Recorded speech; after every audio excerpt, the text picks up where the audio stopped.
because you know in a moment they could all...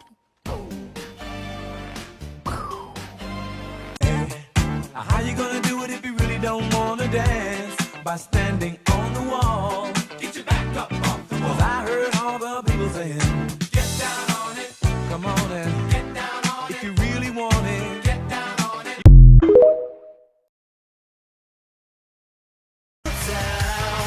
I'm in a mixed straight out of 94. I got your ripped skinny jeans lying on the floor. And I know. But it's, you know, I mean, who wants to look, you know, simple when you can look stunning?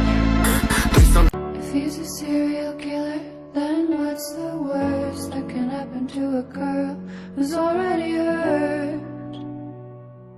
I'm already hurt. The gardeners have planted white roses when I specifically asked for red. You could always paint the roses red.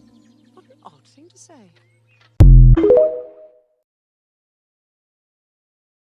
I get it. She wanna come with me, I get it. She wanna come feel me, I get it. Diamonds dancing, she want it, I get it. Shawty wanna. It's all you know. When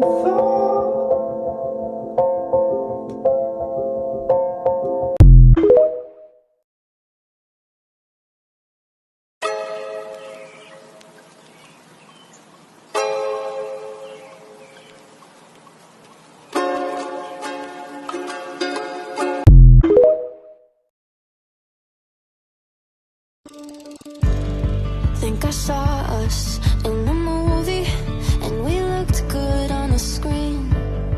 And I loved you like you knew me, but we're just actors in a scene. I know it's scripted, but it's different than I've ever felt before. And I know it's just a movie.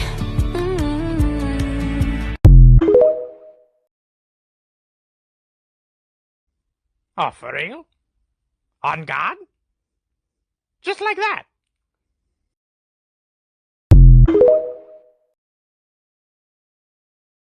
Deep in my bones, I can feel you. Take me back to a time only we knew how to wait. We could waste a night with an old film, smoke a little weed on the couch in the back room, how to wait. Things in my room as a shifter that just make sense. A pair of headphones to listen to subliminals and meditations with at night, a desktop to keep track of all of my orders from the shifting shop, and also a label printer because obviously, a stack of yarn boxes and packaging supplies for when I ship out shifting shop orders, a camera bag full of camera equipment, and also a tripod for when I make DR scene videos, an extra camera for vlogging, and last but not least, a hidden bag of tarot decks because my family doesn't like them. I never taught you how to be a real man. Would you hold it down and take it if I gave you a chance? Need the reassurance, baby, not a silly romance. Yes, I'm used to being disappointed, falling too fast. If you wanna go and get it, and I hope you last. If you wanna go and get it, and I hope you last. I'm guilty! I wear false eyelashes! Oh, and I took a bite of the cake. There's no such thing as evil people. Just ordinary people who do bad things because they're unhappy. Jump. What? Jump. What? Oops, got what you're attracted to. Let's see what it is. Oh my god. Actually talking about school opening up again in a few days. What the fuck are you talking about? Oh my god, you look just like Shakira. No, you're Catherine Zeta. Actually, my name's Marina. You said you'd never fall in love again because of me. Then you moved on immediately. Bum, bum, bum. But I wish you the best. Fuck first night, she burned out, so we'll see how it turn out, rub me, love me, hold me, fuck me, suck me slow. So I see you looking, you must like me or something. I see you staring at that ass, must want to bite it or something. Why? Aime-moi dans la neige, aime-moi sous le soleil, aime-moi la peau beige dans les fleurs de vermeil. Aime-moi dans la neige, aime-moi sous le soleil, aime-moi la peau beige dans les fleurs. I can't believe you're getting so worked up about some guy. This one is different. He's honest and he's sweet. Please. He would never do anything to hurt me. He's a guy. I've never told anyone this before, but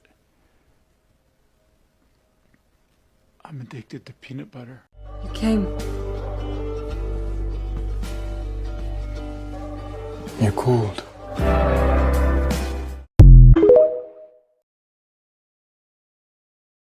You applied first for the Defense Against the Dark Arts post, is that correct? Yes. But you were unsuccessful? Obviously.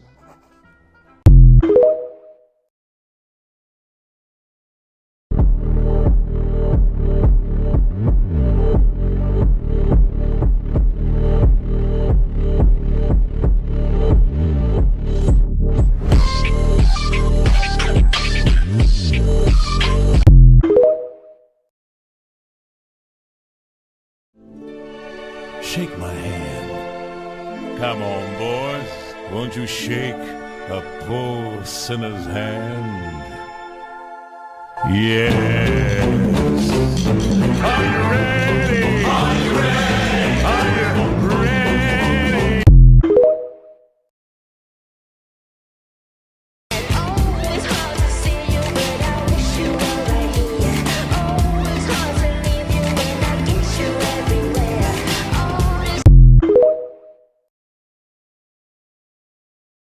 Hey guys, it's Chapel. I just wanted to update you on my DR. I just performed at the Grammys and I won a Grammy. It was really cool. And you know me, I had to get up there and make a statement with my speech and speak out against the industry because no one in our CR is going to do that. And it had the people shook. Everybody is pretty shocked about it. It's pretty cool. I also scripted that it was a night for the girlies and Sabrina Carpenter and Doechii would perform. And it was fantastic.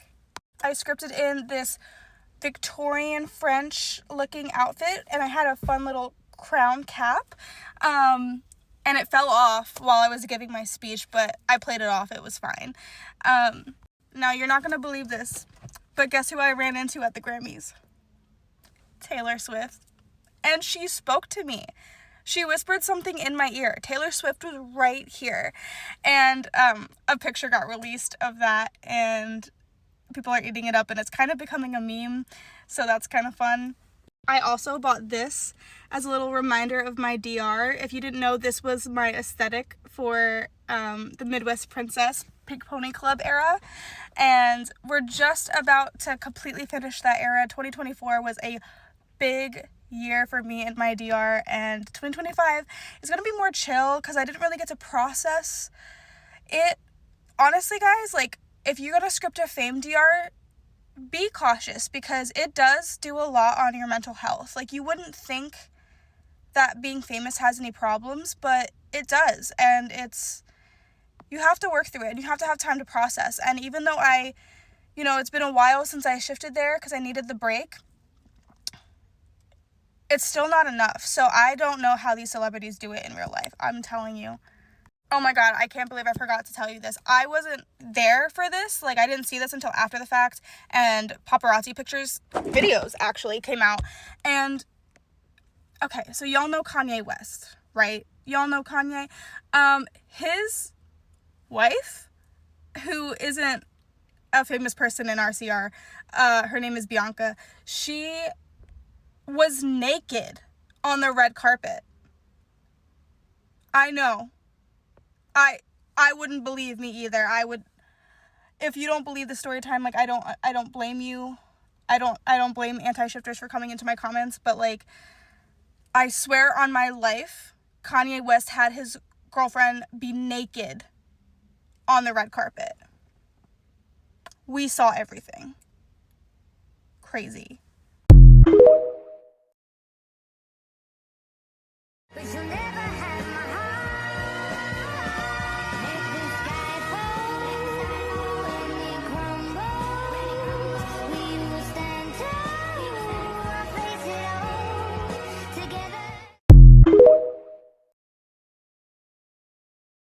if you're shifting and you're getting demotivated because you're not shifting, the problem isn't with shifting, it's with you. Nah, but for real, like, change your mind in a good way. Maybe you totally believe in shifting, but the thing is, maybe you don't have the best belief in yourself that you can shift. Change that belief. Get confident. Because guess what? You can accomplish anything you set your mind to. And if you want to shift and you want to set your mind to do that, then you just got to do it. And be confident in yourself. So, do that. And if you're like, I don't know how to do that, affirmations, manifestation, subliminal. So, yeah.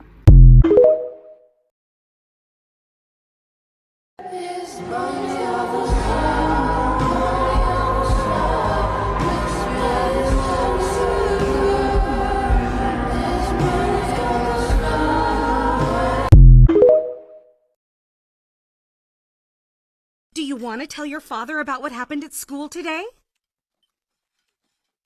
I flunked my math quiz. No, the other thing. What other thing? What happened at school today? Oh, the school shooting? Yes, the school shooting! Oh yeah, some kid shot up the school. Who shot up the school? Was it you? No. Did you get shot? No. Oh.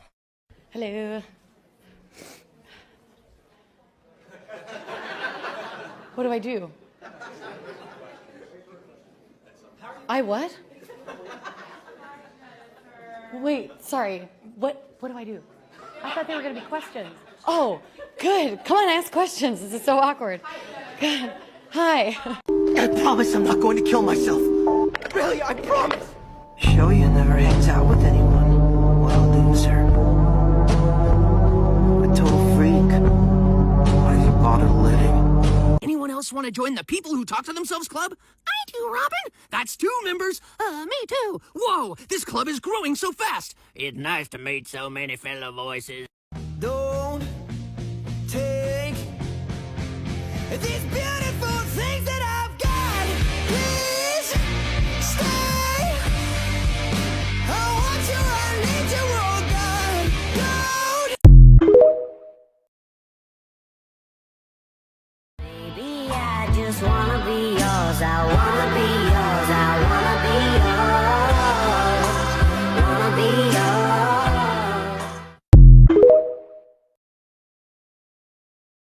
Monster's gone.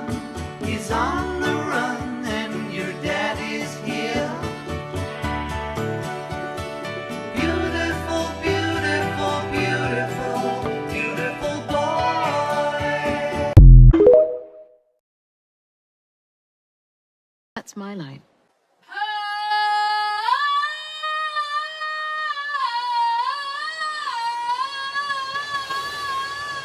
There's no place like Target.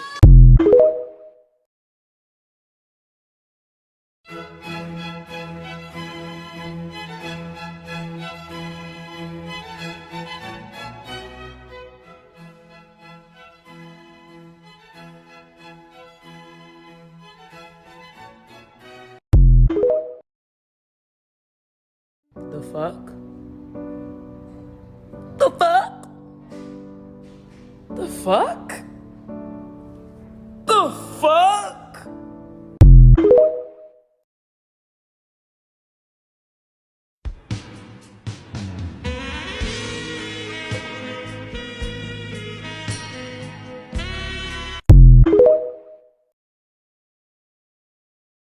Don't worry, I'm not gonna snitch on you. Well, I hope not, because I'd fucking kill your family. What?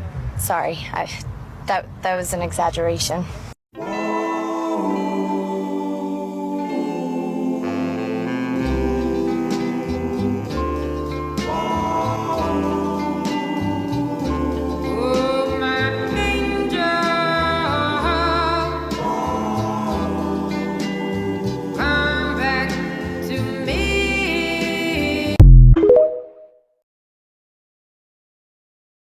Really, what's your major? Oh, it's mathematics. Wow, you're so smart. I could never do that. I cannot keep having the same conversation.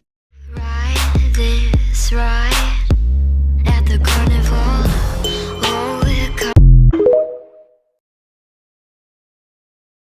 Oh, Professor? Is this all real? Or is it just happening inside my...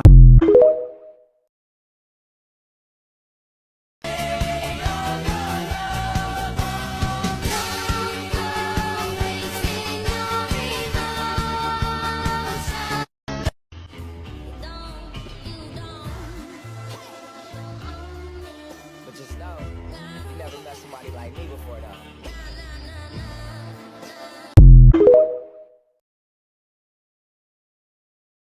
The gardeners have planted white roses when I specifically asked for red. you could always paint the roses red. What an odd thing to say. Looking at the world through rose-colored glasses, and it says everything I feel. That's not possible. Ancient runes on the same time as divination. You have to be in 2 classes at once. Don't be silly, Ronald. How could anyone be in 2 classes at once? That's not possible. But at night time, when there was nothing to do, and the house was all empty, I'd always think of Jenny.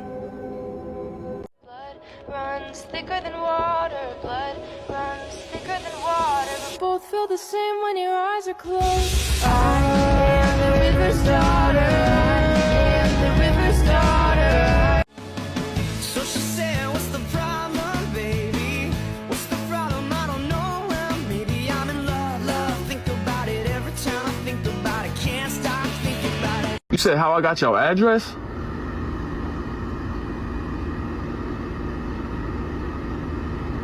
Don't even worry about that, bro.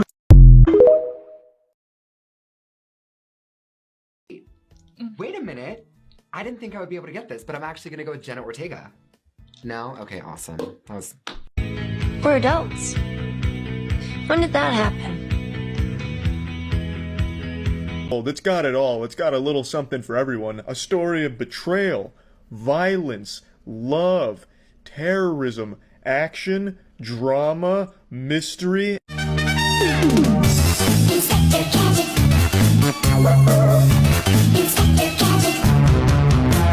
I'll be your running bright, good night shadow machine. I'll be your record player, baby, if you know what I mean. I'll be your real tough cookie with a whiskey breath. I'll be a cure. Hello, Shiftok. I am back. I know that I have not posted shifting content. And the last thing I updated you guys on is the shifting tattoo.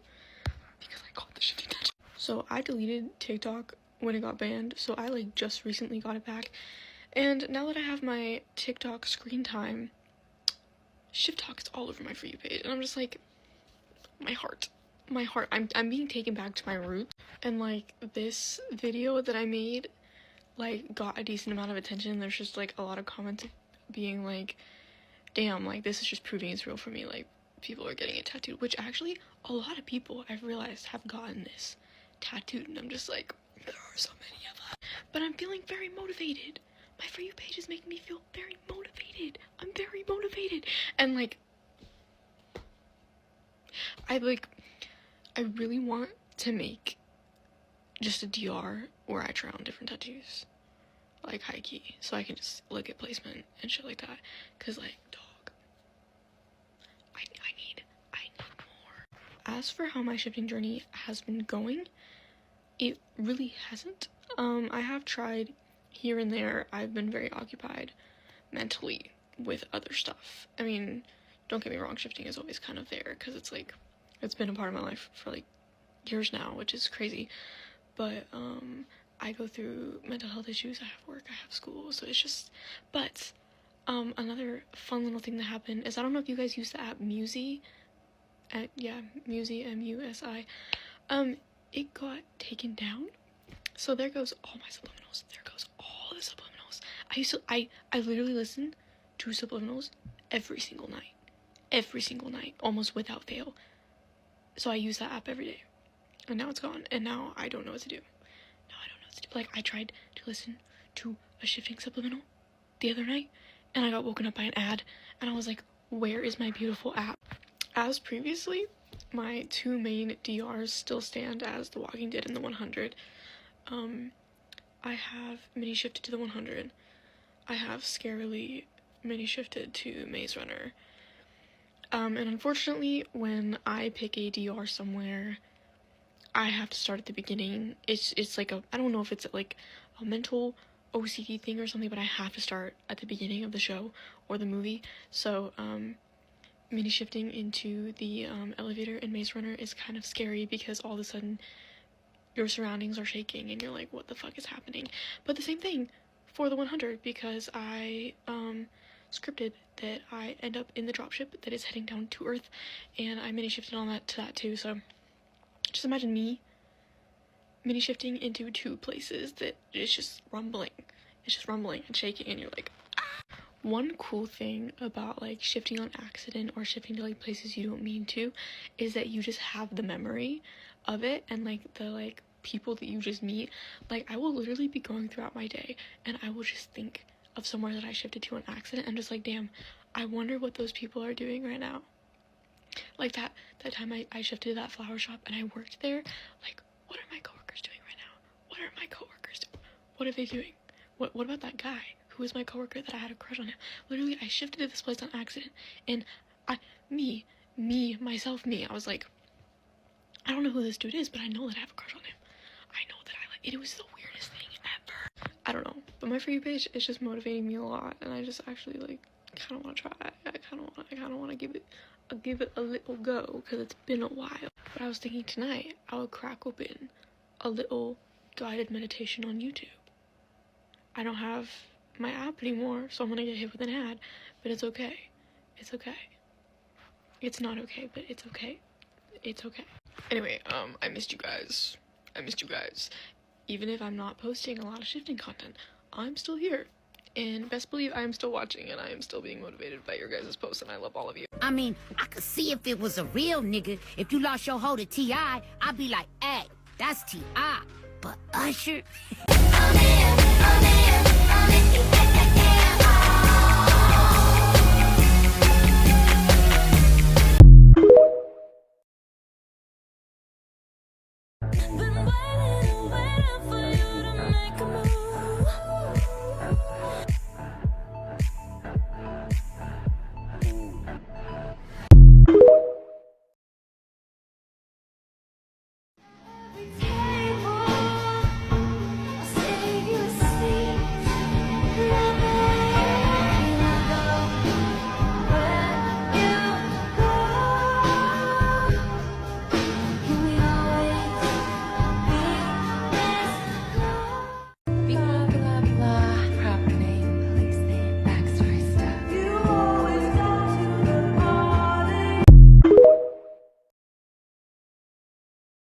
Anyone else want to join the People Who Talk to Themselves Club?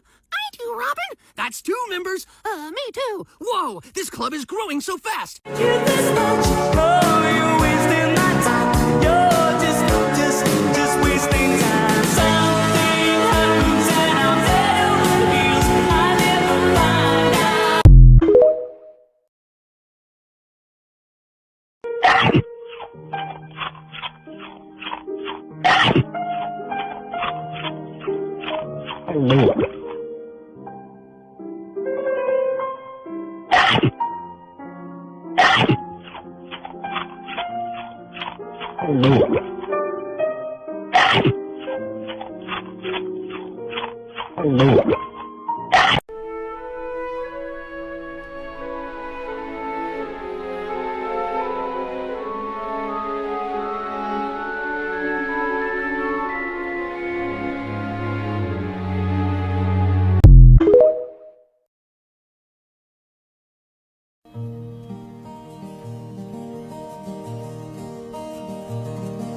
Staring down the barrel of the hot sun, shining with the sheen of a shotgun. Carol is a little.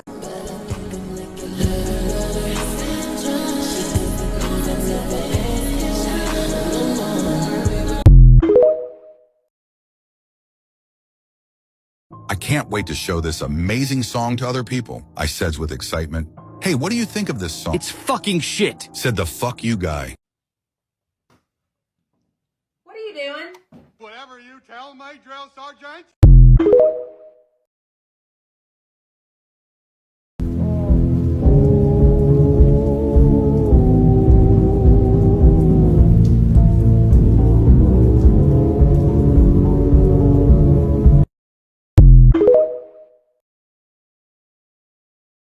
If you go, I'll stay. You come back, I'll be right here, like a bird at sea. In the storm, I stay clear, 'cause I've got my mind on you.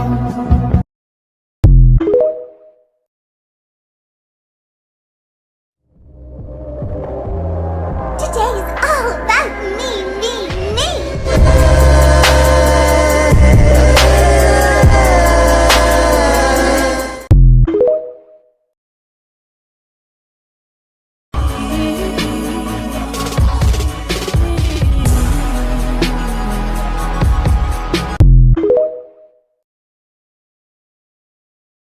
I try to get the waiter's attention by blinking in Morse code. Why are you blinking so much? I've got something in my eye. Here, let me get it out. No, thank you. I don't want to die. Bonjour, sir was blinking at me. Is this because your date is a freak? No. Very good then. Bon appetit. So if you've been trying to shift but you're having a hard time connecting yourself to your DR, I think I have a tip.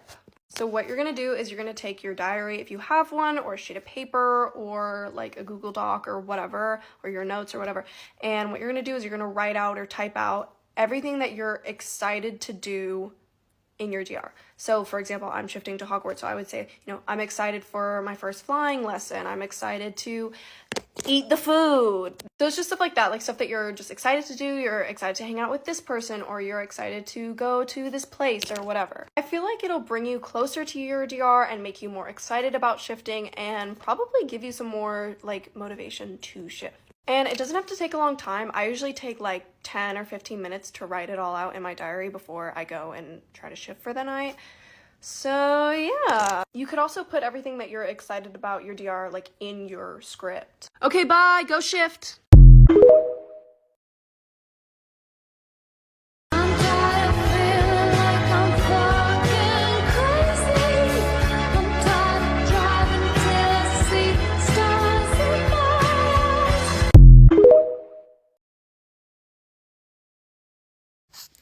I'm gonna teach you the basic way how to shift. Betsy, stop smelling me. So a lot of you guys are like, Lauren, okay, I get it. There's like methods and scripting and all that, but how the fuck is it? Like, what is it? Watch this, okay? If you're a baby shifter or just shifter who's confused, I don't give a fuck. Just watch this, okay? Keep in mind, okay, this is my perspective on shifting. Some people think that shifting is literally like putting your soul into a different reality. Okay, Betsy, why are you itching right now? But some other people think that it all just happens in your mind. And yeah, so it really depends on perspective and what you believe in. But either way, doesn't fucking matter because science hasn't proven it yet, and it's just, I don't know. It's like an out-of-body experience kind of, but like it feels real. Kind of like a lucid dream, but it feels fucking real as shit. Okay, it's actually crazy. So, what is the basic way of shifting? So, you meditate, and that's it. It is meditation, bitch. Okay? How do I do this shit? I have a YouTube video on that, if you want to check that out. I'm Canadian. I don't make money on TikTok, okay? I'm just kidding. I'm actually not kidding about that. I actually don't for some reason. Anyways. So, what I do is I meditate on my bed. You know, as I do.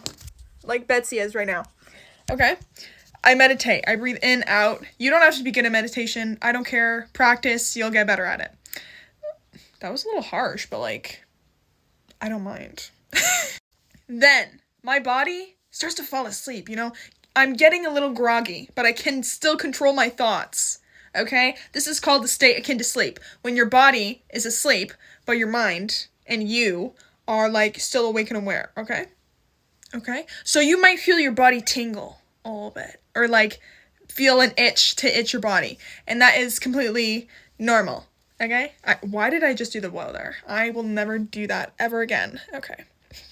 Then, what I personally do, honestly, I call it the void, but I don't know. So, I'm like transported into this fucking out-of-body experience shit. And this is where shifting symptoms come in for me. But some people don't experience shifting symptoms, some do. I personally do. It was terrifying the first time, not gonna lie. You feel like you are, like, flying in outer space at, like, faster than lightning. You know what I mean? Speed of light. What the fuck am I saying? Okay? And it's scary. And I call this sensation whooshing. It's like vibrations are hitting you and like, holy fuck! What am I doing? Okay? That's what happens after that. Then, after the whooshing, you know, you might feel your surroundings change. You might feel like you're sitting on a bed, or that you're standing up, or you might feel someone touch you because it's like someone from your desired reality where you're trying to shift you. And you'll be like, ah! What the fuck? It's, you know what? It is actually, that's a whole other video. What am I talking about? Then after your whooshing, you might feel your surroundings change. So maybe you're sitting on a different bed, maybe you're standing up, maybe you can hear your voices, like someone's talking to you, someone from your desired reality, that kind of shit. Which means that you are, like, in your DR, like, you're there, bitch, okay? And then you have to fully ground yourself, which I recommend that you fully ground yourself physically, so using your 5 senses, and also emotionally, so, like, maybe, like, seeing your comfort character or something. And that's the basic way on how to shift. You're welcome, bitch. Now you have no excuse now. Okay? No excuse. I think I'm gonna film another video after this one explaining on shifting symptoms and shit, because it can be fucking scary the first time, and I'm low-key still scared. So, yeah. Okay, happy shifting. Mwah.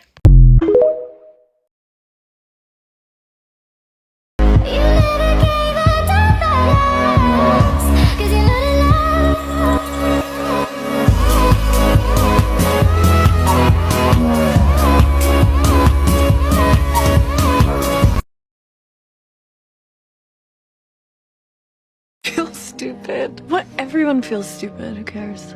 You feel stupid? Yeah, I did. And then I just chose not to feel stupid.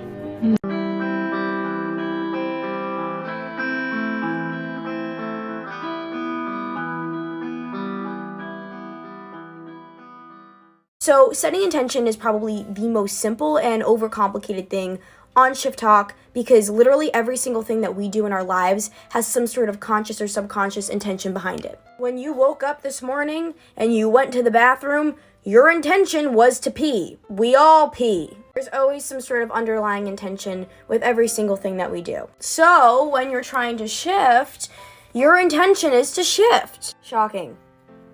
I know. Basically, all you need to do to set your intention is have it. And I know that sounds really simple, but that's because it is. Now, I know your next question is, well, how do I strengthen my intention? Well, I'll tell you. The most common way to strengthen intention is pretty much to turn your intention into an affirmation. So basically saying that I intend to shift tonight, saying that out loud, or saying that in your head to yourself, like throughout the day or when you're trying to shift. You can do that to strengthen your intention. All you really need to do is intend to wake up in your desired reality, and the intention is there.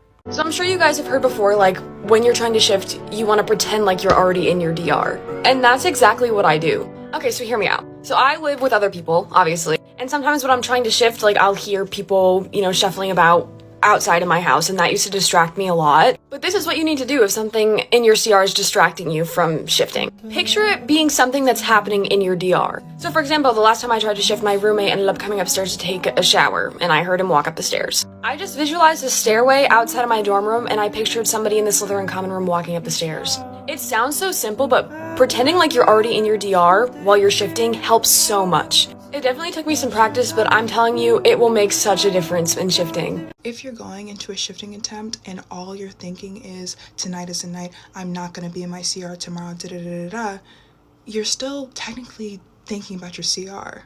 You're still technically thinking about waking up here. Do you understand what I mean? Instead, you should try going into the shifting attempt with a loose, casual attitude. But you also shouldn't be too loose where you are like, you know, it's fine if I wake up in my CR.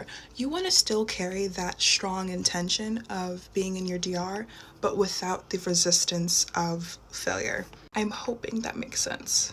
The reason why so many people shift when they finally don't care anymore is because they have lost the resistance of success and lost the resistance of failure. They basically just go all in. Like it's a mindset that you really have to kind of perfect and fall into yourself because it's different for everybody. One of the things that has helped me the most in the past is to try to visualize things that we haven't seen yet. Parts of Hogwarts that you haven't been to yet. Parts of New York City that you might explore in your MCUDR. Things like that. I hadn't done that yet because I was so hyper-focused on making it to this person. When really, I'm not trying to shift to a person. I'm trying to shift to a world.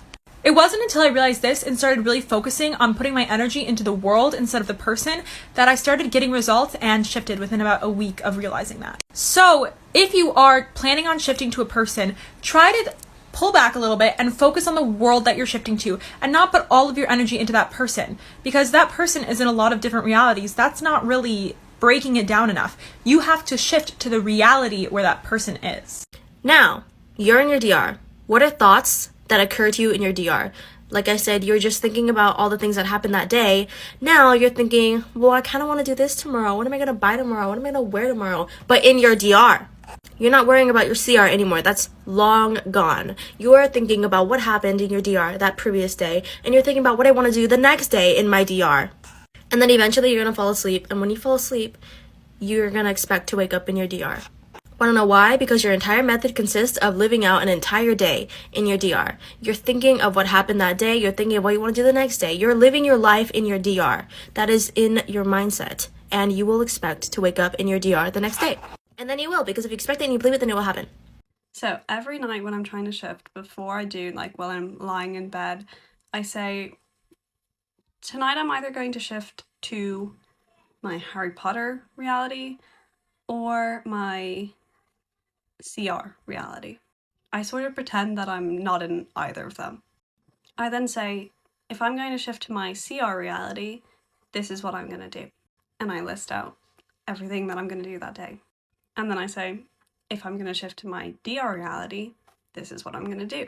And I treat it the exact same way I treated my CR. I go through everything that I would do in my DR the day that I shift. As much detail as possible for both the DR one and the CR one. And then I end it off by saying, I'm going to let my subconscious decide which reality to shift to. If you're scared to shift realities, watch this video. I used to be scared of shifting, out-of-body experiences and doing something alone, first of all, and something that is not proven or like there's no research on it, basically. Like it's the unknown. Is fucking scary. It's actually terrifying. And I had out-of-body experiences before that was literally just me coming out of this body. Just like that, like nothing crazy. Well, that is pretty crazy actually. But and I was like, no, go back. I'm not ready. Because I was too scared. Because it's like a fear of the unknown or fear of being independent or alone. There can be like a bunch of factors. But ultimately, what I think that I had to get over that fear of shifting and of the unknown and of being alone with myself, because like I literally could have shifted, but I just didn't let myself because I wasn't ready, because I was still a bit scared, But for me, my fear of shifting came from not being comfortable with myself and not trusting myself to make the right decisions or to actually be able to take care of myself, because you're going to a whole other reality. Like you don't have your parents there or people who you depend on in this reality. And if you depend on a lot on others, I would say to practice independence and to learn to trust yourself, because that won't only help you with shifting, but it will help you literally in every single area of your life. And then honestly, when you're comfortable with yourself, you can do anything.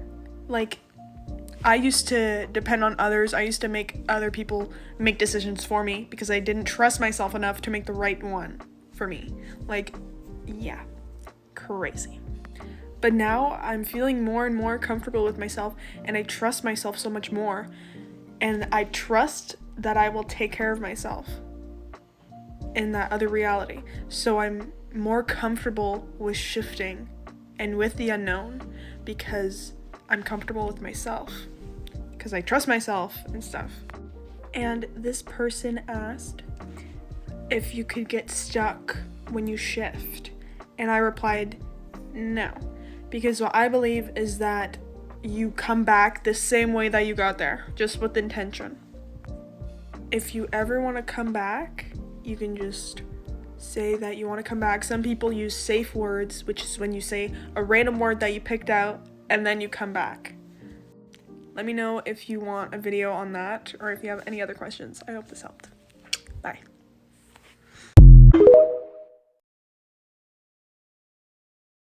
Okay, here are some things that have helped me change my mindset about shifting.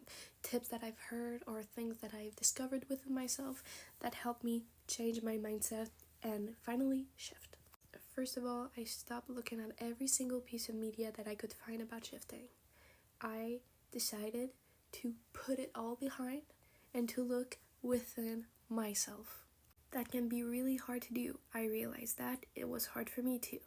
But we are so clouded with the judgment and the ideas and the shifting tips of every single person on Shiftok or on Tumblr, Shiftok, Tumblr Talk, Tumblr Shift, whatever. We are so clouded by it that it can be really hard to understand what can actually help us. So I stopped listening to every single person and I started to listen to myself. What actually helped me feel connected to my DR while I was trying to shift. And for me, it was listening to music that helped me feel connected. If it's not that for you, then don't listen to that tip. If it doesn't resonate with you, don't listen to that tip. You know, really hear what helps you and only what helps you.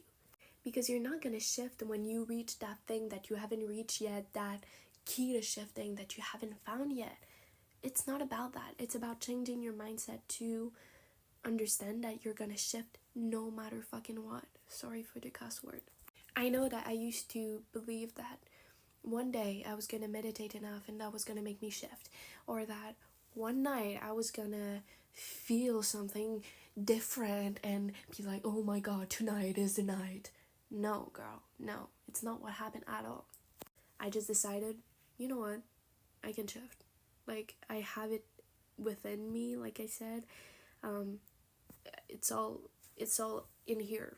I can just do it, you know, like a blink of an eye, kind of. Shifting is so instant and it is so natural. It's something that you already have.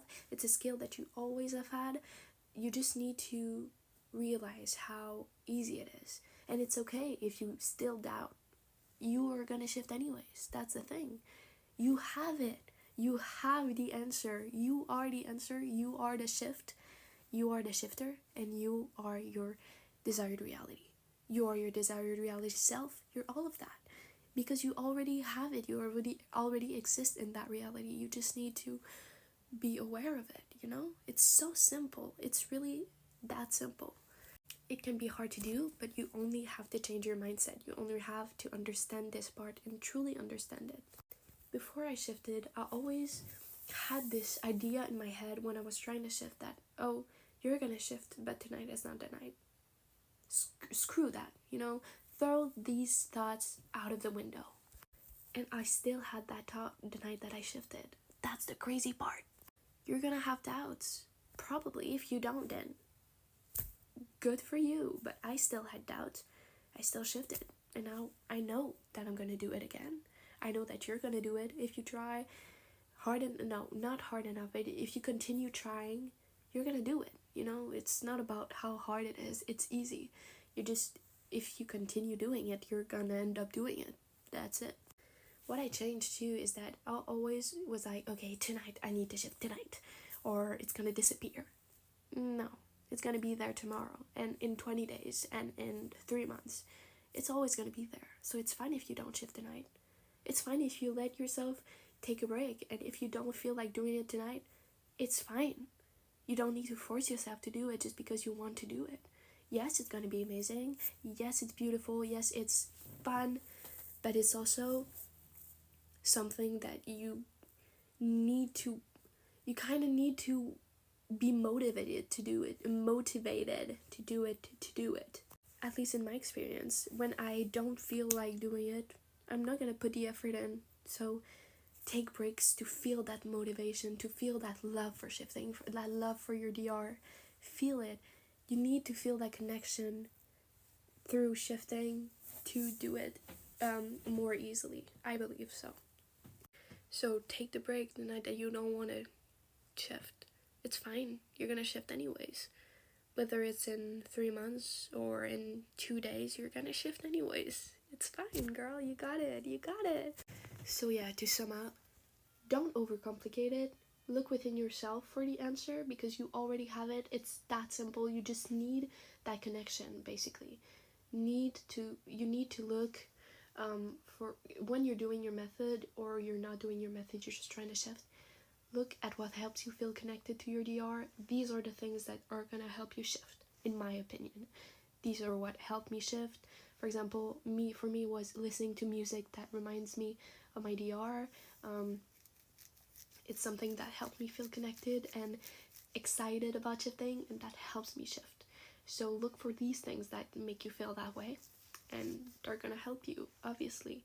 But don't listen to someone else. Someone tells you, oh, don't listen to me when I tell you that's what makes me feel excited. It doesn't mean it's gonna make you feel excited. Okay, listen to yourself. And lastly, do like Elsa and let it go. It's fine if you don't shift tonight. You're gonna shift anyways, okay? You're good, girl. You'll shift. I promise you. Even if you don't believe it, I believe in you. I believe that you're gonna shift. If you keep trying, you're gonna shift 100%. It's fine. So, I love you all. If there's anything I can explain further, let me know in the comments. If you have any question, let me know. I used to have a shifting account when I was younger, and with like 20,000 followers, so I know about shifting. I have known for a while. I know about blockages. I know about things. It took me 4 years, so I can definitely help you, or at least I can try, but the only person that can truly help you is yourself. So, love you all. Thank you for listening, and happy shifting! I just want to say something cool that I thought about shifting and stuff. So, how time works, in my head anyways, is that everything has already happened. I see the past, the present, and the future as 3 separate things that have already happened. Like the future, what I want in the future has already happened. Which means that I have already shifted. It just hasn't hit my timeline yet. Which means that I have seen my comfort characters in my DR. What? I don't know what that sound was. It's just really exciting and happy. I have already been in my DR. And I've mini shifted before. And then I was thinking about how I mini shifted, and I was like, oh my god, I was there with him. I was there. I could feel him. And then I was like, wait. Whoops, I just hit my window. If the past, present, and future exist simultaneously, I think that's the right word, then I have already, and even if you're trying to manifest something, I have already achieved it. It already exists. It just hasn't hit here yet. So I have already shifted. I've already been in my DR.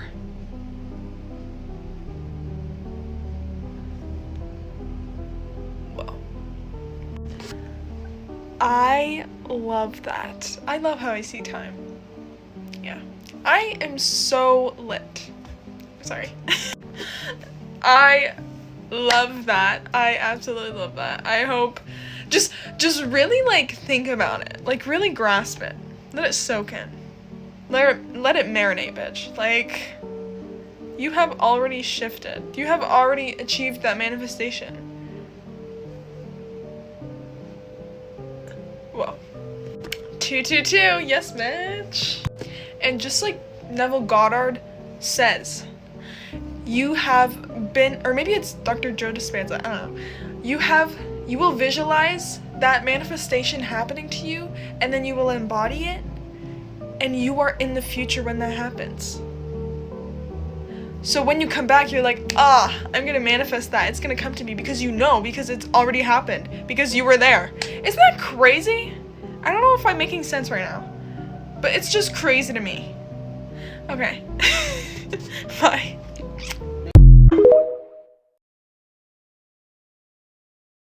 Shifting is an abstract concept. It is not something that can be defined because when it is defined, it is limited. And in light of the drama and stuff going on, it is important to remember that because when you try to apply concrete, physical, human concepts to something that is so beyond us and this physical plane of existence, you limit it. And I've made a Tumblr post about this, and if you don't follow me, you should because that's where I'm going if this app goes. But I made a post about it talking about once you define something, that is what it is. Because when you define something, that's the limitation of how you view it, how you see it, what it is.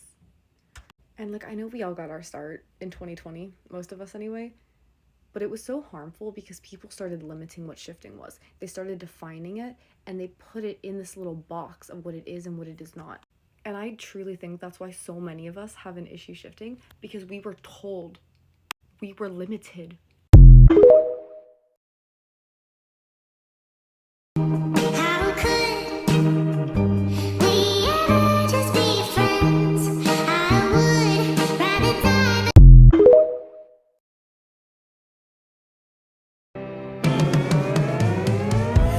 Just stop your crying, it's a sign of the times. We gotta get away from here. We gotta get away from here. Just stop your crying, it'll be alright. They told me that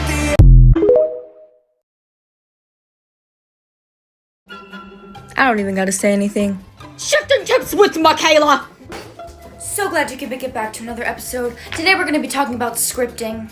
Now, a common question that gets asked is, Michaela, do I have to script?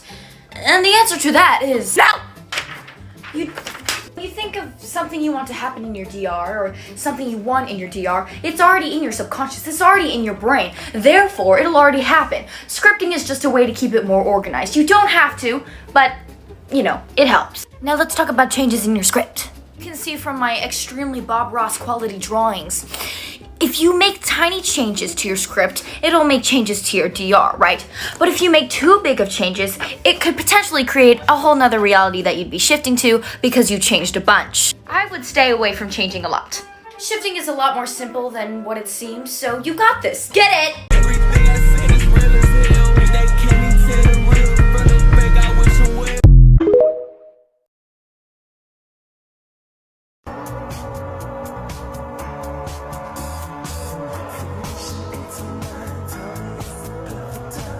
Does everyone remember the weird 2020 Shiftok shifters? What if I told you they aren't weird and shifting is actually real? Before you totally dismiss this and call it crazy, I need you to remember, like, you don't have to believe in this. Just listen. Like, no one's forcing you to believe it. But not disrespecting any religions whatsoever, but you have to remember, if you guys will believe a book that was left behind, that God moved the oceans with his hands and like made a path for people, you have to realize shifting is not crazier than that. Like, you need to be open-minded. We don't know why we're here in the first place. And like I said, I'm not like disrespecting anyone's religion. I completely understand. I even believe in God, but this is your sign to listen. So before TikTok, shifting had a term called quantum jumping, and that's why people say that it only existed on TikTok, because the term shifting came from TikTok, but the actual thing itself was way before TikTok. Shifting is moving your consciousness to another reality. And no, you're not magically disappearing or going poof from the earth. Your awareness, will be in a different reality. And it sounds crazy, but I promise you it's not. If shifting was real, wouldn't scientists be like experimenting with it and like studying people? In 1986, there actually were a big group of researchers that studied quantum jumping and realized that you can't really study the awareness that is coming from a different reality. If you are physically somewhere else, like in a new body, then you can't really study that. You know what I mean? Because you're always going to exist here. Always. And no, you're not in a coma when you're shifting. You live your everyday life, whether you're aware in this reality or not. And I know this seems crazy, it seems impossible, but let me explain to you what exactly it is and how we do it. Okay, so first, you will start by picking where you want to shift.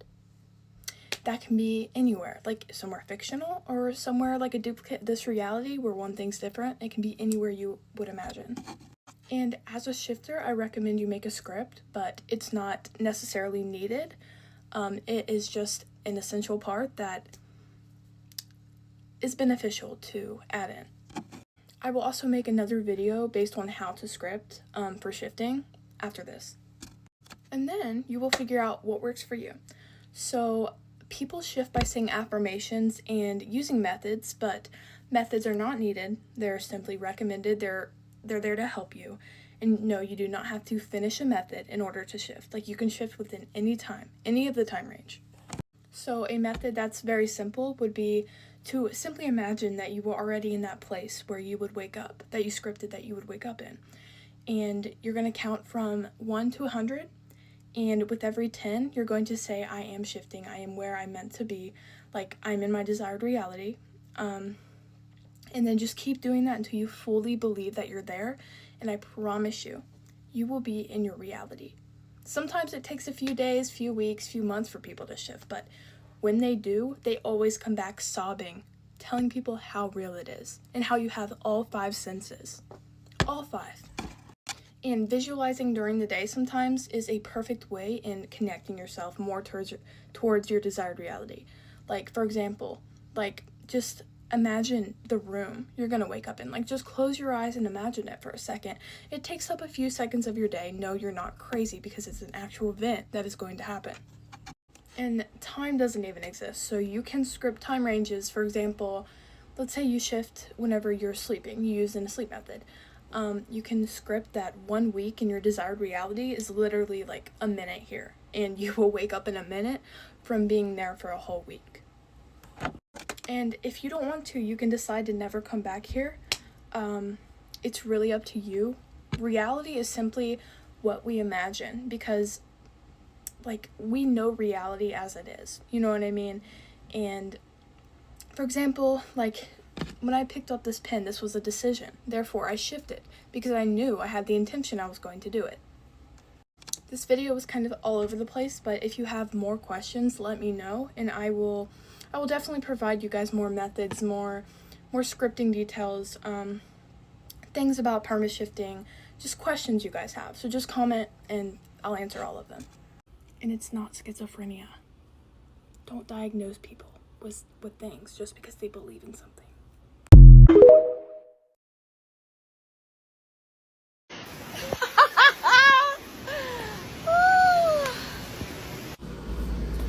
You and I both know.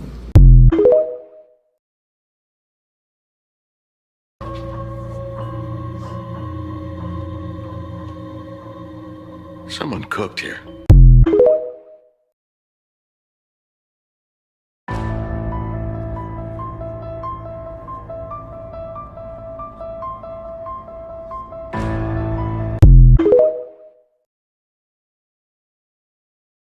Hi, my name's Paige, and I've come to the conclusion that shifting is just bullshit and it's just made up, and everyone who's saying that they have shifted is lying, and here's my reasons why.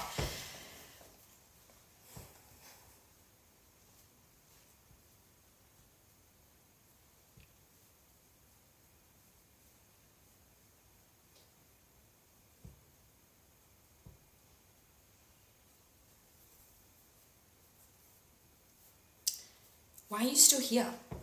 Go shift.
Now it's 3 in the morning, and I'm trying to change your mind.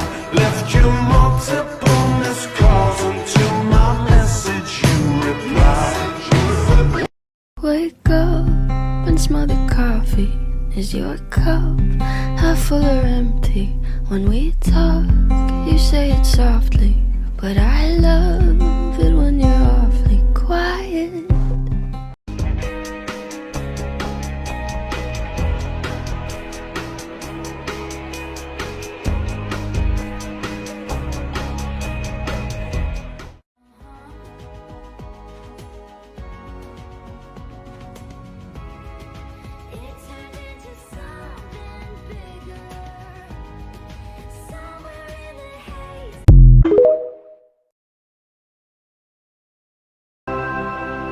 Alarms will ring for eternity. The waves will break every chain on me. My bones will bleach. I woke up with a strange tattoo. Not sure how I got it, not a dollar in my pocket, and it kinda looks just like you. Things in my script that just make sense. Part 2. Number 1, everyone at school is not judgy, like here. Except for Isabella, apparently. Number 2, I smell good all the time. Number 3, students in other houses are allowed to go, in other houses, common rooms, if they have permission from the students. Number 4, I have a big closet, full of all the clothes I can desire. But because I have that closet... Number 5. I have my own dorm to myself because I'm a transfer student and they only had one dorm and it was just to myself. And, number 6, I have my own bathroom within that dorm. Therefore, I don't have to share with anyone. Number 7, when I arrive I already have my robes. You know. Number 8, I obviously don't have braces. I mean, who wants braces in a different reality? And is this number 9? I lost count, but number 9, I have a huge window in my dorm that, like, the moonlight shines through, you know? Part 3? Okay, love you, bye. Okay, anyways, I'm back. This is so embarrassing because I'm like, oh my god. This first page is literally about my appearance. And my blood type. I'm a pure blood. My house was Slytherin? No way. Y'all ever just put in your script that you're the hottest girl at Hogwarts? Because, yeah. That was me writing that I had no imperfection. Like, I always smell good and I never have body hair. This was like my description of like my wand and my dorm and like what I have. I literally wrote that I was rich. These next few pages were about my relationship with the characters. Like Draco and stuff. We're just gonna skip past that real fast. Oh, this was like how I arrived there. Like how I know that I have arrived. Oh my god, it was year 4 because that was like my age. Oh my god, like at the time. This was just like how, like stuff that would go down when I get there. Yeah, see, this is how my story came to be. Oh my god. Oh my god. This was the Yule Ball and I created a playlist of songs that would play. A lot of these were Draco Talk songs. Where's My Love? Love is a Bad Word. my blood. Are you with me? Oh my god. Welcome home. That's one thing I say. Welcome home. Yeah. 505. Oh, children, as the world caves in. Arcade. Runaway. Young and beautiful. Wildest dreams. Bro. This is where I wanted to like stop scripting, and I was just like, oh, I want the rest of the year to happen like on its own. Like I don't want to like control everything. So I think that's all that's in here. Oh my god, bro. That's crazy. I could just cry right now. I could just cry. It really is like surreal to see how like insane I was and how cooped up in my house I had to feel during 2020 quarantine, that I had to go to a different reality. But you know, it was fun. And I will say that. And even though I got like severely bullied for it, it was really fun. I will keep trying to find more things and make a TikTok about it, like my Harry Potter collection that I bought, because when Draco Talk was trending, I would literally buy anything if it was green. And that small business that I was like, oh my god, I have this small business idea, I bought everything for it. Never happened. Never happened. I never got around to it. It's under my bed. The infamous under my bed. So there's that. Okay, bye.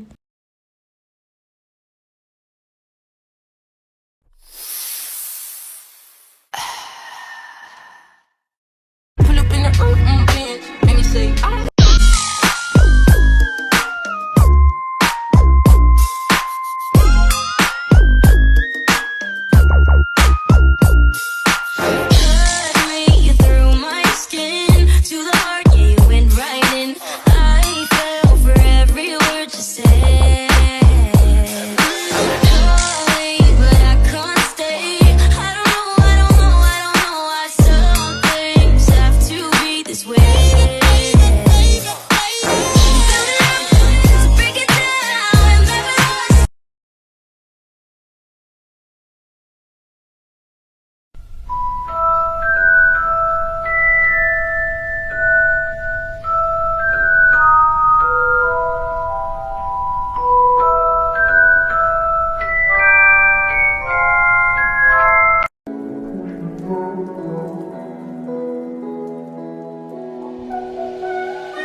Let me come home, home is. Things in my script that just make sense. Let's go. First, get rid of the homework. We don't need it. We don't know her. Number 1, when I arrive, I already know my way around the castle, and I have my class schedule. Number 2, I have my phone, but it only has music on there, aka my Spotify playlist. Number 3, my parents are dead, so I don't have to abide by any rules, but I have unlimited money. Number 4, my friends are very good friends, not fake at all. Trust me, you'll need that one. Number 5, the plot of the movie does not take place. It is a normal year without facing death. Speaking of death, number 6, Voldemort died after he gave Harry the lightning scar. Therefore, Voldemort is no longer in my DR. Number 7, there is no curfew at Hogwarts. Therefore, I can sneak out whenever I want. Number 8, there is no dress code or uniforms. As long as you wear your robe, you can wear whatever you want underneath it. As long as you have clothes. Tell me if you'd like a part 2 because I have so much more. Love you, bye.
put down that cup of coffee. You do not want to grow up to be like your mom.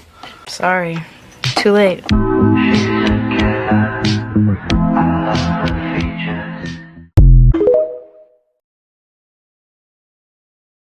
He took his shirt off and I went, like I actually had, like my body had a reaction with those I don't need to know about that. You keep that to yourself. I asked for space, and you couldn't respect that in the slightest. You flipped out. It's like you need me, and if I'm not with you all the time, you're gonna fall apart. It is exhausting being with someone who is so fucking needy. Certified lover boy, certified pedophiles. Wop, wop, wop, wop, wop. That fuck 'em up. Wop, wop, wop, wop, wop. I'ma do my stuff. Why you trolling like a bitch? Ain't you tired? Trying to strike a chord, and it's probably A minor.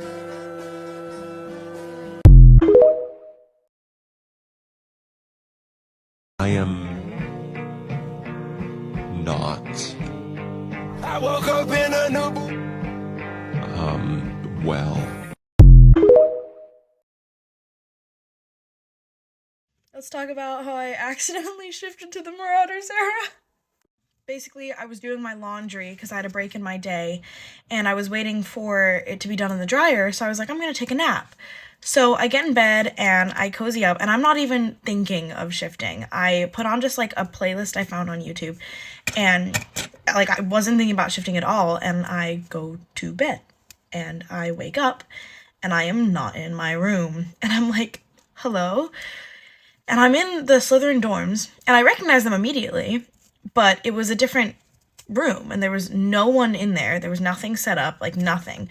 So I get up, and I'm like, okay. So I go out into the common room to see if I can, like, see any of my friends, because I don't know where I am or, like, what's going on. And I don't recognize anybody. So I'm like, cool, I'm just gonna go back to my room. So I go back to my room, and I'm there for not even, like, I'd say, like, 2 minutes, when this girl walks in, and she's, like, big, crazy curly hair, and she's with this guy, and they start making out against the door, and I'm like, So she turns around, and she looks at me, and then, like, looks away, and then, like, keeps going, and then looks at me again, looks me up and down, and goes, if you're not gonna watch or join, you can leave. I was like, oh, bye! I'm so sorry, and, like, got up and, like, booked it out of there. So I go downstairs, and I meet this girl named Maeve, and we go up, because I'd been, like, in there for a minute. We go up, and we go to get dinner, and I'm sitting there, and she's introducing me to this guy, Killigan, who's in Ravenclaw. And I'm still, like, not really sure what era I'm in. I'm like, where, and I can't just be like, what's the date? Oh, it's September 1st. Yeah, what year? You know, like, I can't just, like, let on that fast.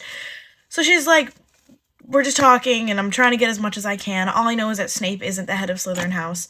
And we're at dinner, and the double doors open, and 4 boys walk in, all in Gryffindor ties, and I lost my freaking shit. It is the fan cast Marauders, so it is Ben Barnes as Sirius, Andrew Garfield as Remus, Aaron Taylor-Johnson as James, and I think, let me double check his name, I think it's Dane DeHaan. It is Dane DeHaan. I think I'm pronouncing it right, as Peter. So I'm like, jaw on the floor, shock, like, what is going on? Melting. So we end up going back to the common room after dinner, and there's, like, a big meeting for all the first years and transfer students, and I'm there, and when I'm done, I go up to my room, and there is a man in my room. Go to part 2 to find out who this man is.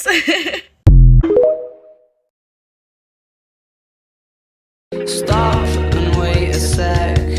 When you look at me like that, my darling, what did you expect?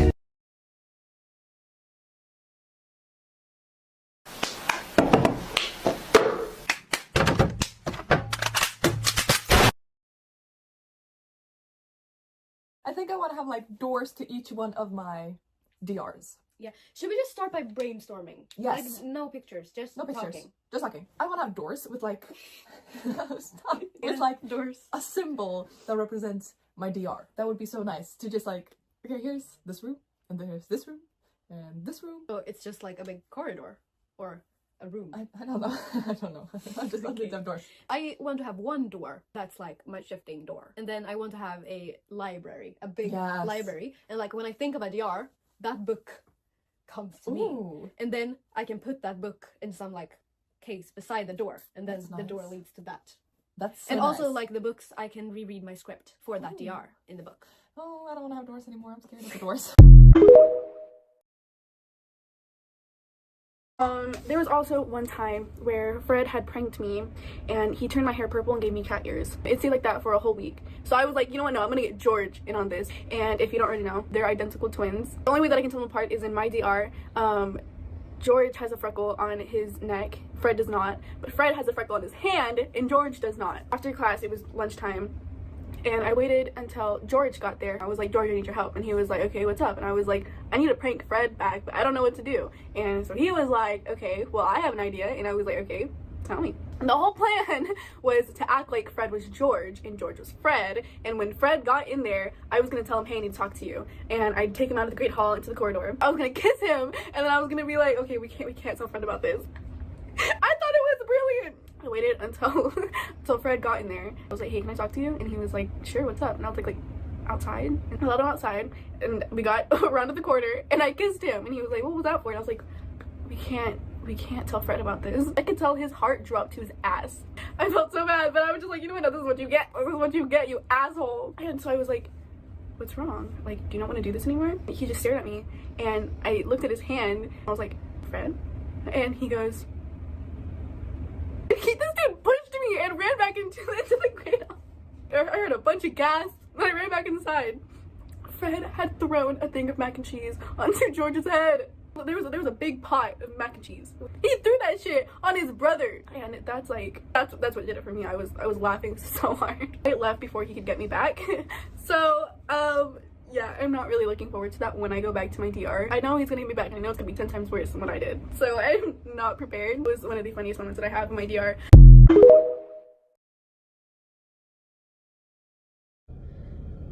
You are entitled to your own beliefs, and just because someone else doesn't know anything about it or doesn't believe it and then wants to talk negatively about it, it rightfully does demotivate you or make you feel some type of way, or maybe you're like, yeah, maybe I am crazy because I haven't shifted yet. So, you know, it's all right to have those doubts. But if you look at it from a point of view of like, they don't even know what they're talking about, they don't know one thing about shifting, they've probably been introduced to it by a TikTok that said they're shifting to a reality to get railed by an anime character. See their side of things, I guess. And in doing that, you can see where it's maybe coming from. These anti-shifters, they don't look into it. They don't know what you're capable of with shifting. They really don't know anything. They don't know more than you. You know a shit ton. That's why you believe in shifting. That's why you're trying to shift. In all timelines, in all possibilities, only you. Dear Padfoot, I hope you're alright. It's starting to get colder here. Winter is definitely on the way. In spite of being back at Hogwarts, I feel more alone than ever. I know you, of all people, will understand.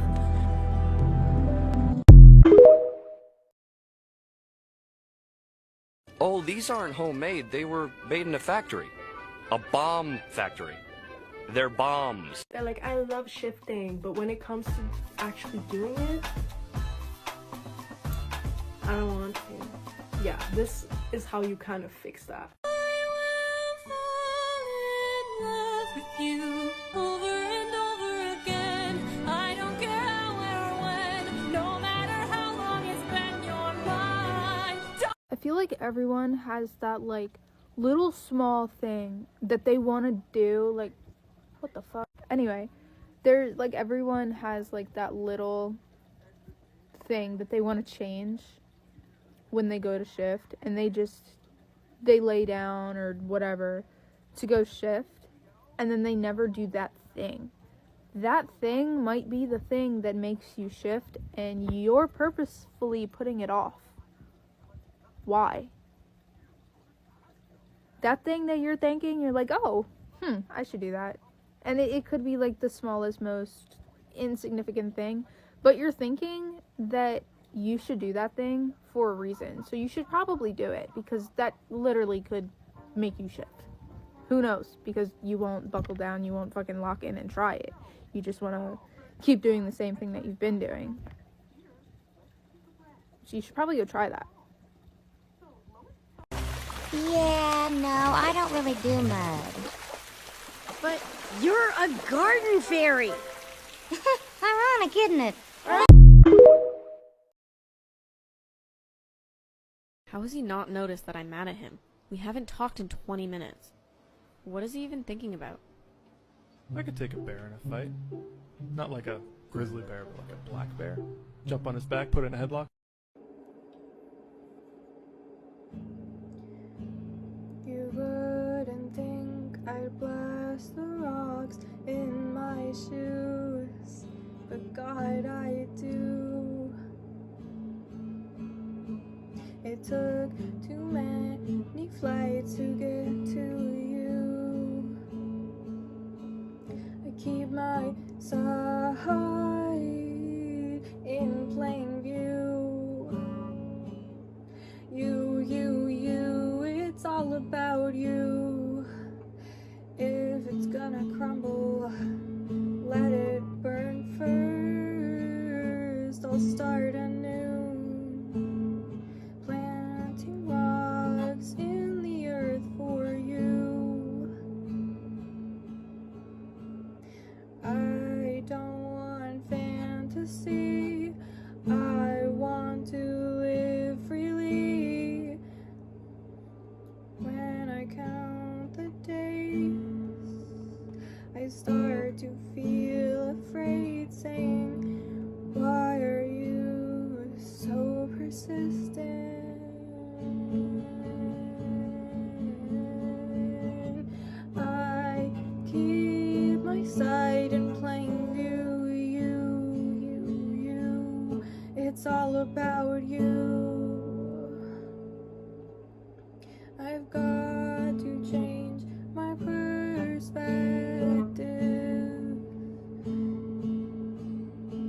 so I can reach the next step.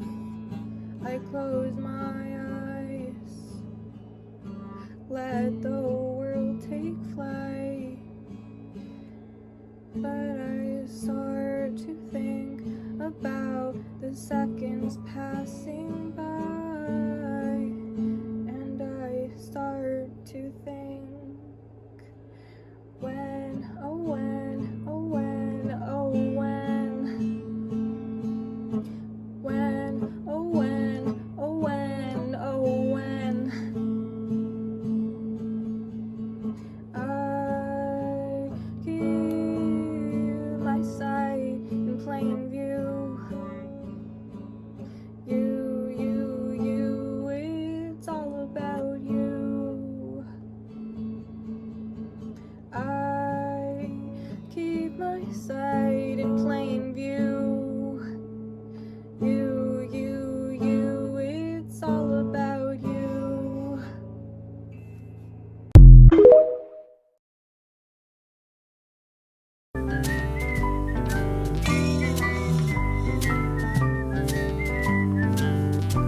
Always been too scared and unprepared to let anybody get too close to me.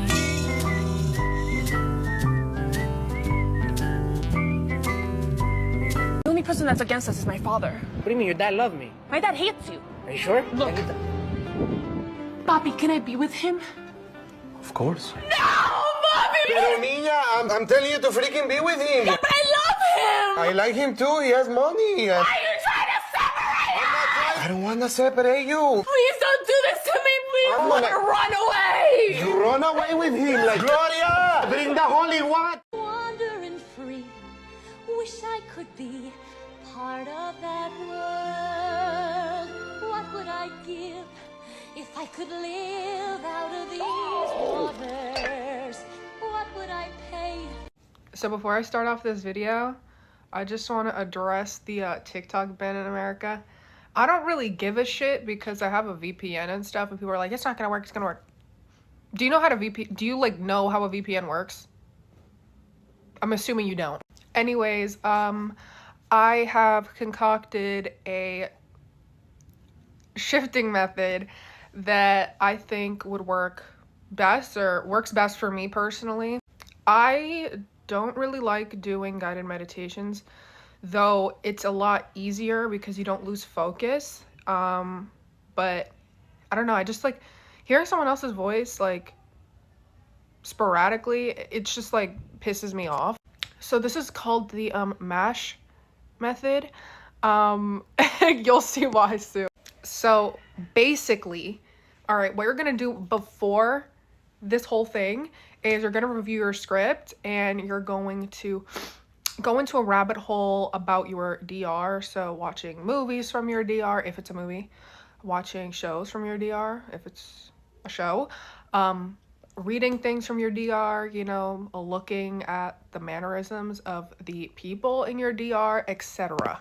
So you're gonna spend some time doing that, reading your script or whatever, maybe editing it or whatever. When it's time for bed and you feel yourself getting tired, make sure you're tired. And by tired, I mean like the type of tired that when you go to sleep late and you have to wake up early, that type of tired, okay?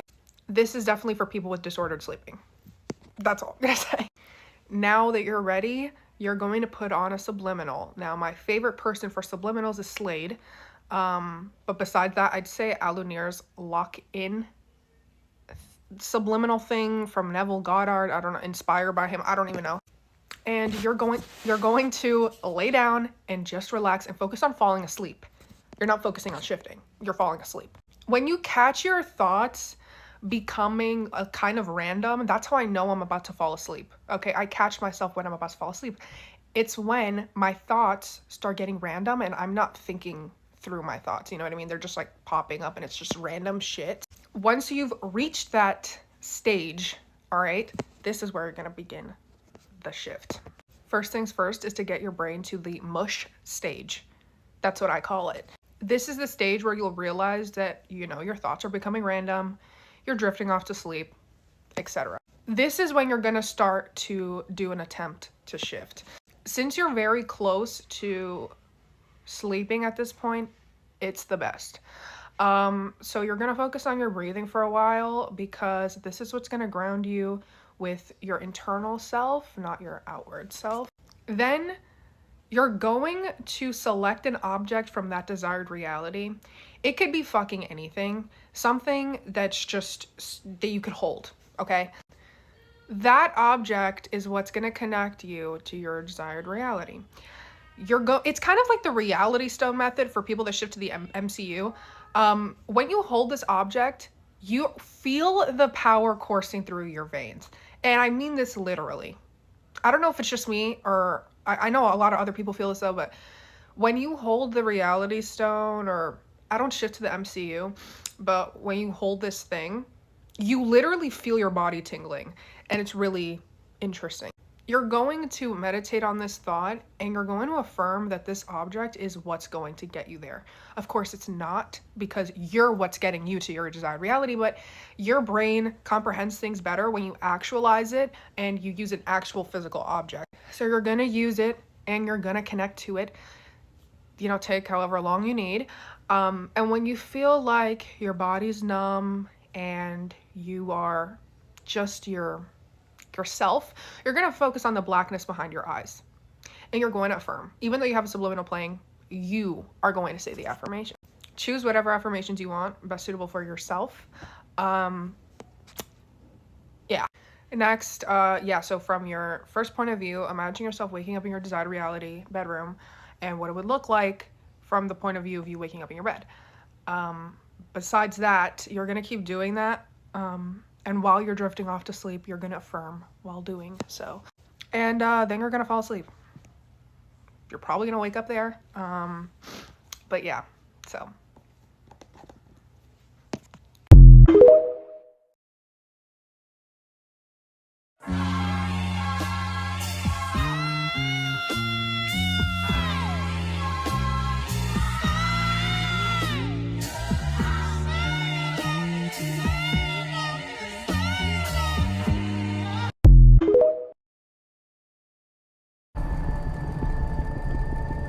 don't even think you really know what a bad day is.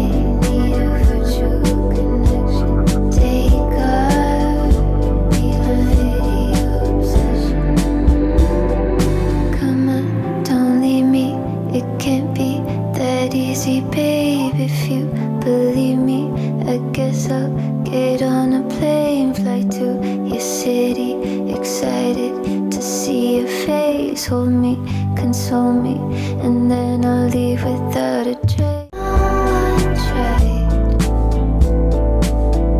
to read my eyes. No one but you. Wish it weren't true. I don't wanna fight. You got the wrong vibes, but let me get you right. I apologize, JT, when you act up, I'll eat pussy up and give you something to make noise about. I don't wanna fight, you got the wrong vibes, but let me get you right. I apologize. If you're gonna romanticize your desired reality, then you need to do the same for your current reality. Everybody's always saying that if you romanticize your desired reality, then you're never gonna get there. But I don't believe that. I believe if you romanticize it, that's great, actually. But you should actually also romanticize your current reality as well. Romanticizing your current reality will put your desired reality back on the same pedestal as your current reality. And if they're on the same level, then it'll be easier to get there. Think about the things that you love about this reality. Your friends, family maybe, or what do you like to do in your spare time? Think about those things and do them. Do the things that make you happy here. It'll make you so much closer to reaching your desired reality. I know it sounds crazy to try and romanticize a place that you're already at, but how can you romanticize a place that you've never been at if you can't romanticize what you have right now? Romanticizing can be good if you do it the right way. I wish I was your girl. I wish I was your girl. I wish I was your girl. Butter the toast, eat the toast, shit the toast. God, life's relentless. Cooper, they didn't bring us here to change the past. Say that again. They didn't bring us here to change the past.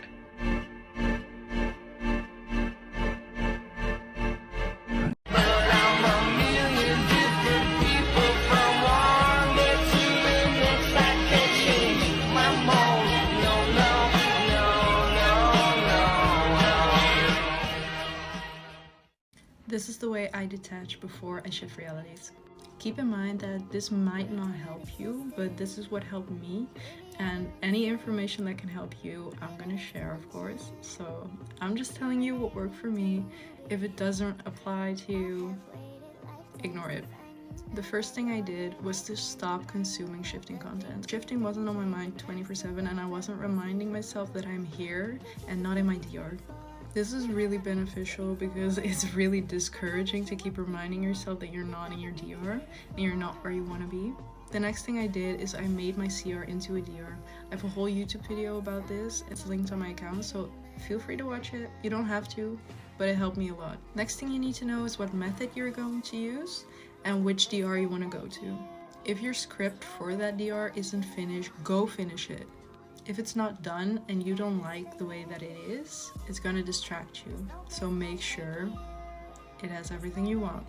And with the method, you wanna know exactly which steps to take. Think of it as baking cookies. You want to read the whole recipe before you start baking the cookies, so you know what to expect. Do the same thing with your method. That way you can actually focus on the step that you're taking in the moment instead of thinking about all the steps that have yet to come. This will put you more at ease because you know what to expect and you know exactly what to do. The next thing is to distract yourself from shifting. So the night before I shift, I don't focus on shifting at all. I just read a book or watch a movie or show that are not related to the DR that I'm going to. I don't know why this works, but it does for me. So, and the last thing that I do is when I do my method, I don't think about the outcome at all. I actually don't think about the outcome that whole evening or the whole day. Even if it's positive, I don't think about the outcome. I don't think, oh my god, tomorrow I'm gonna be in my DR. I don't think about it. I also don't think, wait, what if it's not gonna work and I wake up in my CR again? I just don't think about it. Check out the YouTube video if you feel like you need more information, but that were my main tips and tricks.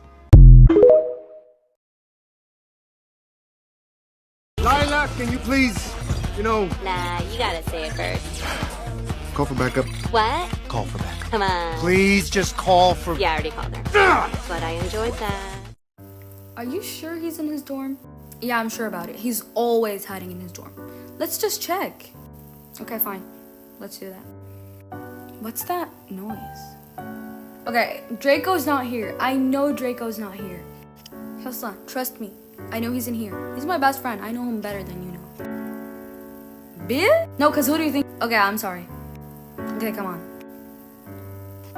Gotcha. Knock, knock, knock. Draco! Draco! This is his bedroom, right? Oh, yeah. This is his bedroom. Just enter. You don't have to knock. Okay. Fuck! Shit! Draco, what are you doing? I said, don't look, don't look! Fuck. All gonna be safe, and we're all gonna have a great time. What in the Jesus Christ was that?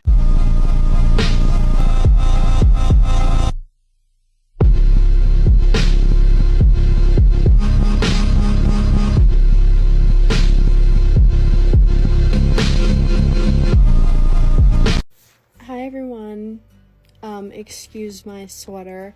I just made a video of me getting unready as my DR self, which I'm gonna edit tonight, so hopefully it will be posted by tomorrow, Tuesday the latest.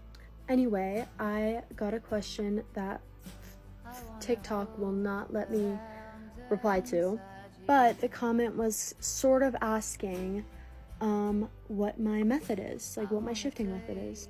So that's what I'm going to tell you guys today. So my method is kind of part of the 5 senses method. I feel, I don't really know how to describe it. Basically, I lay down in a comfortable position and I always let myself move when I'm shifting. I feel like if I don't, then I'm just going to get really uncomfortable, and the uncomfortable feeling is just going to distract me. Whereas if I move, I'm distracted for a second and then focused again. So I get into my comfortable position and I just start thinking of what I would hear if I were waking up in my DR, what my bed sheets feel like. I basically try to convince myself that my CR surroundings are my DR surroundings. For example, my pillow. My pillows here are very uncomfortable, but in my DR, I think they're goose feather pillows. I don't know, but they are the most comfortable things ever. I basically imagine what it feels like to lay down on those pillows in my DR. So I kind of just think about what it feels like to lay on those pillows and stuff. And then I try to imagine how my comforter feels if my blanket is heavy or light in my DR. In my Harry Potter DR, it's heavy. So I think of like the weight of the comforter on me. I think of if my room is hot or cold. Usually in my DR, my room is pretty cold, which I don't mind because my blanket is so heavy that I can't feel it. I think about like what way the light would shine in, which would be behind me in my DR. And then I try to imagine my surroundings, like what has changed around me. Like, for example, I don't have a closet in my DR, I actually just have a dresser. Whereas in my CR, my closet is opposite of my bed. I think about my desk, which in my CR has like a mirror on it, and in my DR it doesn't, it's just a desk. I try to think about the color of my bed, the color of my floors, whether my floors are wood or carpet.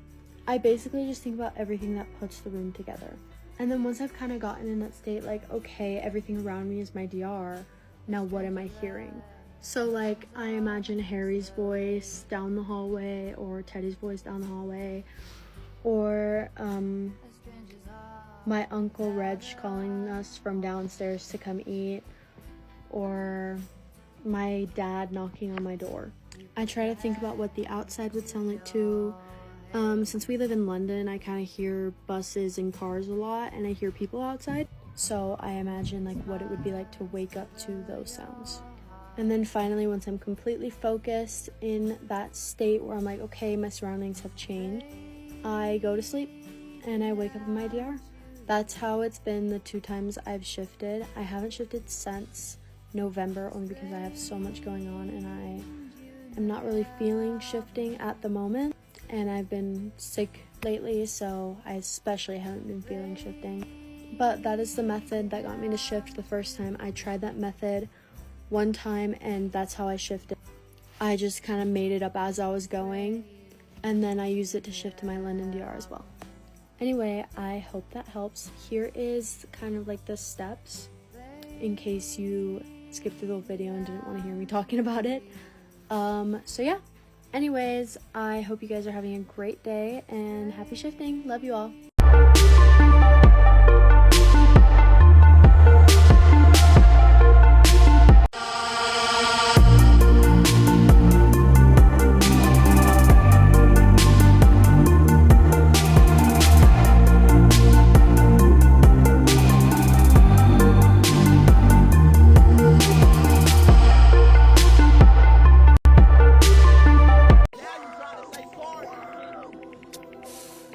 I got Godson on them motherfuckers. Fuck.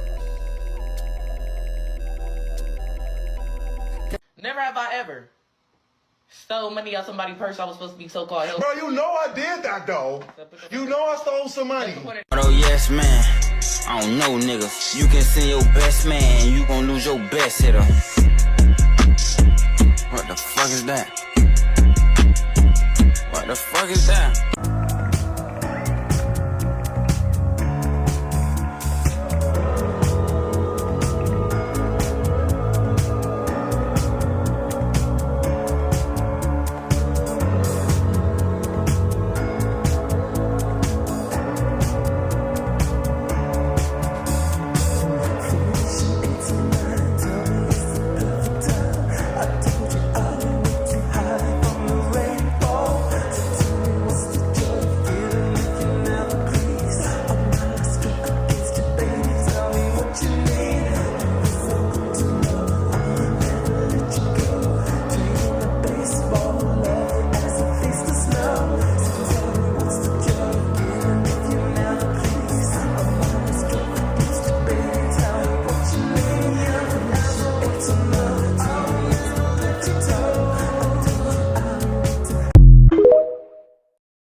I think I'm in love with Sebastian.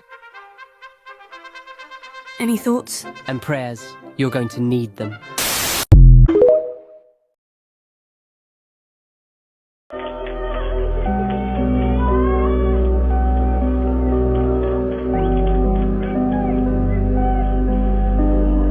Oh my gosh, you like turtles? I like turtles too! What is happening here? I'm just getting better, that's just how I'm doing, making music. Don't ask me how I did it, I just did it, it was hard. You guys ever like film TikToks and realize there's someone watching you, but you're just like sitting in your car and you can't do anything? Cause same. But anyways, let's talk about shifting. I don't know why I'm trying to act all professional, like, let's talk about shifting, like, girl, these are your friends, not your fans. I just like have to be serious when I talk. But anyways guys, just shift. I know you're sick and tired of hearing, just shift. You can do it. It's as easy as breathing.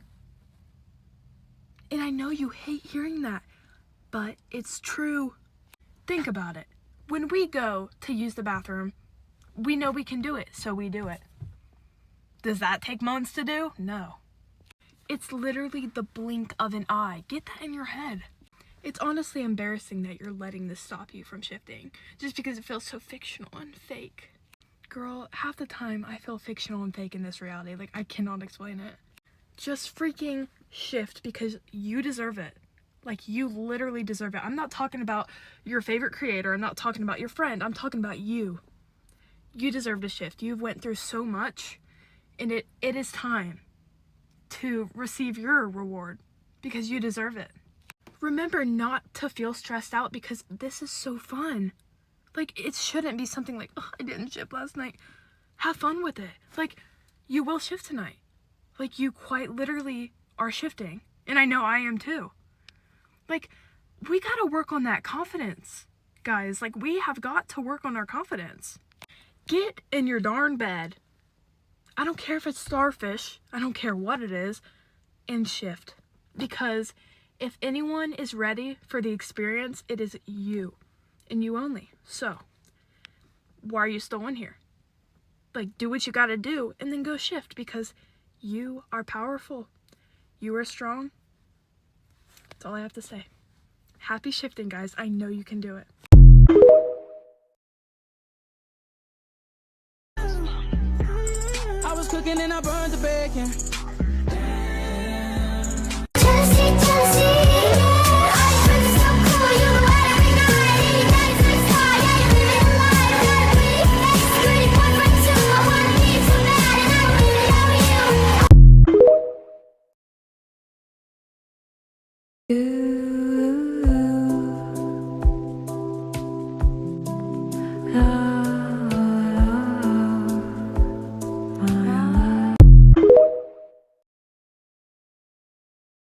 I do not like this song. Santa Claus is coming to town.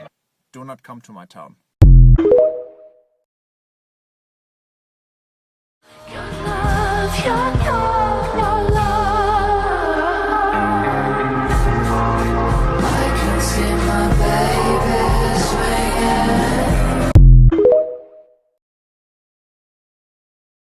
Look, a fairy! Oh, sorry, dude. I killed that.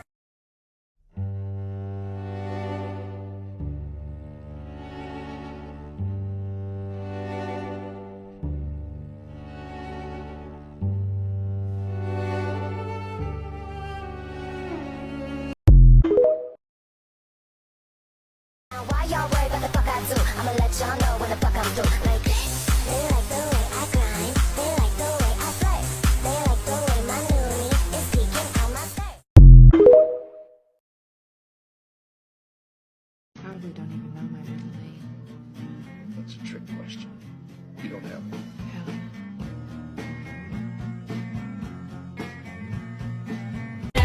Nobody else can see this.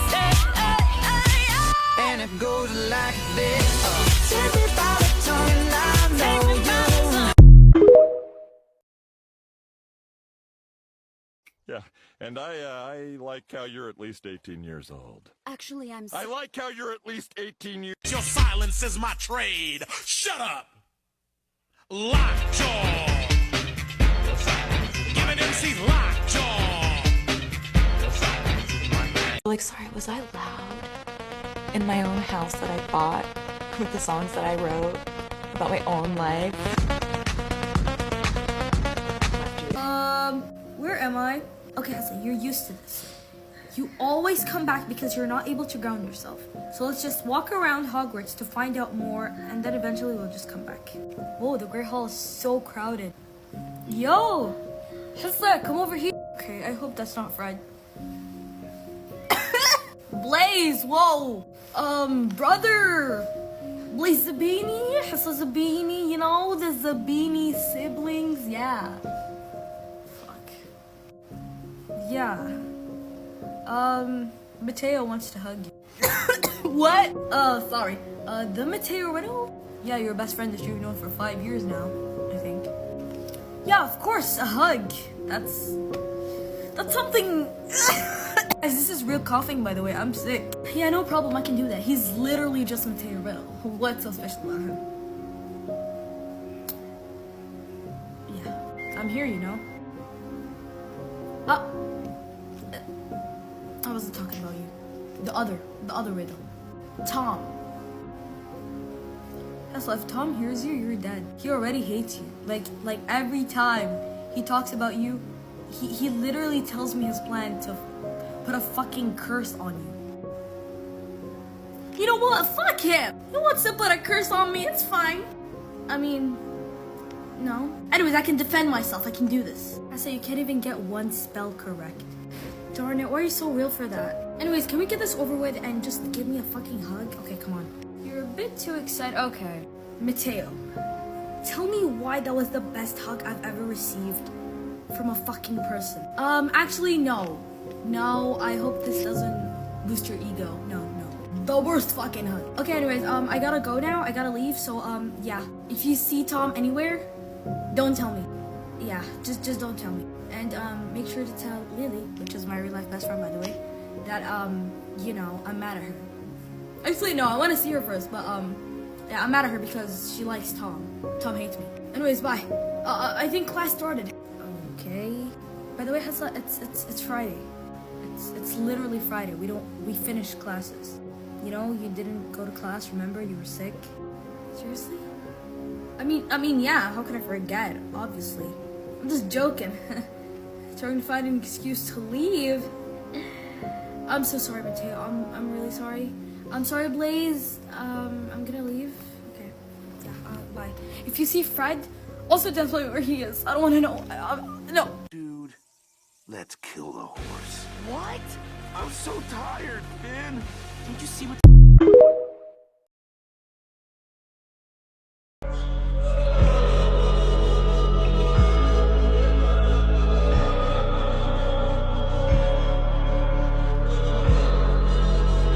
Looking at my history, I'm bad in love. Got a girl with California eyes, and I thought the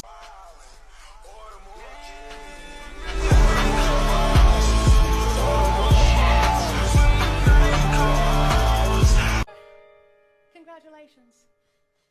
You have invented a new kind of stupid, a damage you can never undo kind of stupid, and open all the cages in the zoo kind of stupid. Truly, you didn't think this through kind of stupid.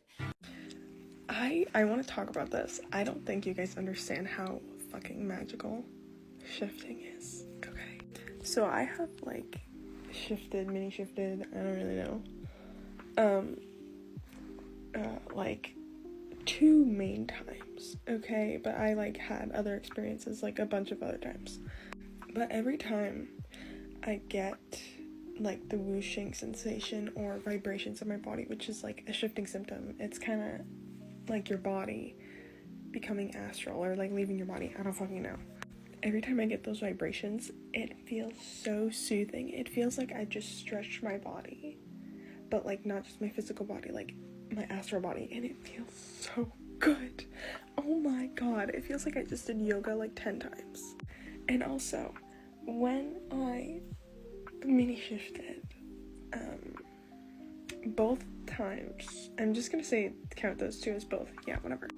When I came back, I felt like this spiritual goddess, okay? Like, it was absolutely insane.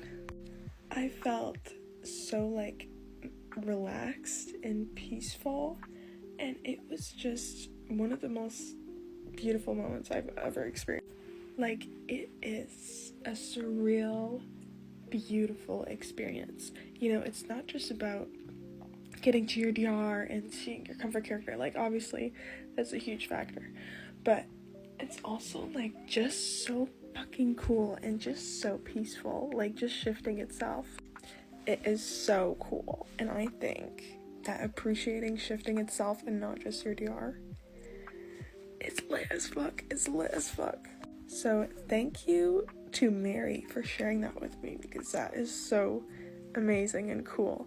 And I just wanted to explain that in a video because it reminded me of how like soothing shifting is, and I just absolutely love that. And I also just woke up, so yeah. That's why my voice is a little like alright, thank you, happy shifting. I had some dreams, they were clouds in my coffee, clouds in my coffee, and you're so This is a big game Meg is playing, and the only way to win is not to play it. Is that a War Games reference? Might be. You know War Games? Yeah, Still finding out new stuff about you. that's the adventure. There's a nerd in there. Bakugo, did you notice that? There's nothing you could have possibly noticed that I didn't catch before you. But let's go ahead and hear it. Escucha las palabras de las brujas, los secretos escondidos en la noche. Los antiguos dioses invocamos ahora la obra de la magia oculta. Esta noche al amanecer hemos llamado al antiguo poder. Aquí ahora las palabras de las brujas, los secretos que se esconden en la noche. A los Gromit! Wake up, Gromit! Come on, Gromit! We've got to hide the body! There's no cheese and crackers in prison, Gromit! Now come on!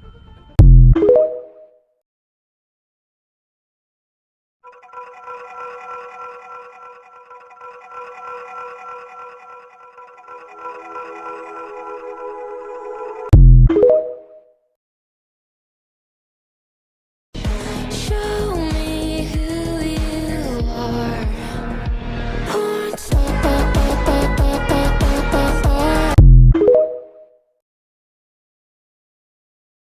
Something that's very funny to me about Shiftok is that people will like legitimately have this fear of shifting because they're like, okay, but what if I shift and then my time ratio doesn't work and then I come back and 50 years have passed and I've missed my entire life. Just shift to another reality where you didn't miss those 50 years. Like, I don't get it. Actually, no, I don't want to go anymore. Oh, okay. Just kidding, see you in 10 minutes. Okay. Just kidding, we're not going. Shredding waves is much more dangerous than people realize. You're very brave, Ken. Thank you, Barbie.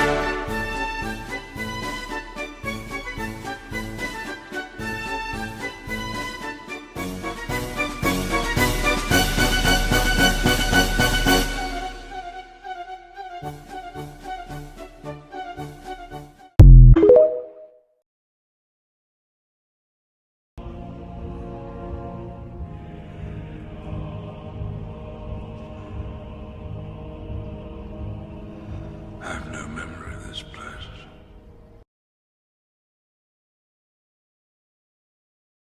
I'm like gonna start crying. Not really, I'm just beyond frustrated. I also have to whisper because it's 5:41 a.m. and my whole family is asleep. I was so confident and I was so sure that I was gonna shift last night. I laid down around like 7-ish and like did my method and whatever and ended up falling asleep for 3 hours. I was supposed to FaceTime my girlfriend and fall asleep on the phone with her, but I fell asleep and when I woke up, she was already asleep. Anyways, I'm not done with shifting. I'm not done with Shiftok or whatever. I'm just annoyed and frustrated at myself. When will it be my turn? Ugh, it's too early to be tearing up and wanting to cry. I'm gonna give you 3 new tips that you can try that might just help you shift. Number 1, do not plan anything for your DR. One of the reasons why we have such a hard time grasping the fact that our DR and our CR are on the same level of each other is because we plan out so many different things for our DR once we shift that we make it put on a pedestal. We plan out that blah blah blah is gonna happen to you, and then you're going to create like superpowers, then this fun thing's gonna happen to you, and by the end of it you've created some kind of unrealistic expectation for yourself because you're caught up in the mist of making your desired reality perfect. And a lot of us tend to focus on the details that are going to transpire in our DR rather than focusing on just the place that we're trying to go to when doing our shifting method. So I want you to shift to your desired reality and only think of the exact moment that you're going to shift and not have anything scripted or planned for after that. Meaning completely starting over and only seeing your DR as that one little piece of timeline of you shifting there for the first time. And after that, who knows what's going to happen. Yes, you can think of like, oh, I would like this to happen, I would like that to happen, but really in your mind know that you have no clue what's going to happen, just like you have no clue what's going to happen in your CR next. Meaning the only surprising part of your DR should be shifting there. Because you never know that once you shift, maybe your DR ends up being just as regular and just as boring as your CR is, or how boring you think your CR is. Just make the other parts of your DR unknown. That way there's nothing to visualize, there's nothing to think of, there's nothing to connect to. The only thing that you're connecting to is changing all of your surroundings in that one moment and then figuring it out from there. Number 2, shifting to your DR in parts. As a lot of us might already know, shifting is a form of manifestation. When shifting, we're basically manifesting an entire reality around us. And the reason why this can be difficult for some people to grasp is because you're changing your reality at a really high, big, fast rate. And one way you could do this kind of slowly is by manifesting small parts of your DR to transpire here in your CR and basically turn your CR into your DR through manifestation. So break down your DR into multiple different things or multiple different categories. Like first, manifest personality changes. Change your personality into the personality that you scripted for yourself. Second, manifest some look changes. Start manifesting things that you look like in your DR. Start manifesting them here. And if you're the type of person that likes that out of sight, out of mind kind of thing, and that's the best way that you can manifest, let's say, for example, you're shifting to Hogwarts, right? Manifest that Hogwarts exists somewhere on this earth, on this current reality earth, and that you were just supposed to go to that place that's already in your CR.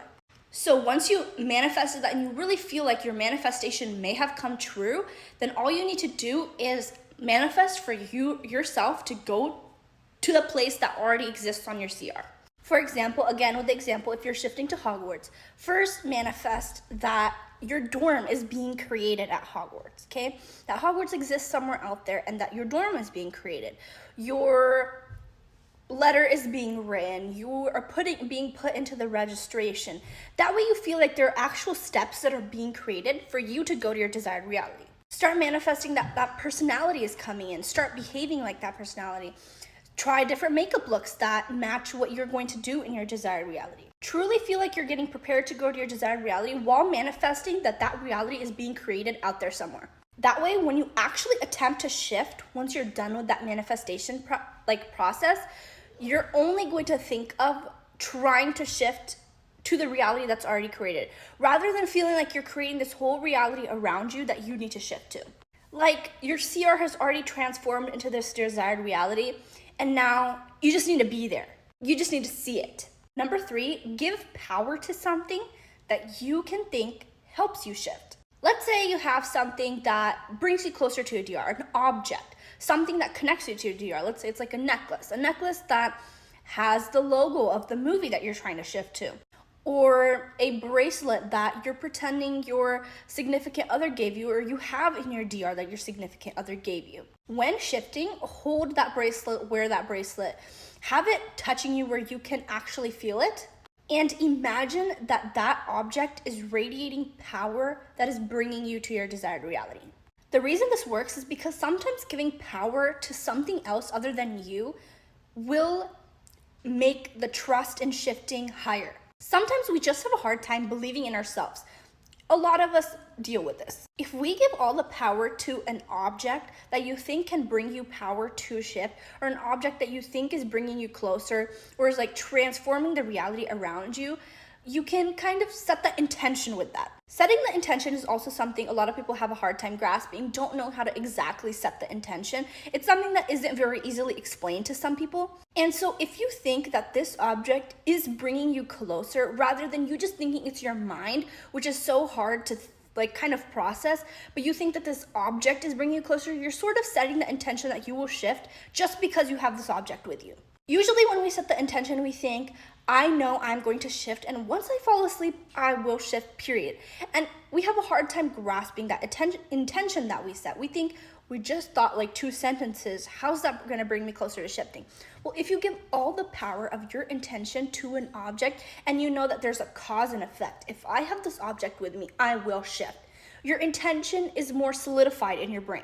Now, all 3 of these tips are something that I thought of that are some things that I incorporated when I was first shifting. Just some small things that I was kind of thinking of, and some small things that I feel like if I were to restart my shifting journey would help me now.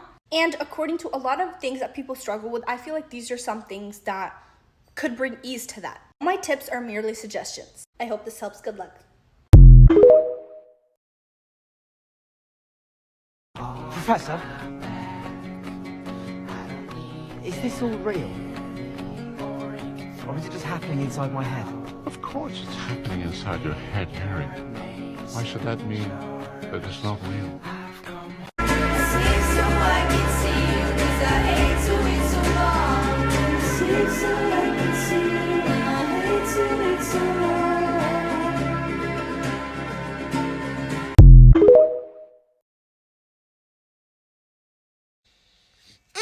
Just set the intention to shift and you'll shift. Tell me what that means. Do you know what that means? I know what that means. My manifestor besties over here know what that means. Do you know what that means? I would tell people to go reprogram their mind to help their mindset, and there'll be people making separate videos and comments about me that are like, you don't need to reprogram your mind to shift, babes. Just set the intention and you'll shift.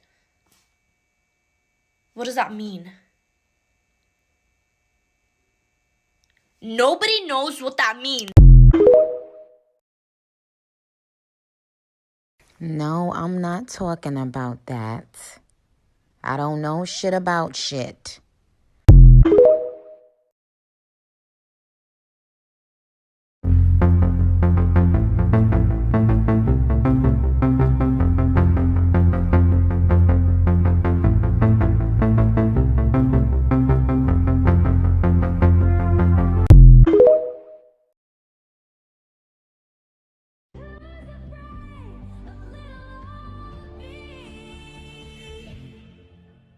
You should be.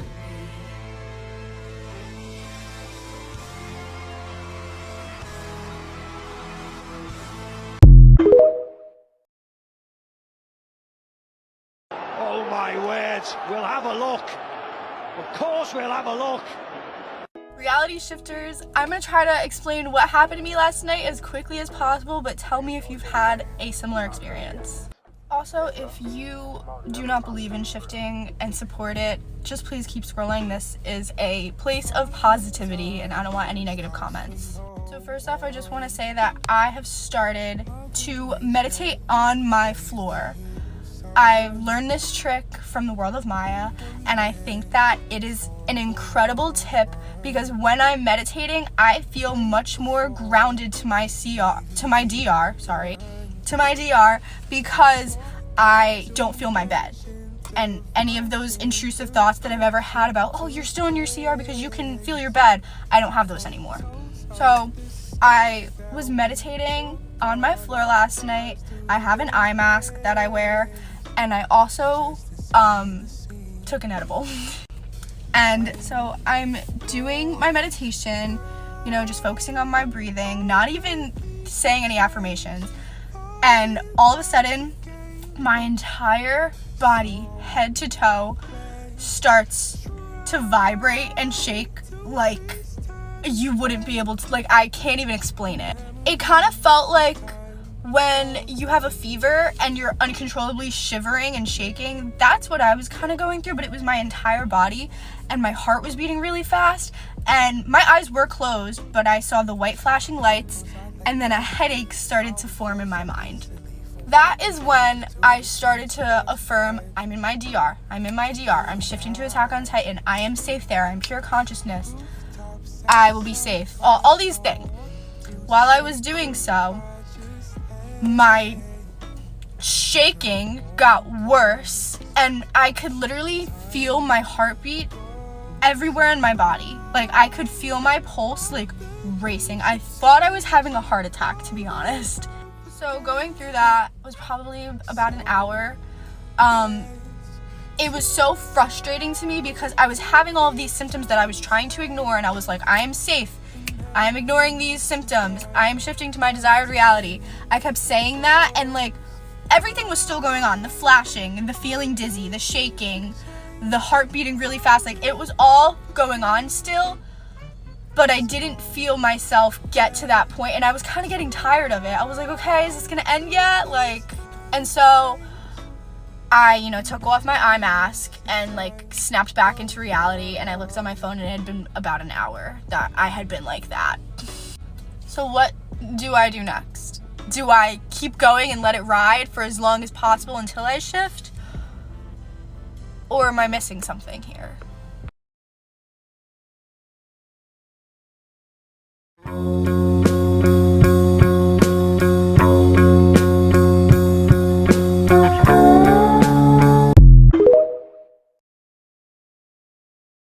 Okay, now that we're old and like grown and out of that embarrassing phase, can we just collectively as a group just admit that shifting was not real? Girl, you can't use 2020 Shiftok information because most of that was just misinformation, alright? You can't assume shifting is not real based off the information you got from 2020. Like, all of that misinformation was probably one of the reasons to why so many people failed to shift back in 2020, because you had to drink much water, you had to lay in starfish position when you tried to shift to be able to shift. And what do you mean by why did people just decide to come together and lie to each other? Why did thousands of people just decide to come together and lie to each other? No one created shifting back in 2020. It has always been around, but now with the new generation and social media and TikTok, people start talking about shifting on TikTok, but shifting has always been around. Like, I've seen so many people on TikTok that said that their parents or grandparents, they introduced shifting to them. But I never like smelled Draco Malfoy's cologne or heard the whistle of the train. Like, shifting has nothing to do with Draco. Shifting has nothing to do with Harry Potter. Shifting has nothing to do with Hogwarts. Shifting has nothing to do with fictional characters. It has, like, you can shift to a reality that is exactly like this one, only that, I don't know, you have a different room, you have different friends, you, like, it can just be the, like, slightest difference. lucid dreaming? Lucid dreaming has nothing to do with shifting. It is not, like, what are you talking about? You don't have to go to sleep to shift. You can shift in the middle of the day when you're awake. Like, you don't have to, oh my god. No, it has nothing to do with dreaming. No. Shifting and dreaming are two completely different things. It has nothing to do with each other. Dreaming is when your head is making up a scenario. I don't know, not real. It's not real. When you shift, you become aware of another reality, of yourself in another reality that you already exist in. You already exist there. And why do so many people assume that shifting is impossible? I just think that's crazy to me. So many people believe, I also posted this on another video I posted a while ago, but like, so many people believes in that when we die, that our soul leaves our body and go to heaven, or in some religions that when we die, our soul leaves our body and go to a new body, like reborn. So why would shifting be so freaking impossible? Because just think about how our universe is built. Just think about it, we're just floating on a globe in nowhere. Why would shifting be so freaking impossible, like, oh my god.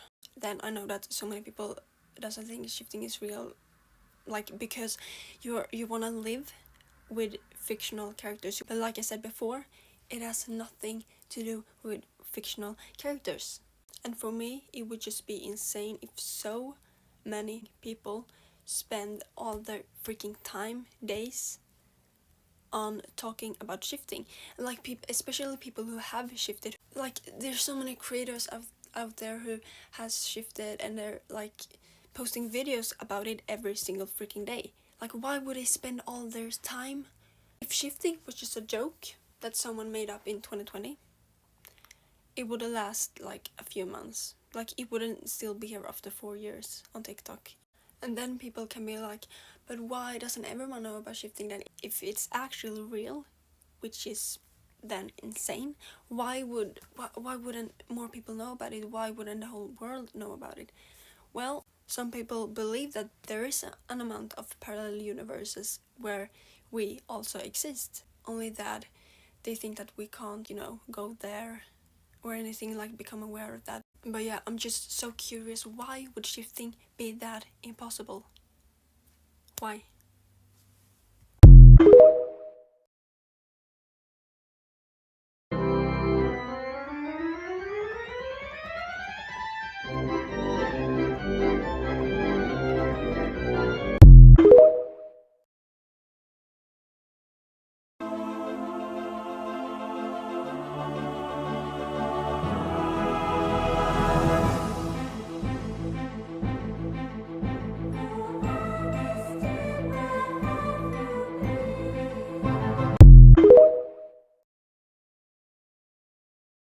I promise I'm not going to kill myself.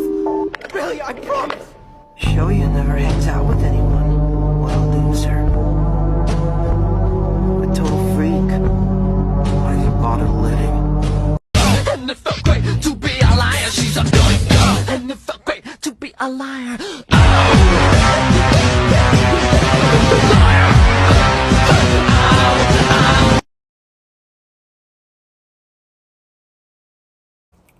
Hi family. Start off, ignore these. I have a pimple, unfortunately, so I'm trying to get rid of that. But I just wanted to give a little like shifting update, like for me, and like where kind of I've been in terms of shifting and whatnot. So to start off, if you know me and my like shifting stuff, I shifted to The Walking Dead and I shifted to Harry Potter, but I have not shifted to either DR like for a long period of time, for a long time. I had a shifting experience to my Walking Dead DR maybe like a little more than a month ago.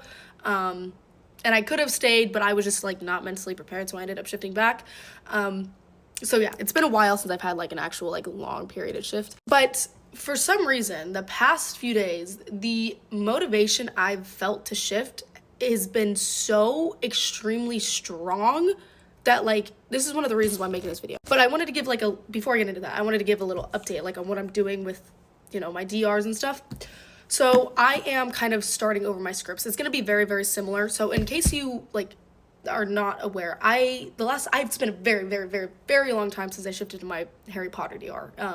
And I've only, like my newer one, and I've only shifted there once for a few days. So not much has happened in that DR. And since so much time has passed, like CR wise, that like I have not shifted there, what I'm going to do is I'm just going to start over on that DR. Just change some things around. I'm going to add a few people, from my CR into my DR. Just start fresh, just since it's been so long since I've been there, and it's just like, not much has happened, so I'm not missing much or anything. So I'm going to put that in here. I'm going to put all my scripts in here, and same thing goes for my Walking Dead DR as well. I'm going to make a few changes, here and there, but all my scripts are going to go in here. I don't have very long scripts, so I could put a lot in here, but my Walking Dead, Harry Potter, and waiting rooms are going to go in here because I do want to have more waiting rooms instead of just like a simple one thing room. And then I have this. This is for like my DR like entries whenever I shift back, like what happened and stuff like that. But like I said, with the whole motivation thing, for some reason, the past few days, it's just hit me like a truck. Like just wanting to motivate people. This morning when I was driving home from work, for some reason, my brain was screaming at me to just try and find something nostalgic to help me just feel that motivation again. I don't know how to explain. But the first thing I thought of was listening to like the very first subliminal that I had listened to when I'd like been trying to shift. As soon as I turned this on, I just started smiling from ear to ear. Like the nostalgia that brought with this subliminal that I listened to was insane. So if you're lacking motivation, I don't just try it. Listen to the first subliminal that you tried shifting with. Just the excitement, because with that subliminal, I just felt my younger self that had not shifted yet, trying to shift, and how excited I was. I truly have not felt this like excited about shifting for a while. Obviously I've had motivation to shift to my DRs and stuff, but not like this excited. Like there's just like a big difference there. So if you feel you want a little bit of motivation, you could always try and maybe listen to that. I don't know, maybe it could help. It for some reason it just fucking lit a spark in me. I don't know. But one other thing I did want to say, if this is like the last video I ever post on this account, I do not want anybody to ever give up on shifting, because find comfort in knowing that shifting is real, because it is very, very real, and you are absolutely capable of doing it. I know a lot of people have been on the journey for a long time, but I know that you are so capable of doing it. Whether you believe in yourself or not, I believe in it. Believe in you for you. Shifting is real. Like shifting is real, okay? It is real, and since it is real, you can do it, okay? And I just find that, I don't know, it's just something to hold on to, just that just knowing that it's real. Like that should excite you enough in wanting to try, But another thing as well, if TikTok really is getting banned, I think the platform that I will be on the most in terms of posting about shifting will be YouTube. If you want to subscribe and keep up with that, it's Elizabeth Shifting 1. It's the same as my username. But what I think I'm going to do is have people send in questions like questions about my DR, things, just shifting questions, anything I can help you with, scripts, whatever. That's what I want to make the basis, obviously, of the channel about. So if you want to subscribe and keep up with that, please do. That I really think that is where, if TikTok really is going away, that is where I will be most likely. So it's Elizabeth Shifting 1, slay. Go subscribe if you want. But yeah, I want to continue to help people shift. I want to continue to give that motivation as much as I can. That's what I'm here for. That's one of the reasons why I've never gone away, because I was in your shoes before I had shifted, obviously. Like I know what it's like to be frustrated with shifting and, want to get there and stuff, but I just know that you're capable of doing it because I did it. It's going to happen for you, I promise. But yeah, that's my rant. I don't need to go on any longer, but yeah, I love you guys. I just love you all so much. It's not even funny. You guys have my whole heart.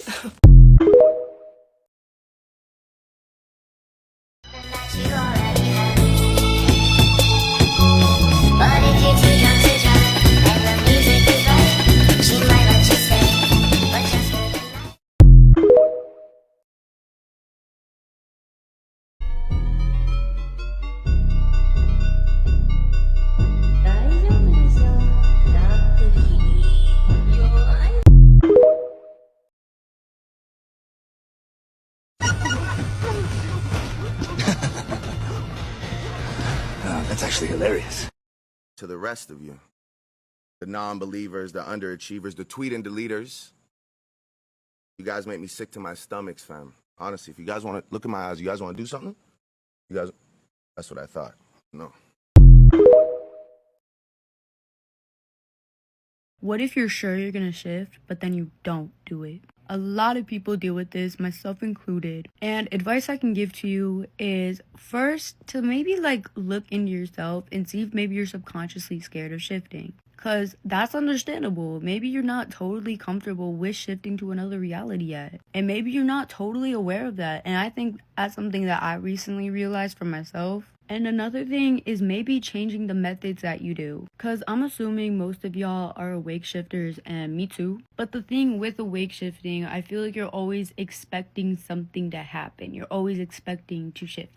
Which is obvious you're expecting to shift. But maybe you're expecting to feel something, or you're expecting something different to happen. And that could possibly be distracting you. So maybe try a sleep method or the lucid dream method, which I know a lot of people love. Because sometimes we just get so distracted by the shift, the actual shift of shifting, that we kind of just lose focus of maybe visualizing and affirmations and all that stuff that you do while you're shifting, if that makes sense. Don't cry.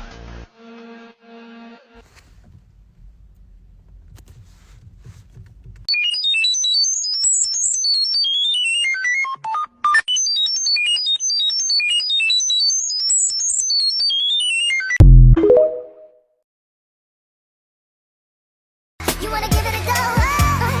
Gitchy, gitchy, yeah, yeah, da, da. Gitchy, gitchy, yeah, yeah, yeah.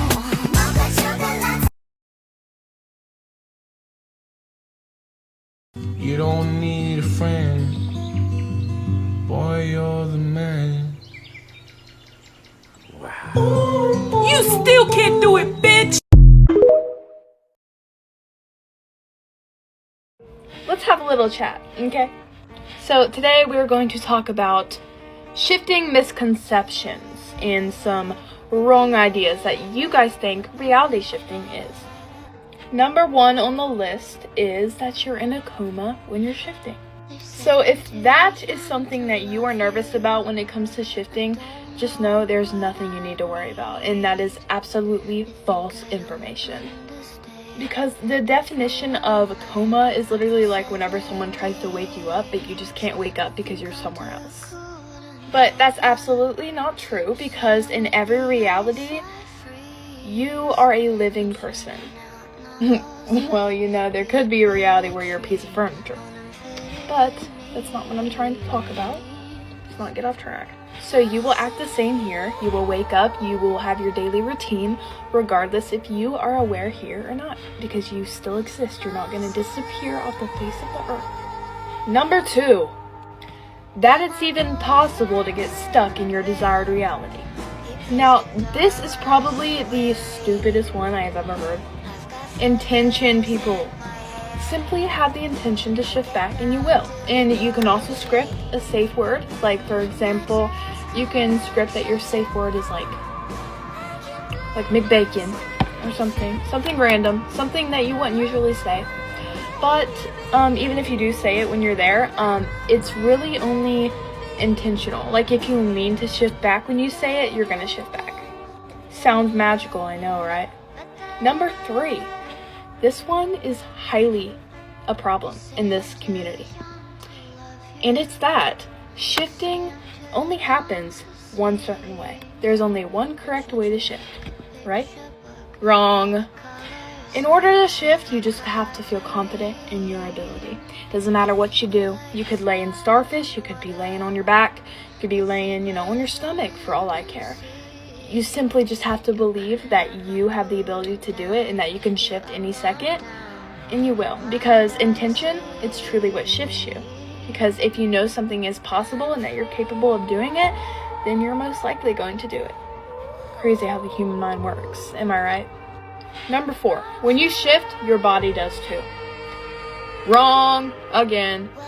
When you're shifting, you are only moving your awareness. I know, right? So easy. That's it. You're moving your awareness. Like, you're not going to feel your body evaporating. Like, what did you expect? Sorry. So, for example, let's say you were aware here and then you're trying to shift. And then let's say you shifted. You are going to move into the mind of you from your desired reality. Because you are already there. You're just changing where you're aware. And you're not even changing personalities.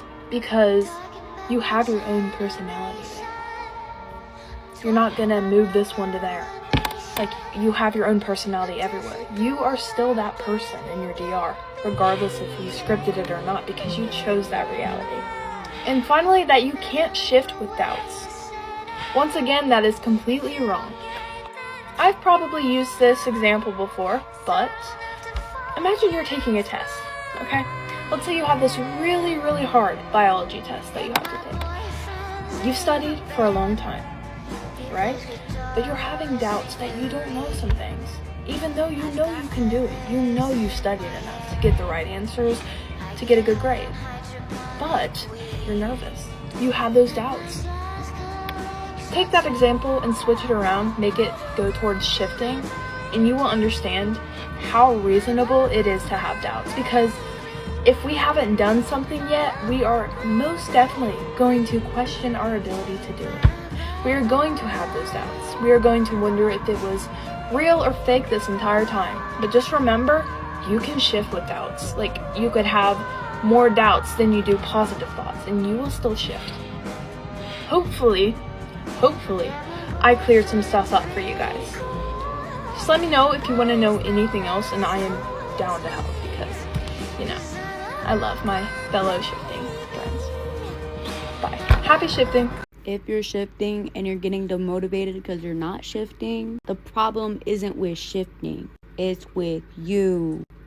No, but for real, like, change your mind in a good way. Maybe you totally believe in shifting, but the thing is, maybe you don't have the best belief in yourself that you can shift.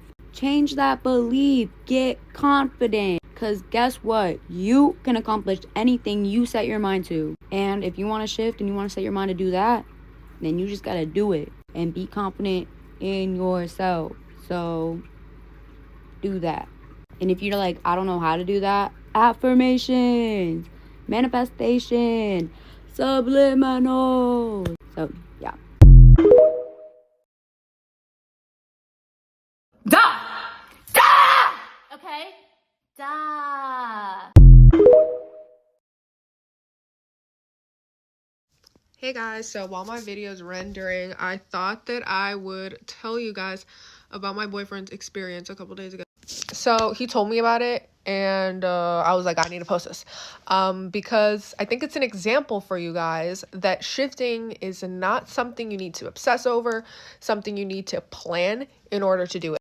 My boyfriend is a jock, all right, guys. He does not have any involvement in this type of spirituality or lucid dreaming or meditation in general. However, he texted me the other day. He literally crashed out, fell asleep, and shifted. So he's lucid dreamt before, he's had dreams before, and he's heard me talk about shifting obviously so much, especially on here. He knew for a fact that this was a shift or something like it because it was too real and too linear to be a lucid dream or just a dream. So he basically just went about his day thinking that he was awake. Like, that's how real it was. He thought he was awake, and his siblings were acting the way that they act here. You know, his friends were acting the same way. You know, he went about his daily routine. He went to the gym with his brothers, etc., etc. And he didn't realize that it wasn't in this reality until he woke up. Then he texted me, freaking out, being like, I shifted, it's real. And he was telling me just now that, you know, it was so easy. Like, he wasn't even thinking about shifting, and it just happened to him. So in that case, I just want to put out there that if my boyfriend, who has no experience or idea of shifting, can do it, you guys definitely can. My ass, it don't move. It don't move. My ass, it don't move. My ass, it don't move. Your headphones to the side. We got the same headset. Oh my god, we gotta fuck. On God. Oh no, we got. Oh wait, no, I'm. Played these games before! I said I played these games before! Okay, can we freaking talk about how I just shifted? Okay, so I'm pretty sure it was to one of my Outer Banks realities. Dude. Well, I'm certain it was to my Outer Banks reality. So I turned on, like, it was like spa music last night. Because at first, I turned on a subliminal and I could not fall asleep. I was like, what the fuck? And then I turned on spa music. And then I like, somehow got relaxed and everything was like, okay. And then I had a dream. Now, in the dream, it was like, I kind of like did the lucid dream method. Because I had a vivid dream, and then I was like just around darkness. It was kind of like 11 in Stranger Things when she like put the blindfold over her and then she like went into the void. So I did that, and then freaking, I just like made a portal. Because I was like, okay, wait, I'm in a dream, so let's do this. I'm so mad I woke up, bro. Okay, so I made a portal, and then next thing I know, I'm waking up. I'm waking up on JJ's chest. Dude, we're not even together in that reality. Why? What? So it was in the chateau we were in, and like I was in I think it was like John B's room, but I scripted it was my room. And I scripted that it was the day after the hurricane, so I think that's what happened. Like, yeah. And it was, let me say, it was really hot in that freaking house. No air conditioning. I was sweating, bro. Like, the body heat, But anyway, like, his skin was so soft. Dude, okay. So, I didn't stay because I got really scared. This happens every single time I shift, bro. Like, I say, oh yeah, I'm gonna stay, and then I shift, and then I get so scared, I shift back. I sold. I burned that bacon. But that was the craziest experience in shifting I've ever had. Because I saw my SO.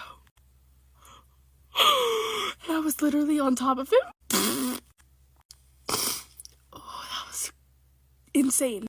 But he was asleep. I woke up and then I was like on him, and then I picked my head up. I looked up and I said, oh shit. That's exactly what I said. And then he started moving, and then I got scared and I shifted back. But yeah, that's my little shifting story time. So we're gonna actually shift tonight again and stay there. He keep playing with me, he don't know. I ain't no scary ass bitch, I'm a hoe.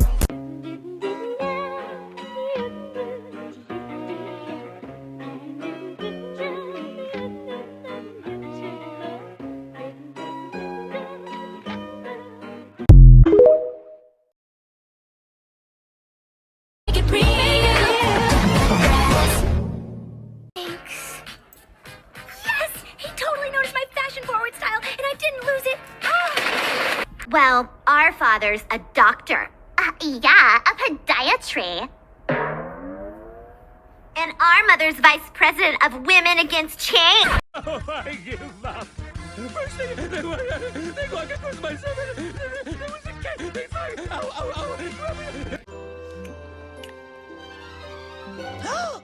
This is moving way too fast for me. I so cannot handle it. Wait, I got a plan. Stop the planet. I'm getting off.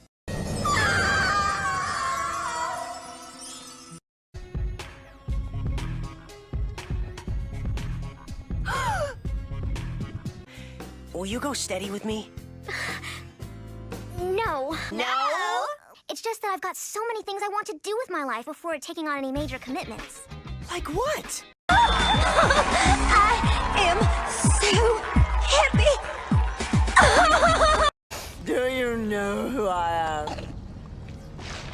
I am Burdine Maxwell, the founder, the president, editor-in-chief of Your Thing magazine, and the reigning queen of fashion.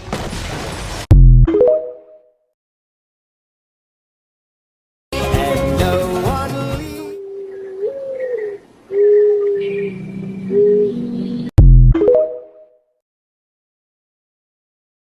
I hate to break it to you, friend, but if you're watching this, you have already shifted realities.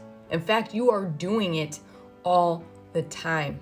But if you do not believe me, here's 5 extra signs that you have already shifted realities. First one, arguably one of the most important and probably also very, very surprising. Your memory sucks. You are not going crazy. You are not losing your mind. You do not have dementia. You are not getting older. Your memory suddenly sucks because you, my friend, are shifting realities all the time. You're shifting timelines. And guess what happens when you shift to like a timeline that's so completely different from the one you're currently on? The memories associated with the old timeline, they dissolve because they're just that far removed from where you currently are. So if you can't like remember what you ate for breakfast yesterday, it's because you've probably shifted realities like so many times since then, or just to such a drastically different reality. You can't remember because it's just not there. That memory isn't even there anymore. You are that different of a person. You are like a different version of yourself, one that does not have those memories anymore. So I hope that makes sense. Let me know if you have any questions on that in the comments. Sign number 2 is that you have like a wonky sort of experience with time. So sometimes time's moving really, really fast and you completely lose track of it. Other times it seems really slow. You may lose track of like what day it is, or you might think it's daytime. You look out, it's like nighttime, stuff like that. Weird experiences of time, because in this reality we live in, there is a time matrix. When you are detaching from this reality, you are also detaching from this time matrix, and you are shifting into different time matrices. So your experience of time will expand or contract accordingly. Sign number 3 is that your current reality starts to resemble your desired reality, okay? You begin to merge the two realities rather than having to go to a different reality to experience that which you would like to experience. You just bring it into this one, and you bring this one into that one. They merge, okay? So if you're starting to notice like weird synchronicities where there's like people in your life that are similar to characters in your desired reality, for example, this is because you were already shifting realities and you're bringing a little bit back from your desired reality each time into this current reality. Number 4, also a very, very important one. You have less attachment to shifting realities in general. This is because, if you've maybe seen some of my other content, when you're trying to engage in reality shifting as a form of escapism because you hate this reality and you're trying to get away from it, it can never actually work, because we have this magic system, as I like to call it, in this reality, the law of attraction. Like attracts like. If you are coming from an energy of like, I need this to happen, I need to escape this reality, you're just gonna keep perpetuating that energy of needing to escape reality. But if you're in this energy of like, I love where I'm at, I love my reality, you're gonna perpetuate that. And therefore, you're gonna open the door to your desired reality. The 5th sign is that you feel lighter, happier, and just all around higher vibe in general. Because everything is energy, my friend. Energy vibrates at a specific frequency. When you're vibrating at a lower frequency, you have tangible physical form, okay? When you're vibrating at a higher frequency, you lose that physical form, and therefore you can easily move between realities. This is what happens, for example, with a hummingbird's wings. You can't see their wings anymore because they're flapping so fast, right? It's like it loses its tangible form. That's what happens to you when you're vibrating at a higher frequency. And when you vibrate at a higher frequency, you feel happier. So let me know in the comments, is this resonating? Do you accept that you are already shifting realities? How many of these signs do you relate to? And if this is resonating, but you feel like no one in your life understands you, you're still seeking support, I would invite you to join my private community, the House of the Spirit Dragon. We are going to be doing a month specifically on reality shifting, I believe in a month or 2. So there is a place where you can find the motivation to shift and you can get the support that you need. Either way, my friend, I'm sending you much, much love on your shifting journey. Know that you are powerful. You are already shifting.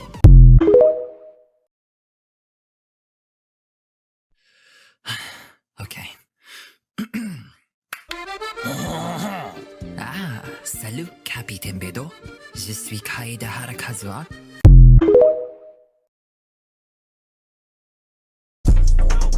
I got doxed by 6! I got tased by 6! Here's a reality shifting tip if you only tend to shift at night. So a lot of people think that you can only shift when you go to sleep or at night, but you can actually shift whenever you want. You can shift during the day, which I would recommend if you're a bit afraid or uncomfortable with shifting. But if you want to shift at night, try putting your pillow on the opposite side of your bed where your feet are. This way, your subconscious and you know that like something else is going on tonight. And this way you won't like ruin your sleep cycle, because I used to not do this, and then it still affects me, but every night now I'm like, oh, I have to try and shift because I might be able to shift. Like, no. So this way, whenever you put your pillow on the opposite side of your bed, you're like, okay, tonight is a shifting night. But if you just want to sleep and you just want to dream and rest, you will put your pillow on the right side of your bed. Alright, I hope this helped, and happy Canada Day. Bye. Butter the toast, eat the toast, shit the toast. God, life's relentless.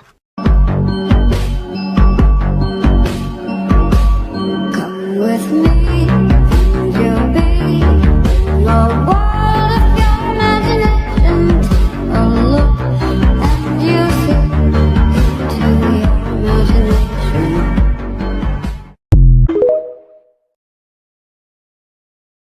I'm gon' make it out, promise I'm gon' make it out. Mama, I'm gon' make it out, pussy, I'm gon' make it out. I ain't never had a doubt inside me, and if I ever told you that I did, I'm fucking lying. Can you feel that light inside? Can you feel that fire? Can you feel it? This is what to do if you feel like when you shift, you're not doing anything. So one of my shifting friends just showed me a video of this girl saying that she feels like when she's shifting or like tries to shift, that she's just scripting and like replaying a scenarios that will happen in her DR in her head. So what I want you to do is I want you to lay down, stand up, sit up, whatever you want. I've recently learned that sitting up actually works too, so like you can try that too. Now, you are going to visualize yourself as a consciousness first. So, I've talked about the void method before. You're going to go to the void first. So, visualize yourself, embody yourself as a consciousness, as an awareness only. You don't have senses, you can't feel, can't touch, you can't see anything. You are simply awareness in the middle of nowhere. That's all that you are. And when you truly feel that and you're like, okay, it's time. This is the next step. Now you're gonna use your 5 senses, okay? And this information comes from a mix of Neville Goddard and Becoming Supernatural by Dr. I forget his name. Anyways, Joe Dispenza, that's his name. It's a really good book. I highly recommend. So you're gonna use your 5 senses. Okay, you're gonna visualize a scenario that will happen in your DR, whether that's where you wake up or a scenario that you were really excited to go through. Okay, you are going to embody it with all of your senses. Okay, and when I mean embody, I mean marinate in it, bitch. Like, get into it. And you are going to do this until it feels real. And just another tip, when you feel shit happening to you, don't let yourself get excited. I know it's hard, but keep yourself calm, because when you get excited, I've heard from multiple sources and from personal experiences, it doesn't work out. You get excited and then you come back to where you were. It's not it. Instead, remain calm and just bring your attention back to what is happening to you and your intention, which is your desired reality and shifting. Okay, my loves, I hope this helped. Thanks for my shifting bestie for sending me that video. Okay, bye. Happy shifting.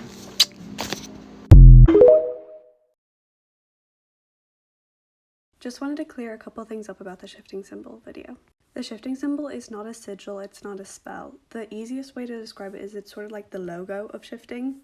This is the actual shifting symbol. All the things that I added around it, like the elements, the moon and stars, my zodiac sign, those are just things that I added because I feel quite connected to those things and I just wanted to add it on. So doing that part of it is completely optional. The reason I draw it on my wrist is because every time I see it, it's going to remind myself about shifting and that shifting is real and all of those positive affirmations is going to go into my subconsciousness and it's going to help me shift. So that's why I do it. Pretty sure the symbol was originally created because if someone wears that symbol on like a piece of jewelry or something, then if someone else finds someone wearing that, they'll know that that person is a shifter, and then they can, you know, talk to each other about it, whatever they want. So I hope this answered all of your questions. Good luck shifting. Everybody, I'm a reality shifter, and if you're a reality shifter, you should stay and watch this. Before I start, I have posted one before this one, but I don't like it very much, so I'm gonna redo it. So, and then I'm gonna delete that one later. So, basically, I wanted to come on here and talk about shifting, my shifting journey, what I could help you with your shifting journey, shifting tips, and shifting motivations, everything in that type of sort. So watch if you want to hear about that. If you don't, scroll. It's good. So I wanted to start off saying shifting is not everything that we make it out to be. It's not this big scary thing. It's not this thing that is hard and frustrating and blah. It's literally just shifting your consciousness to another reality, opening your eyes in another reality, moving your consciousness to another place. And I know that sounds big, it can sound big, but it's not. It's just like picking up this curler and going ahead and saying, I picked up this curler, I shifted. That's what shifting is. You just say you're gonna shift and you're gonna shift, because wherever you intend to be is where you're going to end up being. Everyone overcomplicates shifting, and you don't need to. Once you stop overcomplicating it, you'll notice how actually easy it is. I've been shifting since 2020. I have shifted once in my time. I shifted in 2021, a year of shifting, and I shifted to Hogwarts. And sometimes I feel like that didn't happen, even though I did it. It was 3 years ago, and it was crazy that it happened, but I know it happened. But sometimes I just get worried that it didn't. So shifting is a thing that can go up and down. It's just like any other belief. Once you have that belief, keep that belief. Work on your belief of shifting to shift, because the belief is the biggest thing. Once you believe in shifting, you're gonna do it, because it's just like, okay, let's start off with this. So also with saying I will shift. Stop saying you will shift. Literally stop saying you will shift. Because you're not gonna say, I will eat dinner tonight. I will go to bed. I will sleep tonight. You're not gonna do that. You're just gonna go to sleep. You're just going to go eat dinner. You're just gonna go do what you want to do. You're not going to plan and have all this stuff that you need to do before. You don't need all that. Yes, shifting, I was in 2020 Shift Talk. I saw the things they said you need to do.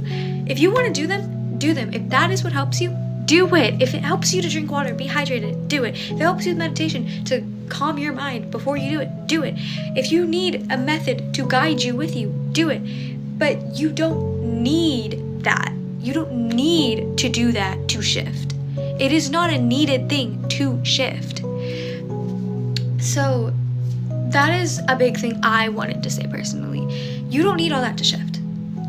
Now, also I'm gonna go off saying, shifting is just moving your consciousness to another reality. I have repeated that probably 10 times throughout this whole video. It is just doing that. It's not a hard thing to do when you actually stop overcomplicating it. Stop overcomplicating your shifting journey. It is your shifting journey. Some things are gonna help you, some things aren't. You know, your best friend if your best friend shifts, stuff that helps her might not help you. Stuff that helps your favorite shift talker might help you, it might not. Try it out, see if it works. If it doesn't work, try something else. Don't overly stress yourself on shifting. All you need to shift is this. There is no other proof than this. And there is proof throughout people who have researched shifting. There's documents that have come up that is proof shifting. There's a lot, like scientific methods. Sorry, my dog. Anyways, basically, there's people who have shifted that literally were here before Shiftok.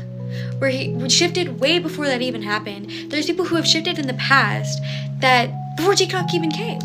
Shifting is not this thing that just came across in 2020. It's not. If someone's telling you shifting isn't real, if your favorite TikToker doesn't believe in shifting, who gives a shit? Who gives a shit? Because shifting is your own journey. If shifting found you, you are meant to find shifting, and you are meant to shift. You are meant to shift. And that's easy as that, if shifting found you. If you don't want to shift, don't shift. If you do want to shift, shift. It's easy as that. I believe everybody can shift if they truly try to shift and they shift. So, shifting is a beautiful thing, and it can be fun, and it can be this, but it can also be stressful, especially if you're trying to escape a reality that you don't want to be in. If you don't want to shift that night, you're not going to shift. Don't force yourself to shift. Just shift when you feel good. Shift when you want to shift, because it's all about what your mind feels like it wants to do. If your mind wants to shift, it will shift. If you want to shift, you will shift. Well, not if you want to shift, if you intend and you believe and have the right mindset. Mindset is so important. That is my biggest thing other than actually just knowing what shifting is. Biggest thing, mindset. Have the mindset that you will shift. Have the mindset that everything you do the day before you shift is to shift. Do not think about what's going to happen in that the next day here. Think about, I'm going to wake up there.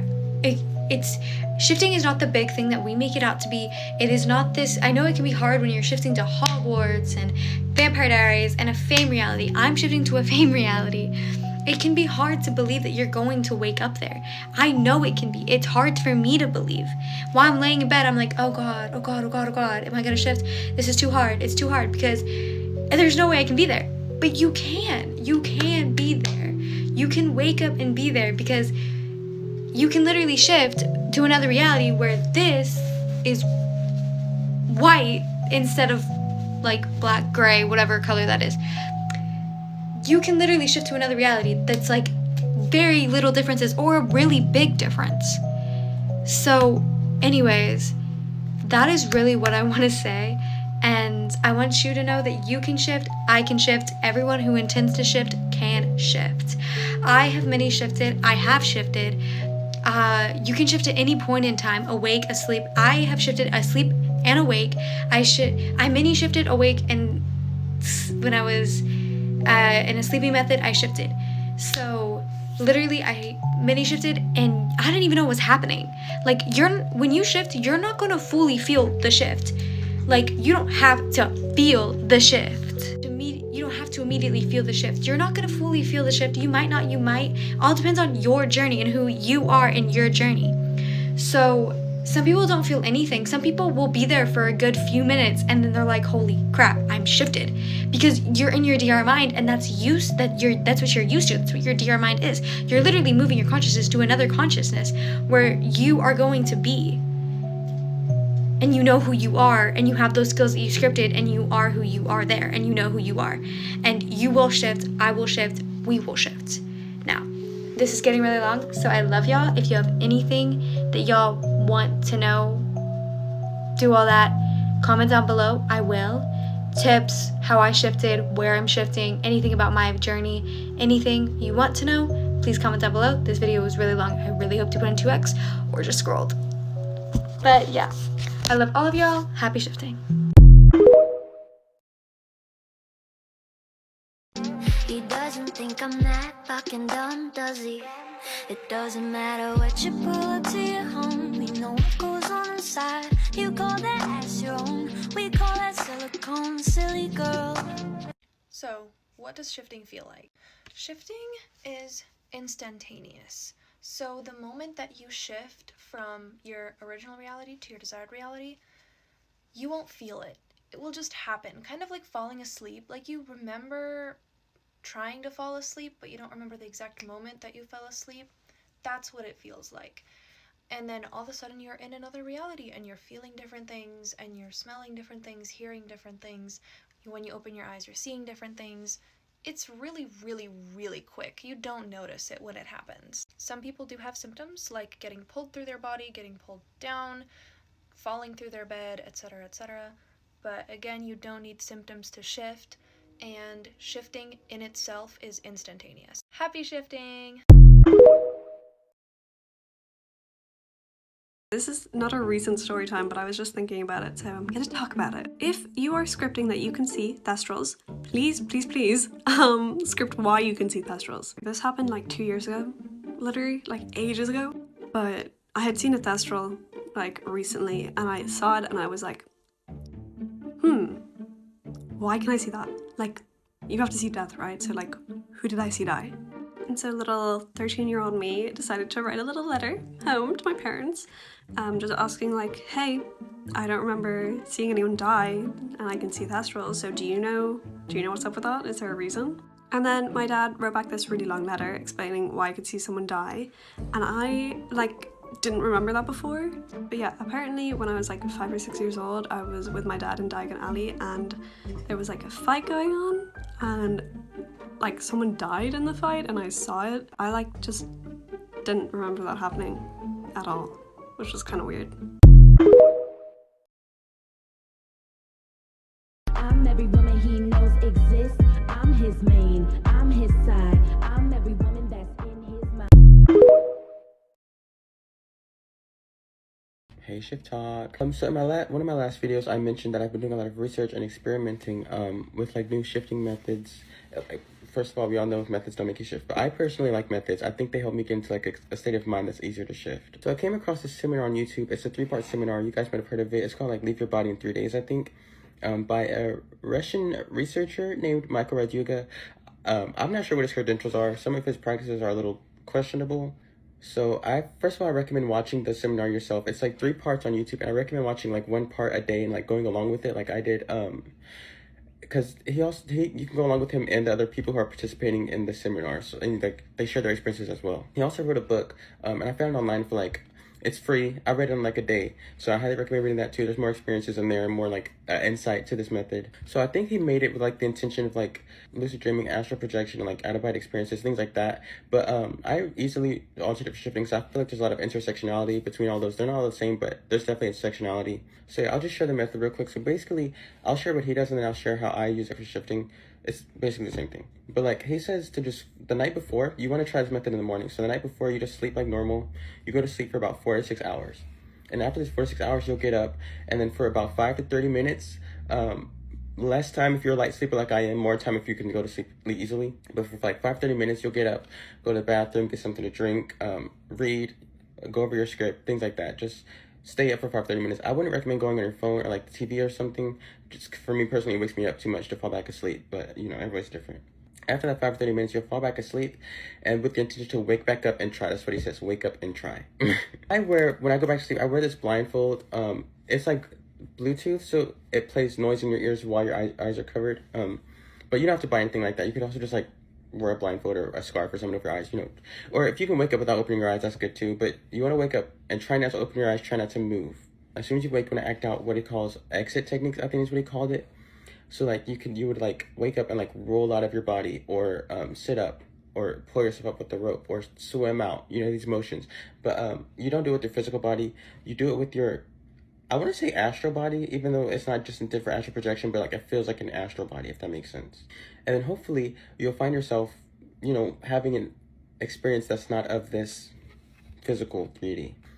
How I use it for shifting is like, instead of just like exiting my body, I think of entering my DR body. So like, instead of like rolling out of my body, I'm rolling into my DR body, or sitting up with my DR body. Do you get the idea? And that's basically the whole method. It's really simple. I've shifted once with it already, and I tried shifting to a new DR that I'm scripting. It's a shameless DR. I'm trying to shift to shameless. That didn't work, but I had a super vivid dream about it, like this morning. So I shifted with it once, and then I had a vivid dream about my DR the second time. So I really, really Highly recommend you guys. If you've been trying to shift for a long time, or if you've already shifted and you just want to try something new, really recommend this. And I'm not going to say like 100% like this will make you shift, but I just want you guys to go into it with like an open mind, no expectations, lots of confidence. Have like confidence that you'll just wake up and do it. And yeah, that's the whole thing. Again, this doesn't have to be just for shifting. You can use it for lucid dreaming, astral projection, and out-of-body experience. Whatever your intentions are, it's easily like, you know, could be for that. But I use it for shifting, and I know a lot of shifters follow me, so. And yeah, if you give it a shot, please, like I said, go check out the seminar, go read the book, and then you can come comment down if you have any experiences with it, because I want to hear about you guys' experiences.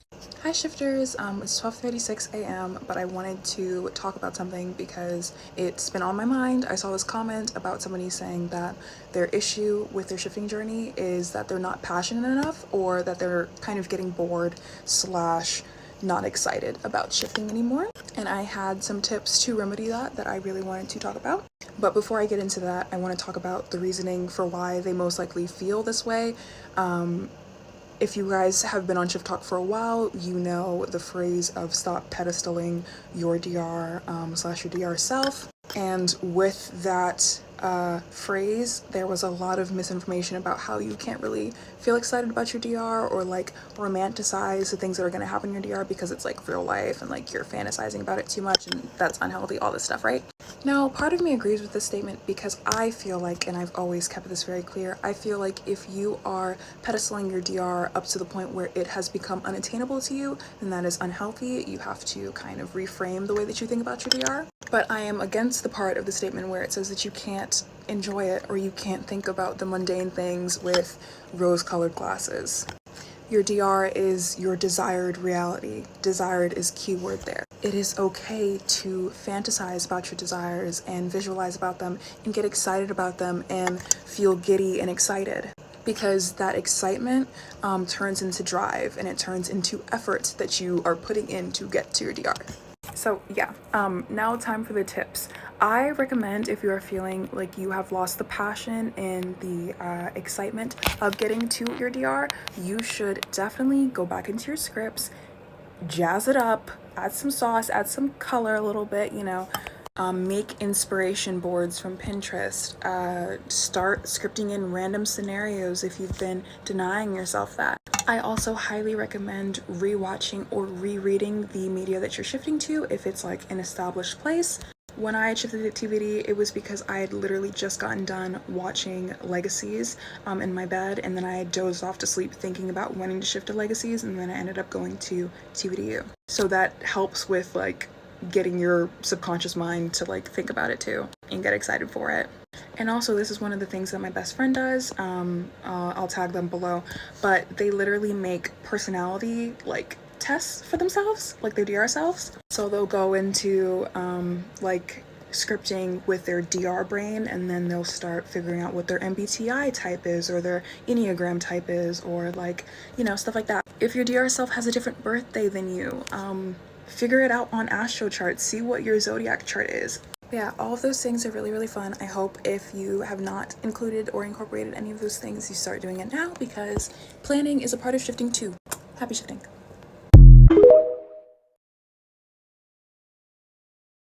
Hey guys, my name is Maddie, and today I'm going to be telling you how to shift while I work on my Hogwarts script. Okay, shifting 101, how to shift. The first thing I have to say is that you already shifted. You just shifted. Do you know how you shifted? You didn't scroll from this video. So, you just shifted. We also shift through manifesting. For example, I manifested that I would be in a relationship by September. By or during September. And I have it somewhere written in my manifestation journal. I'm not gonna try to find it right now because my room's kind of a mess. But I manifested that I would be in a relationship by or during September. Guess when my boyfriend asked me to be his girlfriend? September 22nd. Another one I manifested is that my hair would grow back quickly. I know it doesn't look like it, but I cut my hair up here about a month ago, and my hair usually does not grow fast. It went from here to here in a month. Do you know why? Because I manifested it. Another one of my biggest tips is that you need to stop putting your DR on a pedestal that is impossible to reach. For example, like that your DR is too much fantasy to ever be real. Can we all just be for real for a second? We live on a floating rock in the middle of space, and we are all just walking brains. Do you really think that anything isn't possible? Another thing that goes with this is that you need to realize that days are going to be boring in your DR. Unless you scripted that every day isn't boring, you're going to have boring days. I'm sorry, it's just going to happen. For example, when I first shifted to my Hogwarts CR, I had planned to shift to the Leaky Cauldron a few days before school. I didn't end up doing that. I shifted, it was the middle of August, and I stayed there for 3 days, and it was the most boring 3 days ever.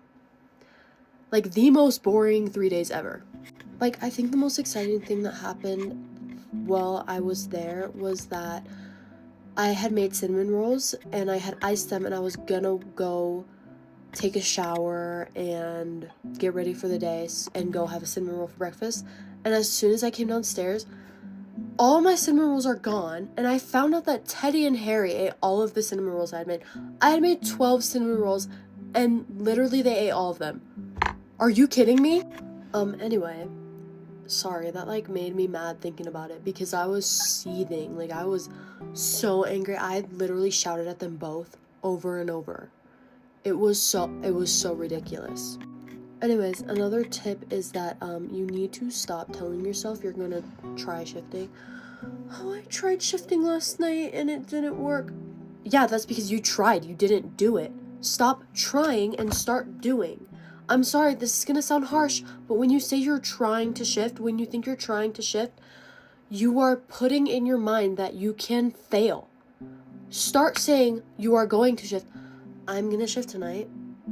I'm gonna get in bed, do my method, and wake up in my London DR, because that's where I'm shifting tonight. I'm gonna wake up in my London DR next to my boyfriend. Like, the amount of times I've heard, my attempt didn't work last night. That's because you didn't do it, you just tried. I'm sorry, and this sounds so mean, but you need to stop trying and start doing. I know it's easier said than done. Believe me, I literally shifted after 2.5 years of trying, and it was so incredibly hard to get to shift, to get to the point where I did shift. But these were some of the things I had to start realizing to shift. I had to start realizing I needed to stop trying and just start doing it. It's natural. It's a natural thing. Shifting is a natural thing. So you need to treat it as that. You need to stop treating it as something that's so crazy. Finally, my last tip is that you need to give yourself breaks and you need to give yourself grace. Shifting can be addicting. Trying to shift can be addicting because you want to be in your DR so bad. You literally, it's your desired reality. You desire to be there. It can be so addicting, which is extremely bad for your mental health. You need to take breaks to take care of your mental health. You need to take care of yourself. And I'm not being like, you need to clean your room every single night before you shift, because no, that's not true. But you do need to take care of your mental health. You do need to take breaks because shifting is consuming and it can really harm your mental health. Don't let it consume you. As I said, it's easier for me to say all of these than for you to do them. And I know I can't just hypnotize you into feeling the same way I do because it took me so long to get to having this mindset. But really, you just gotta believe me. Like, I don't know what else to tell you. And if you're gonna be in my comments and be like, is shifting really real? I don't know if shifting's real. Literally, what did I just tell you? Shifting is real. You can do it. It hasn't been around since just 2020 Shiftok. It's literally an ancient practice. What? Just, again, remember, We live on a floating rock, and we are walking, talking minds. We are capable of anything. The universe is our oyster. We live on a floating rock in the middle of nowhere. Be realistic here. Shifting is real. Astral projecting is real. All of that stuff, all that spiritual, hippy-dippy bullshit, it's real. It is all real. I don't know what to tell you. Anyways, there's really nothing else I have to say, and if you guys want me to elaborate more on any of this stuff, please let me know. I would be happy to, because I love making videos like these. Even though I know they're a little harsh, I like making videos like these because I want people to succeed in shifting. I want people to experience the happiness I experienced when I first shifted. Anyways, for the people who skipped to the end because they didn't want to watch 7 minutes of me straight up talking, first of all, shifting is real. You shift every single day. You shifted right now. Second, your DR is very achievable, so stop thinking it isn't. Take it off of a pedestal. Third, please stop trying and just start doing. Stop. I'm trying to shift tonight. I'm gonna attempt tonight. Just do it. Stop saying you're gonna try. Just do it. Number 4, sorry. Take breaks and be easy on yourself because shifting can be very addicting and consuming, and you need breaks. Your brain needs breaks.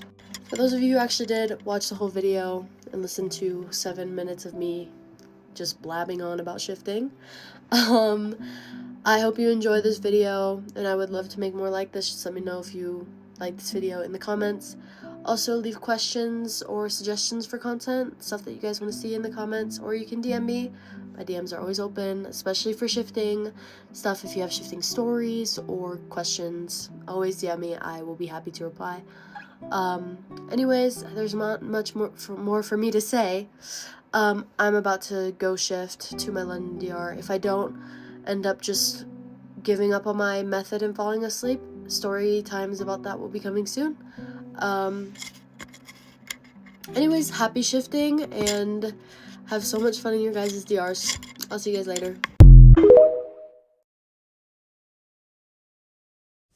Hey Pookie, so I was gonna make a Fort Wing DR video about my script and everything, but I was like, I'm too tired. That video is gonna be long and I'm too tired to talk about it, so.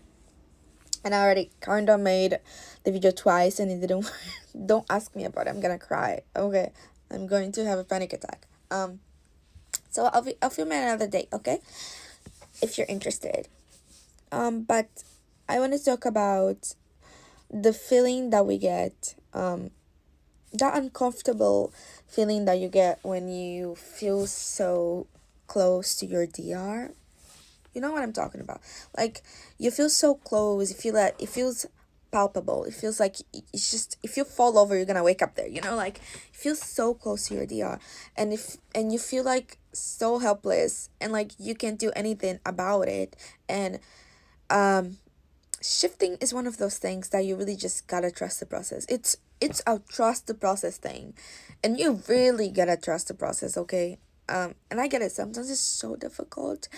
And I made a video about my last attempt to shift, because we're all different people. We all are going to shift a different way. Some of us are not going to shift with methods. Some of us want to shift with methods. It's a whole thing, okay?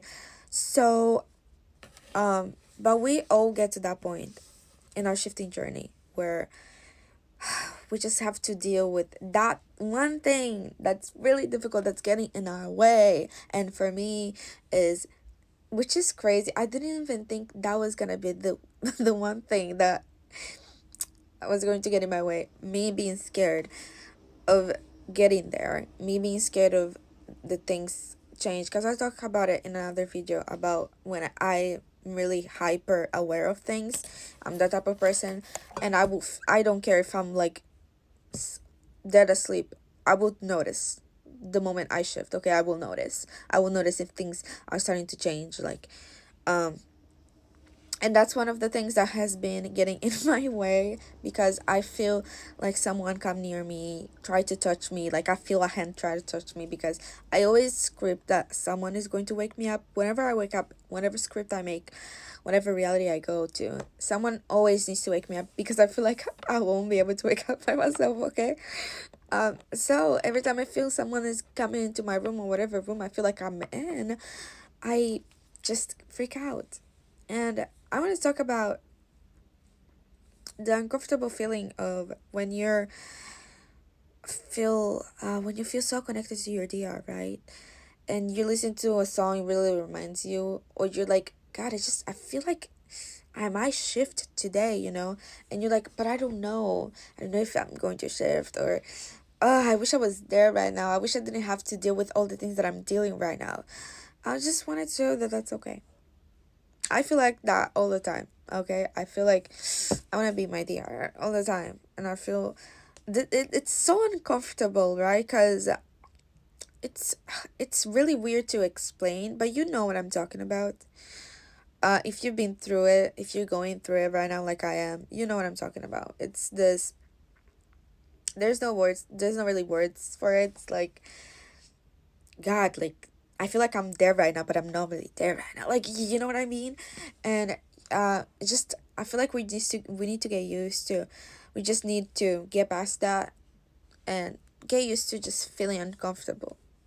Getting used to the uncomfortable feelings when you're in your shifting journey, to having to be patient. And I'm not a patient person, okay? I'm not a patient person, but I've learned with 3 years of my shifting journey that you need to be patient with shifting. You gotta trust the process. Trust that it will take you to whatever you want to go. Trust it. You really just gotta trust in yourself also, which is very difficult to trust in yourself sometimes. I get it. I'm like that too. Okay? Just wanted to remind you that it's okay to feel uncomfortable. It's okay to feel like, everything's a mess right now, and I don't know, and I just want to be my DR. It's fine. Just drink some water. Drink some water, breathe in, go outside, get some fresh air. Even if it's really late at night, who cares? Go outside. You have a garden or something, or just sit by your door. Sometimes it really helps me to connect with nature after a shifting attempt that failed, you know. Just do things that make you happy. Relax a little. That feeling will go away eventually. It comes back, okay? I'm not gonna tell you that it doesn't. Most days it comes back, and it's fine. You just gonna have to get used to it. Just remind yourself that you will be there. Eventually, you will be there. It's not that you're gonna feel like this your whole life and you're never gonna get there. You will, okay?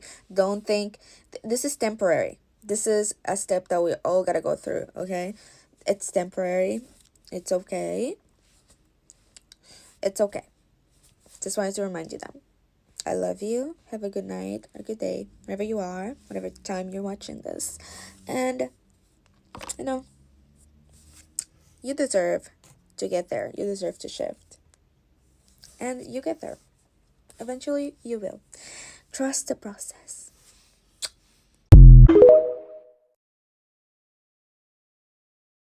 If you didn't think it's real, you would not be trying. The fact that you're trying to shift confirms that you believe in shifting. If you were 100% sure that it's fake, you would not be trying. Therefore, you believe in shifting. You might not believe in it 100%, but you know it isn't fake because you're trying. I'm 100% sure that I cannot teleport from here to Tokyo in this reality. It's possible in other realities, obviously, but I know that I cannot do it here, so I'm not even trying to do that. Stop doubting yourself because you believe in it. You're just telling yourself that you don't believe in it. Shut up because you see all these people yapping on the internet about how shifting is not real. Stop consuming. Get off your phone, get off of social media, get off of shit talk. I block every single anti-shifter because I just don't care. They don't believe it's real, I do. Okay, we're in peace. I can block you now. And the reason that I block them is because I know that other people are gonna see their comments and they are going to doubt themselves. I don't want them to discourage any shifter that doubts themselves. I know it's real because I've done it. Why would I care about anti-shifters' comments? Or, matter of fact, anyone who tells me shifting isn't real? I know it's real. It's the same thing when people tell me that my eyes aren't blue. I can see that my eyes are blue. Why would I care about someone telling me that they're not blue? They're obviously blue, I know that. Would I fight with them? No. The fuck? I just think they're colorblind. Like,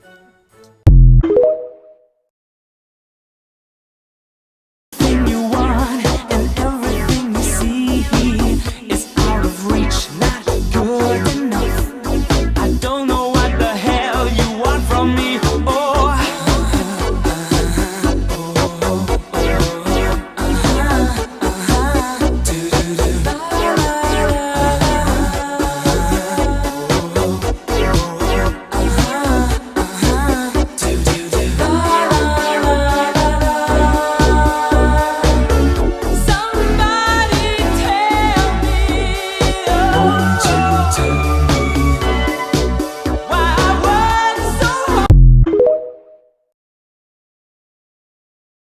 So I've been shifting there for like almost a year, over a year now. So I have plenty, both good, bad, traumatic, not traumatic. So if y'all have specifics, ask. I did script in my hair and was able to shift last night, so I'm gonna be telling that story.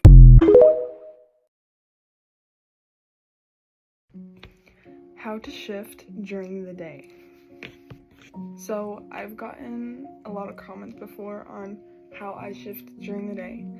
So here you go. So I have like 3 ways that I shift during the day. The first one is in the morning. So right when you wake up, you are, from a dream or just from sleep, you are in a very, very good state for shifting and for manifesting and all of that shit. You're like in the void state, in the state akin to sleep, that kind of thing. So if I remember, I like to try and shift during that time. So what I do is I just, whatever comes to mind, I do. Like this morning, I listened in my head to music that reminded me of my DR. Like, whatever comes to your mind works, you know? Like sometimes maybe I'll count to 100, or maybe I'll just visualize my DR, or maybe I'll do random shit, you know? You don't have to do a method that already exists. You can do whatever you want, anything works. And another way that I shift during the day is if you're tired after you woke up and you've been up for a bit, you take a nap. I have taken like 2 naps in this entire year, okay? I do not take naps a lot. I have to be pretty tired to take a nap. When I took those naps, I accidentally mini shifted. So naps are pretty good for me. Like I can shift during a nap for sure. I guess I should take more naps. So yeah, take naps because I feel like it's kind of like that awake to sleep method for lucid dreaming. I don't know what it's called. It's like you woke up, you stayed up for a bit, and then you have a nap, and then you're like, I don't know, you just go to the void. I don't know. Naps are really good for me. And then the last thing is I lay on the couch and meditate. This last one is basically just a shifting attempt, except it's during the day. And why I like doing this during the day is because if I'm not doing a sleeping method, which I don't usually do because they don't really work for me, I'm not gonna like fall asleep. Do you know what I mean? Because I'm someone who, it's hard for me to fall asleep, even at night. But if I'm trying to shift at night, I just end up falling asleep. But if I try and shift during the day on the couch, I don't end up falling asleep and I end up in the void. Almost like always. But if shifting at night works for you better, shift that night. It doesn't matter when you shift, it doesn't matter how you shift, just do your own thing. So yeah, that's how you shift during the day. Good luck.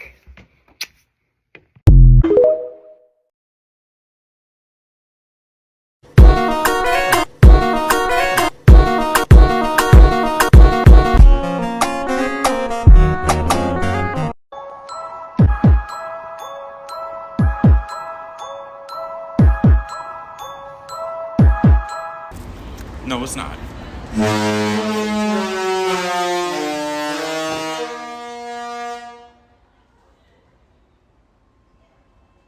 Oops, I dropped my wallet. I dropped my wallet. I dropped my wallet. I dropped. Yes, I am growing very strong.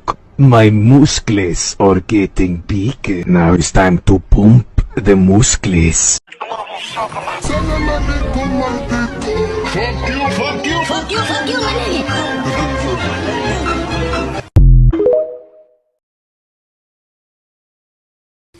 You probably think this world is a dream come true, but you're wrong.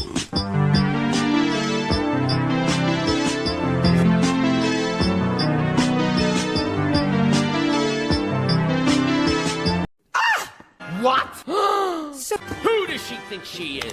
Be when they discover you've died.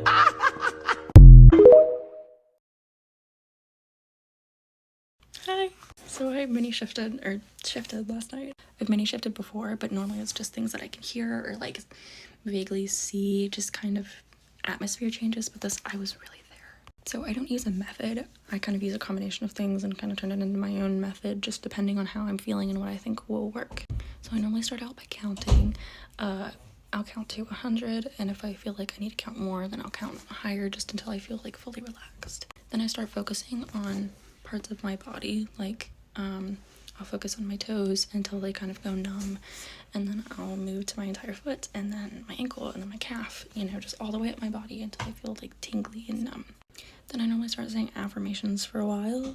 Then, because I'm shifting to Criminal Minds for Spencer Reid cliche, I imagine that he's next to me because I'm laying in my bed. So I'm imagining that he's like laying next to me, and I imagine like what his breathing would sound like, or what his hand would feel like on my face, or just something simple like that. And I imagine like, you know, his hand on my back, something to make it feel like he's really there near me. Then I go back to saying affirmations, and then just kind of think about scenarios in my DR, or think about just Spencer, things that I can't wait to experience, people I can't wait to talk to. Then I fell asleep and woke up in my DR. Like, I could tell that I wasn't in my room anymore. I like woke up and like my eyes were kind of foggy, because my eyes are always kind of foggy when I wake up. Just that like right after you wake up, like your eyes need to clear up a little bit. But I know that I was in my DR room, the same room that I've pictured like a million times. And I literally like looked up at the ceiling and realized where I was, and my heart started racing. And I kind of felt tingly, like I don't know if it was just, I don't know. And so I didn't want to sit up, so I just kind of looked around like with my head, and I could see it was like dark, and I could see the ceiling and the window beside me and everything.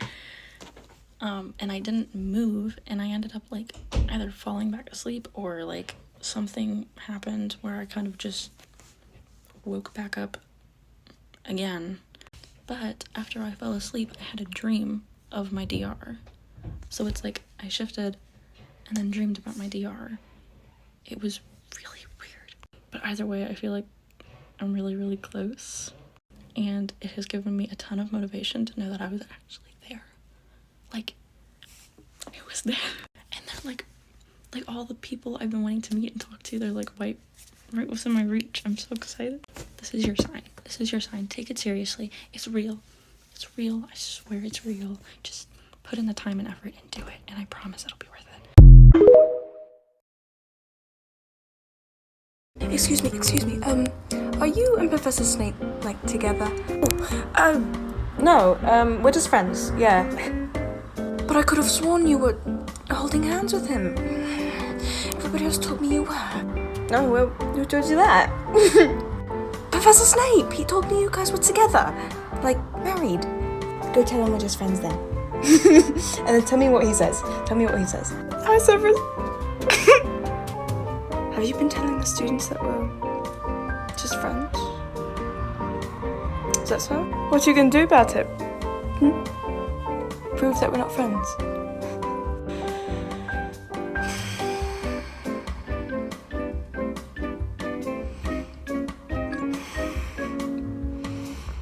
You know what? You know what? Yeah, I will. Wow. Wow, no! Okay guys, I'm going to finally tell you guys about how I shifted to this random ass reality. Well, let's start with like what I did different, because I did something entirely different from like when I used to try to shift, because I felt like I needed change. The guided meditations from YouTube, like from Alanir, sorry, like they don't work. Like she's just like, her voice is so soft, I fall asleep. I fall asleep like 5 minutes after I put it on.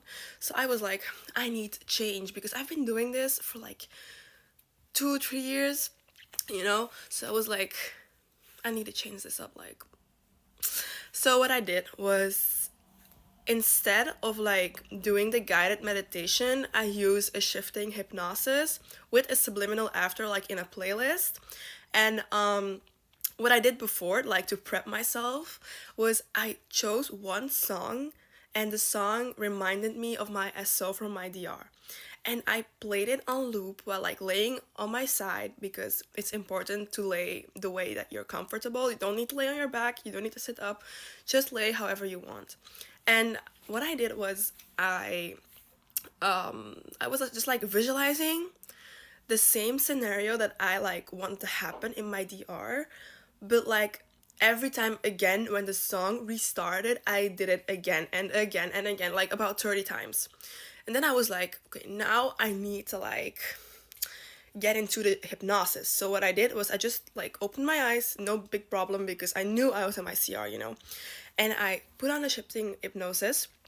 I lay on my side and I just do whatever the hypnosis says. I also, a big one for when you're like visualizing the scenario with the song, is try to focus on your breathing.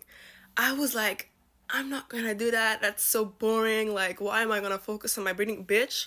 Oh, sorry. I'm not supposed to curse. Like, girl, when I tell you, I've never realized how stressed I am during my shift. Like, my breathing is like, and I was trying to like calm myself down, because everyone was like, you should do breathing exercises. And I tried, and I was like, whoa, this is actually hard. This is actually hard. Like, but the minute I did, I was so relaxed, and it was so much easier to focus. Like, I was just zen. And so, yeah, that's what I did different. I did the breathing exercises, and I did the song, and then the hypnosis.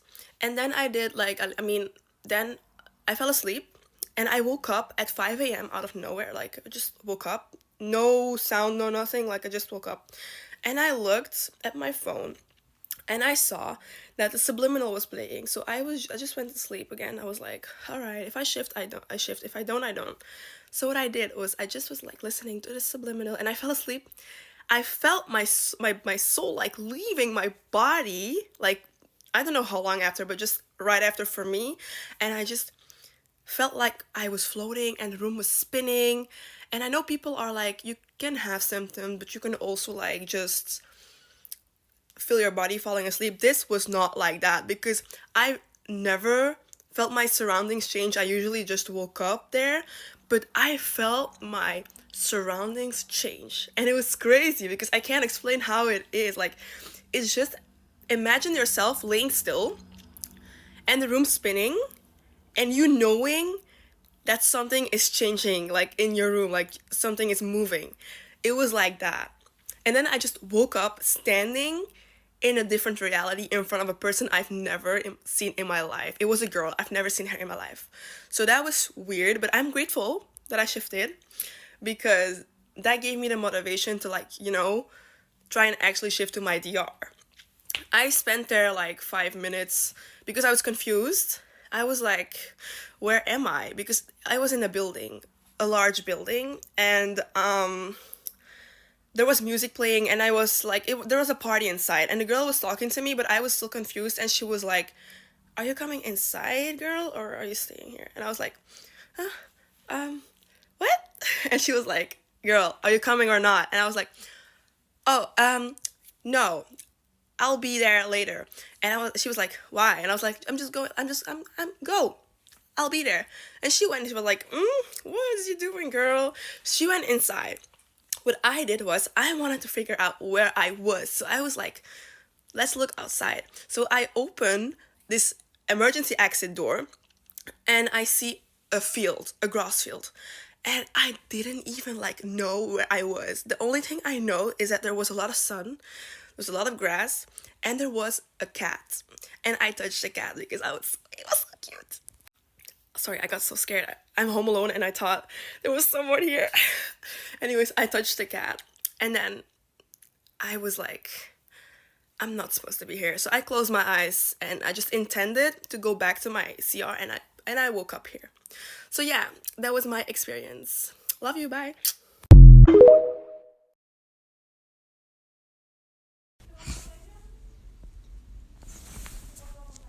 What the fuck? Where's my dog? I'm dreaming. There's no way I fucking shifted. Okay, Daniela, where is your cardigan? You fucking scripted this. What the fuck? Hey, Daniela. By the way, you forgot this in my room yesterday. What are you doing here? And why was this in your room? I didn't script that. Script? The fuck are you talking about? Are you okay? Do you need some tea? You seem a little agitated. Wait, if Draco... Then what the fuck happened with Ron?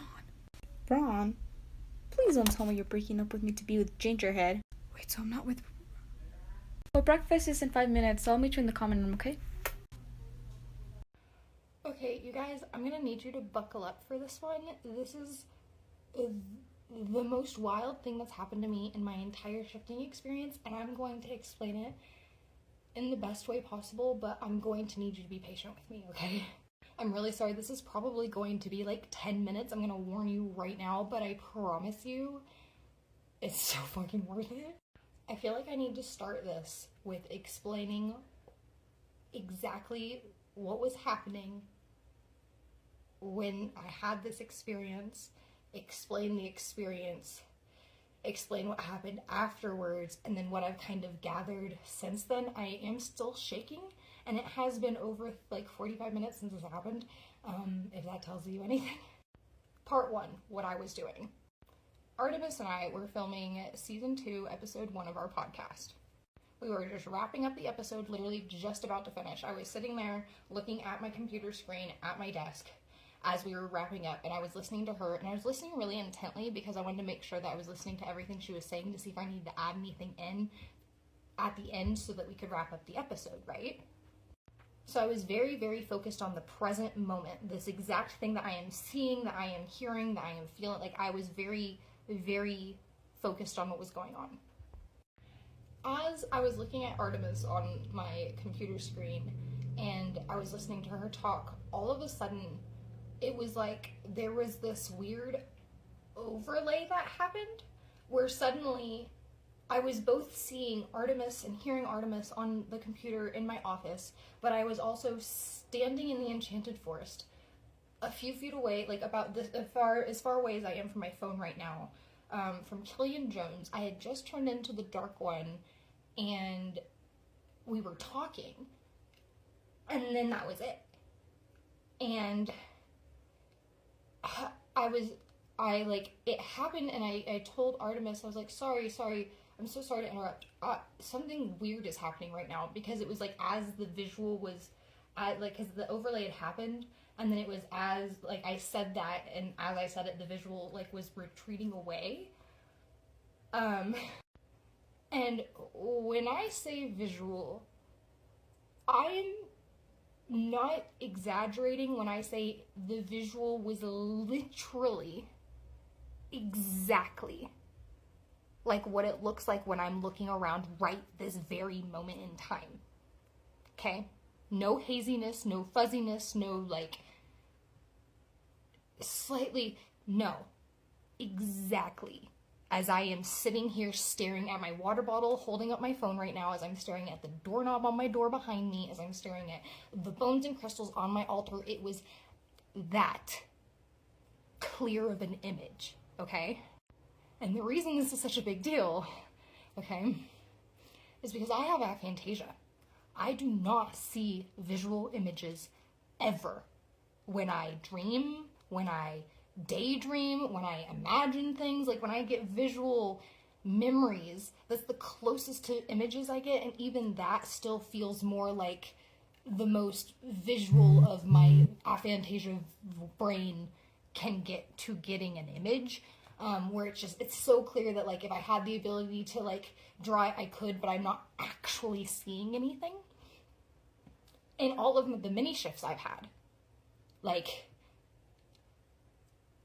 this is the most vivid visual I have ever had, like in my whole shifting journey.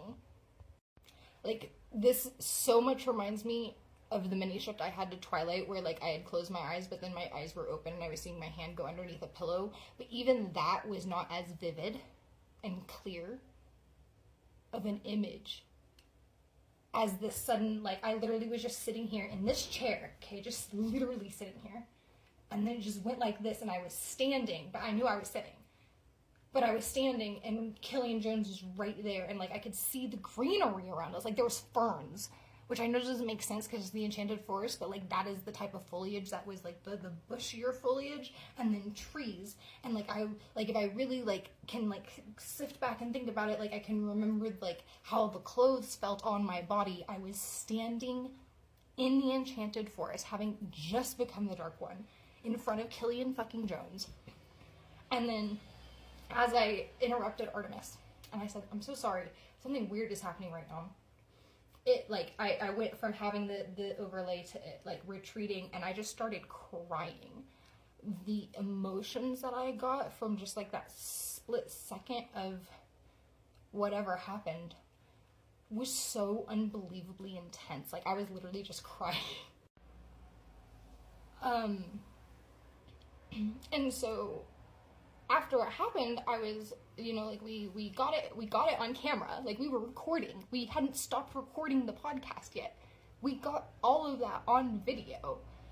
And I said it was a memory. I was like, I think I'm getting a DR memory right now. And she was like, oh my god, are we really capturing you getting a DR memory, like, on camera? I was like, I don't know. And then I started crying because, like, I literally, like, cannot I don't even have, like, the words to express the intensity of these emotions that I was having.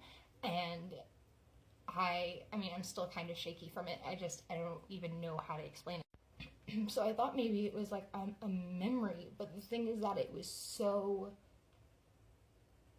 vividly visual. Like, it literally, and I mean that, the word literally looked exactly as clear as me looking around my room right now. Like, I keep looking around at, like, different things just to be like, no, that's exactly what it looked like.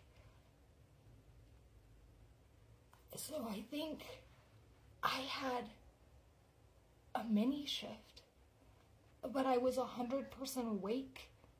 I was doing stuff, actively in the process of filming this podcast episode and wrapping it up. So I was very, very focused on it. And then I was just suddenly not there, but I was there, but I wasn't there, but I was, because, like, I could see both. Does that make sense?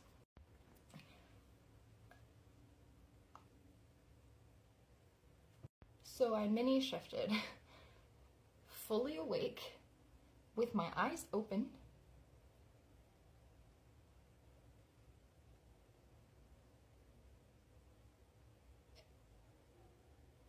like, this shift, this mini shift, this mini shift was as vivid, as intense as my first, like the grounded shift I had in June. All of the other shifts that I've had, the ones that kind of feel a little hazy, the ones that it just feels like I didn't ground myself and I was just kind of like, I realized things were different, but I just convinced myself things had always been that way and I didn't ground myself, so I was just kind of like tagging along until like I just kind of lost it.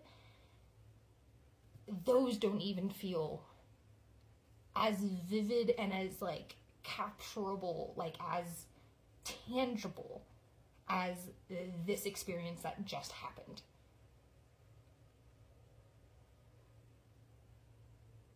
I'm speechless. I have never had anything like that, and I was not, like, I was not thinking about shifting. I was not thinking about my DR. I was not thinking about anything. I was literally sitting there listening very intently to what Artemis was saying to make sure that if there was anything I needed to like tag in at the end, I could like jump in right before we ended. So I was like really, really focused on that. And then I just got this thought, this like flitting like ADHD thought, you know, of like Camelot. And then it all just kind of happened just like that. And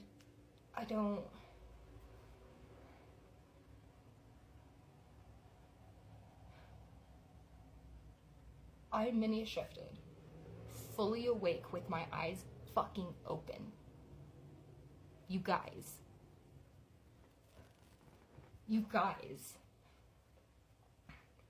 And we were literally filming the podcast. We got it on video.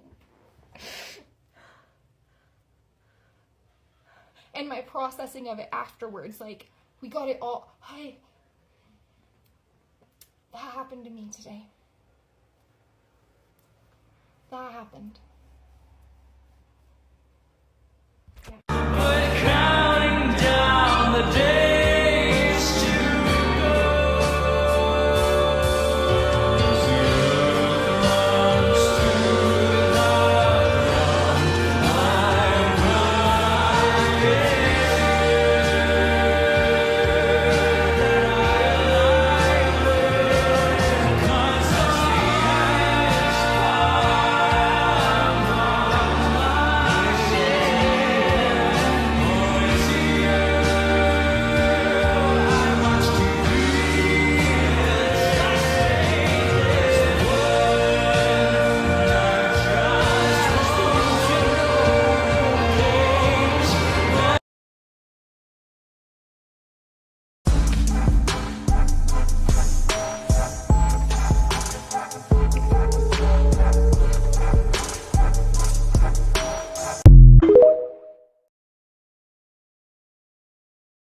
Hey y'all, so I was going through my account the other day and I realized I don't have a video up about the time that I shifted to my mermaid DR, my mermaid/Mako DR.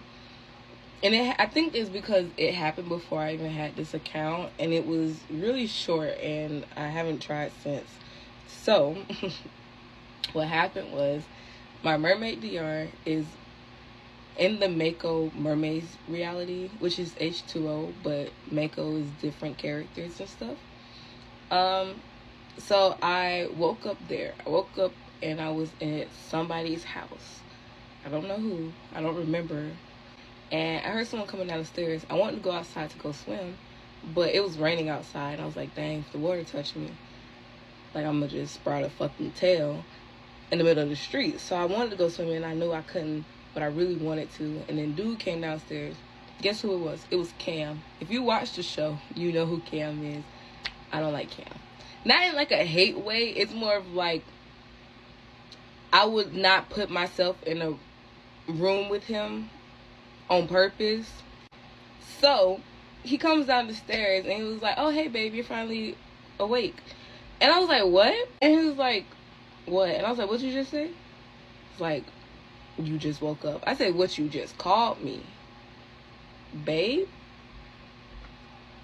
I came back so quick. I was genuinely so mad when I came back. Because one, I didn't even get to swim. Two, me and Kim were That's insane. I was mad about that. So yeah, it was like literally a 4-second shift. I mean, well, like 4 minutes, I guess. I could have stayed longer, but I'm not doing that to myself. Anyways, that's it. Bye bye. Hey guys, so this is another shifting story time because the first time I posted one, it got a lot of attention and you guys wanted to see more, so here it is. Also, if you hear any like licking noises, it's this dude right next to me. We are like inseparable. He has to be next to me at all times. Okay, I'm gonna be talking about the first Quidditch game that I had attended.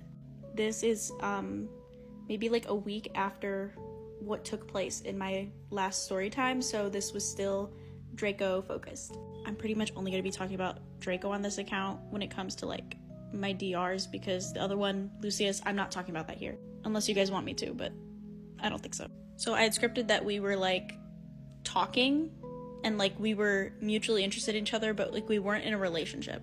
I wanted to shift to a point in my DR self's life that is like where like it's that it's that situation where like you like each other but like no one wants to say anything or like move forward with anything, simply because I didn't really know if I was actually gonna like Draco, if I just like liked him by like watching him, if that makes sense. Anyways, so it was his first Quidditch game of the year. And he was being like super cocky the day before. He was like, we're gonna win and like everything's gonna be awesome and like I'm gonna score the most points and whatever. I was like, we'll see about that. So I'm at the game and I'm in the stands, right? I'm cheering for Slytherin, but also I have like no general biases, so I was like also low-key rooting for the other team, which was Gryffindor at the time. And yeah, so I wasn't like booing Gryffindor if they like mess something up during the game, or you know, I was just there to watch but like cheer for Slytherin because that's who I was like. I liked Draco and he was a Slytherin, so obviously I would cheer so he would notice that I was cheering for his team, you know? I feel like I'm over explaining a lot of things, but like I'm trying to get everything out of my brain, really dump every piece of information at you. So we're like halfway through the game and like the stands for Slytherin and Gryffindor were like next to each other, and then there was just kind of like this fence bar thing that separated the two. So if I looked over to my right, there was like the Gryffindor stands, and then on the other side it was Slytherin. So yeah, halfway through the game, I'm cheering, la la la la, you know, Slytherin is like not winning, but they're at a tie right now. I see that Draco's getting a little bit frustrated because he's like, if we end on a tie and not Slytherin winning, then like, I don't know, his ego was just like through the roof. And you know that feeling when you can like feel someone like staring at you? I was looking around like, who's staring at me? Because it's not Draco. I'm looking at Draco and Draco's not looking at me. And so I'm looking around, who the fuck is staring at me? And it was Ron. I like make eye contact with Ron and he just looks away super quick. In my head, I'm like, okay, that was weird. Like, is there something in my hair? Like, what's going on? Because I'd probably like exchanged maybe 2 or 3 words with Ron in the past, like, excuse me, like when we're passing each other in the hallway or like getting out of a classroom. So I kind of like keep side-eyeing Ron, like, is he gonna look at me again? And I catch him looking at me again. We make eye contact and then he looks away. So all I could think of for the rest of the game was like, why is this dude looking at me? Not in a bad way, like, I love Ron. Ron is great. But in my DR, I just never associated myself with him just yet. It's only been a week. So I was wondering what was going on. Anyway, so the game ends and Gryffindor actually wins, so Draco's a little pissy and he walks off all mad and whatever. He'll get over it. He did end up getting over it like the next night. And so I'm walking out of the stands and I didn't come to the game with anybody who was in the stands. So I was just kind of walking out, minding my own business. I feel a tap on my shoulder behind me and it's Ron. And I didn't want to be like mean because like I know Ron, like Ron's sweet, you know? And he was like, you're Maya, right? And I was like, yeah, we have a few classes together. And then he kind of like pauses for a second. He seemed like he's very nervous. He looks behind him and there's Harry and Hermione just going like go talk, like, you know? So in my head, I'm like, bells are ringing. I'm like, does Ron like me? Like, what's going on right now? This shadow is gonna bother me. Ignore that. And then he like builds up courage to like speak words. And he was like looking down the whole time. He's like, well, so Gryffindor is having a party in the common room to celebrate the first win of the year, and you're free to come if you want. I like looked at him like, are you joking? I told him, I was like, you do realize that I'm part of the house that lost against you guys and you guys were competing against? He was like, I mean, I don't really think it matters, right? Like, there's a few Slytherins who are coming just because it's a party, and, you know, parties are fun, so I think you should come. And he was speaking so awkwardly. Like, the way I'm saying it is a lot more confident than the way he was saying it. He was stuttering and, like, yeah. I told him, I was like, yeah, I'll come. What time is it? And he was like, 7 p.m. I said, cool, I'll be there. What's, like, the dress code? Like, how are we dressing? And he looked back at Harry and Hermione, and they were just like, I don't know. He turned back to me and he was like, oh, we never really considered a dress code. Just dress however you want. Comfortable, fancy, doesn't really matter. I was like, okay, cool. I'll be there then. And then we just say bye, and then I walk away. And I head back to the Slytherin common room. And Draco's there, like, surrounded by, like, a bunch of dudes who were just like, yo, it's fine. Like, we're gonna get him next time, whatever. And I didn't want to be a part of that, simply because they were all just men, and I just didn't want to, like, associate with that. So I'm about to go up the stairs to head to the dorms, to head to mine, and I'm, like, opening the dorm, my dorm, and I hear Draco behind me. He's like, Maya, and he says, what are your plans tonight? And I told him, I was like, well, the Gryffindors are hosting a party in their common room to celebrate their win. You can imagine that he was not very happy to either hear that. I don't know if he knew about the party beforehand, or if he was just not happy that I decided that I was gonna go. He just said, right, okay. I told him, I was like, oh, what's up? Like, did you have any plans tonight? And he was just like, oh, no, I didn't. I was just curious. And I was like, at this point, I'm like, did he want to hang out with me? Like, I'm sorry. Like, you know, I'm like so sorry. So I told him, I was like, do you want to come with me to the party then? And he was talking all this stuff about, like, why would I be seen at their party? They're the ones who beat us, and blah, blah, blah, blah, blah. And so I said, I'm assuming that's a no then? And he said, oh no, we're going to the party. And I told him, I was like, are you sure you're going to be able to behave yourself at this party that the Gryffindors are hosting? And he's like, yeah, I'll be fine. So some time passes, and we meet up outside my dorm. I'm, like, dressed and everything, and I was wearing such a cute outfit. I was wearing these, like, black, pleated, like, trousers, like, dress pants, and this, black corset top that had, like, mesh in the front, and my hair was, like, down and straightened, and oh my god, it was so cute. So I meet up with Draco right outside my dorm, like we said we would, and, we walk over, and we get to the party. And I hear Draco, like, take a deep breath before we walk in, really trying to compose himself. And in my head, I'm like, this is kind of sad. Like, I feel bad for Draco.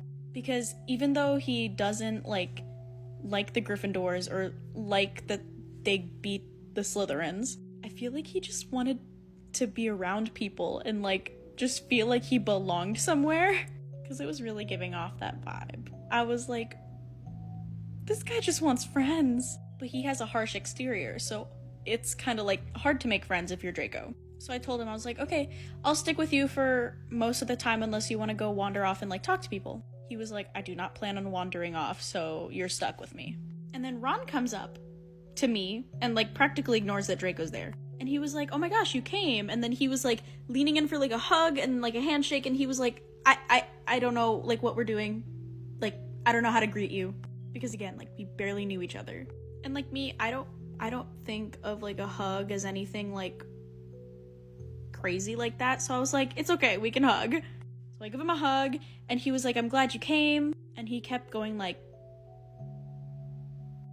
eyeing Draco and, like, gesturing with his eyes, like, why did you bring him here? And I just looked at him like, it's fine. And then Ron walks away, and I turn to Draco, and Draco's like, what was that about? And I was telling him, like, oh, Ron was the one who initially invited me. And Draco just rolls his eyes. He's like, oh, okay. And I told him, I was like, he was staring at me for a lot of the game.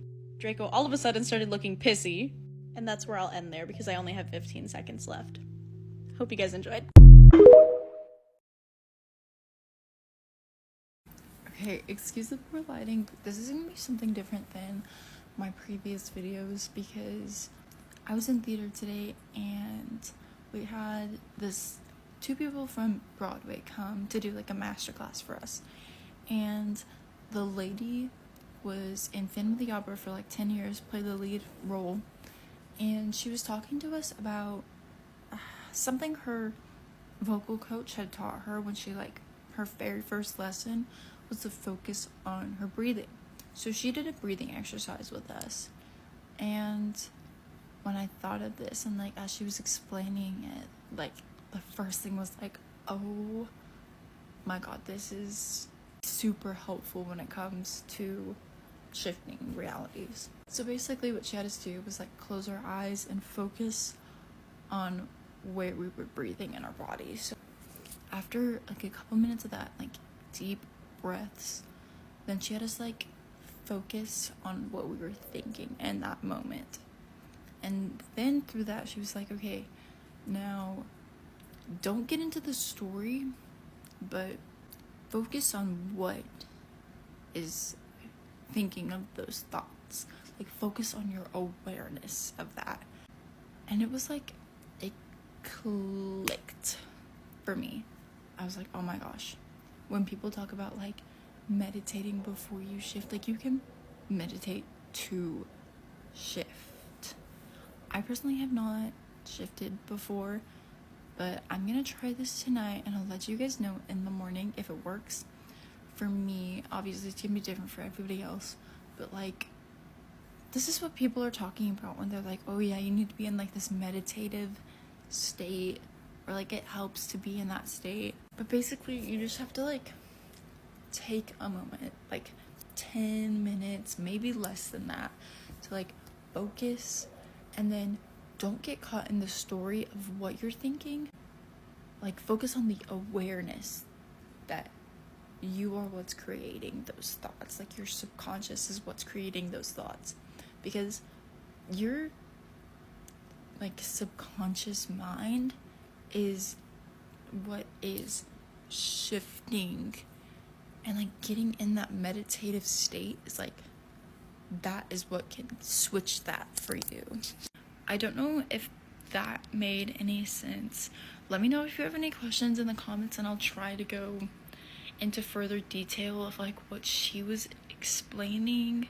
This happened a couple hours ago, so I'm not too sure how to explain it how she did, but if y'all need a deeper explanation, let me know.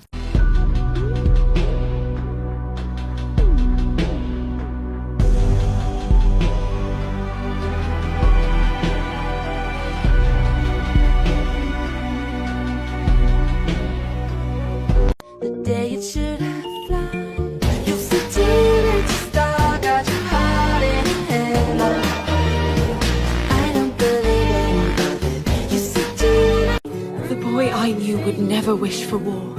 The boy you knew is gone, Hera.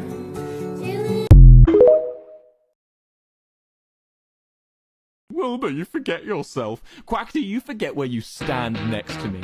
You are in my shadow. Act like it.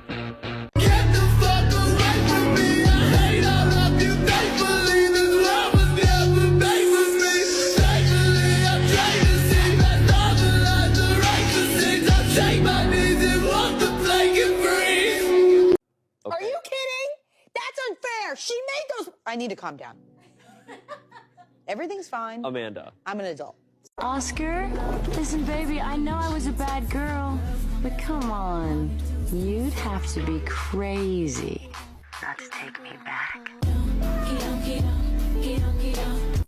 I hate to say I told you so, but duh. The gardeners have planted white roses when I specifically asked for red.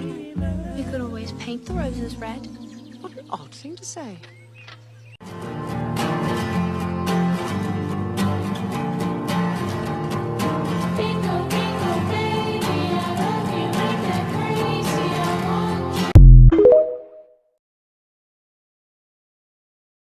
bongle, dingle dangle, yickety doo, yickety da, ping pong, lippy tappy too ta. Dog's wet teeth slice right through my fist. Drive to the yard and they put me on. The day it should have fly. You're so teenage star, got your heart in your head.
Imagine, just for a second.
When the spirits say, Chom, you say how high, and literally, she will not let me continue with this reading if I did not put my necklace on. Miss Ma'am, please, let me just do the reading. I'm a shifter. Of course I have 20 uncompleted scripts. I'm a shifter. Of course I say I own a piece of jewellery that I also own in my DR. I'm a shifter. Of course I reread my 2020 script because I want to make fun of myself. I'm a shifter. Of course my room is covered in things that remind me of my DR. I'm a shifter. Of course I've reread the same series several times just to feel connected to my DR. I'm a shifter. Of course I have a whole shelf dedicated to just shifting. I'm a shifter. Of course I carved the shifting symbol into one of my favourite blushes. I'm a shifter. Of course I say that I've been attempting for 3 years when majority of those attempts I've just rolled over and fallen asleep. I'm a shifter. Of course shifting is on the center of my vision board. I'm a shifter. Of course I've thought about where my shifting symbol tattoo is going to be. I'm a shifter. Of course I pretend to cast magic spells with this wooden stick in the mirror. I'm a shifter. Of course I have random rings that I say my DR soulmates have proposed to me with. That's so embarrassing. I'm a shifter. Of course I have the shifting symbol right above my bed. I'm a shifter. Of course I have the ability to shift written in different languages around my room. I was going through a list I have of the visible shifting progress that I've had in the last few months, and I realized that I totally forgot to come on here and tell you all about this one shifting experience I had back in November. So what happened was I had been very frustrated because my shower drain had been getting clogged and was slowly getting worse and worse over the past few weeks. And on this one day I got in the shower and the shower just immediately started filling with water, and for like most of the shower I was standing there in like 2 inches of water, like really frustrated that the drain was clogged, and I was thinking to myself how frustrating it was that I was gonna have to go spend money on like they have like this drain unclogging liquid that you can like pour down your drain to unclog a drain, but it's really expensive and it doesn't always work, and I was gonna have to go buy it, and I was really frustrated about this, and I closed my eyes and I was just thinking about how frustrated I was, and then I opened my eyes and noticed there was no longer water in the tub. And like up to this point, like I'd been actively feeling the water on my feet and, thinking about like, I'm gonna have to do something about it. And then while I was like, had my eyes closed and I was frustrated, I don't remember a moment where I stopped feeling the water or where I felt it drain out. I just wasn't focused enough on it to notice it. But when I opened my eyes, there was just no water and the drain was not clogged anymore. And at first I thought it might be a fluke, like maybe the water had just took a while to drain. But after that point, the drain didn't clog the drain just wasn't clogged anymore, and we didn't have any more problems with the drain clogging, just for no reason out of nowhere. So I am convinced that I just shifted to an alternate reality in the shower unintentionally, just to where my drain was no longer clogged.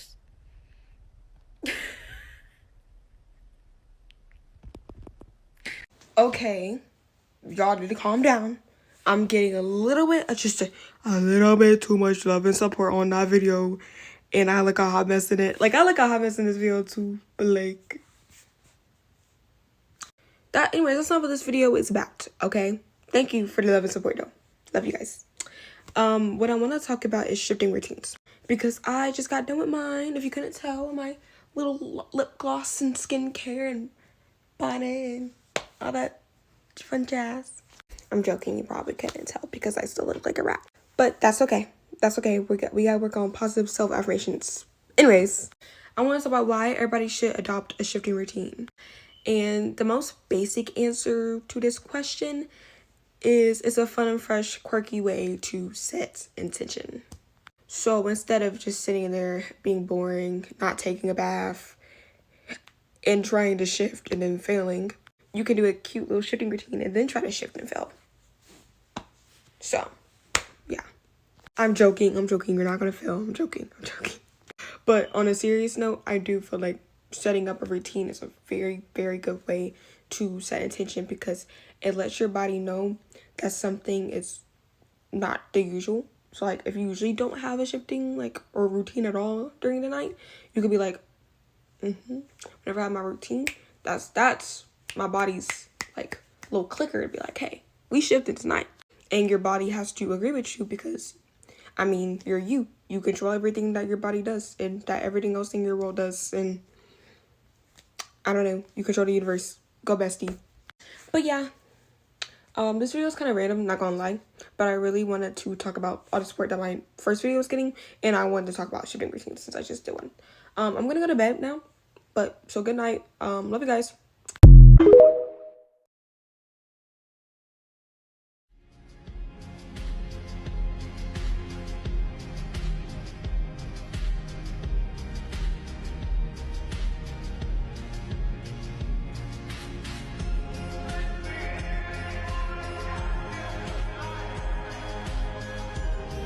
Get ready to shift with me. Take a shower.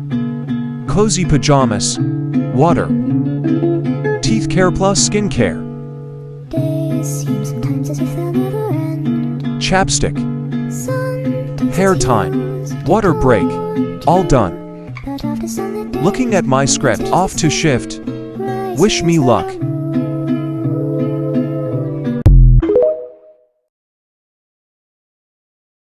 If you're a shifter that needs reassurance that it's real, please let this be the video that you watch at least halfway through. So, for a little background, I have been a shifter for like 4 years probably. I've been shifting since like January 2021, I think.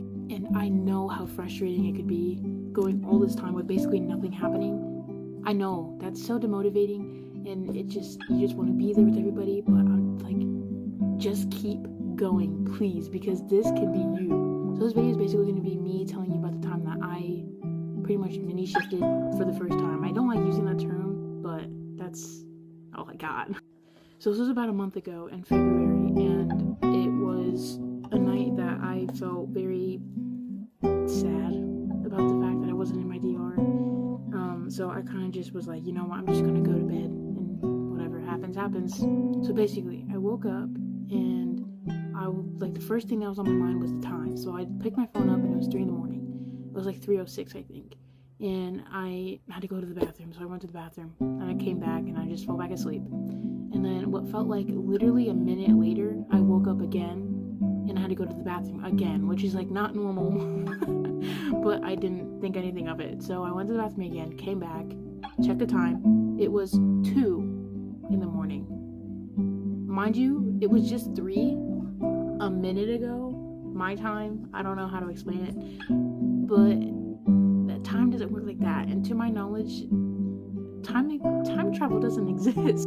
So I totally disregard that. I don't even pay any attention to it because I'm stupid or something. And I look over to my sister, her bed, because we share a room. I don't know if you can see all her stuff right here, but she was gone. She was not in her bed. And I was like, where is this girl at? I know I was just in the bathroom. She's not in there. I would have seen her. So I walk out of my room and I go walk around the house to go look for her. She's not there. And while looking for her, I was trying to go see where my other 2 siblings are and my parents. Nobody is in my house. At 2 in the morning, no one's home. So either I shifted to my waiting room unknowingly, or they didn't want to get ice cream at 2 in the morning without me. But, as stupid as I am, at the time, I didn't think anything of it. So I went back in my room and I went to sleep. I went back to sleep instead of trying to shift. So I wake up the next morning and I'm on the phone with my friend, and we usually call to like debrief. I don't really know how else to explain it, but we like tell each other our dreams to like analyze, and we're basically each other's like dream journals. So we're on the phone and she's like, dude, you're telling me that you didn't have any concern as to why you were an hour back in time and none of your family was in it? And I was like, no. And then I was like, dude, wait, that's my waiting room. Like, it's literally this room, except nobody's in my house, it's just me. And I'm like, hold on, did I shift? And she's like, yeah, I'm pretty sure you did. So I'm freaking out, obviously, because to this day, I haven't shifted like that before. So, yeah. But the basic message of this is to tell you that that's how it feels to shift. It doesn't feel like anything. So if that's something you're scared of, just don't be. And I know that's such a stupid thing to say, but it felt so normal to me to the point where I went back to sleep instead of trying to just go to like one of my DRs or something. Like, my entire family was gone, and I didn't care, because that's how me in my waiting room is like used to living life. Like, so yeah. If you watch this all the way through, let me know in the comments if you want more videos like this, because I have a ton more between me and Arrow, the co-runner of this account. So yeah.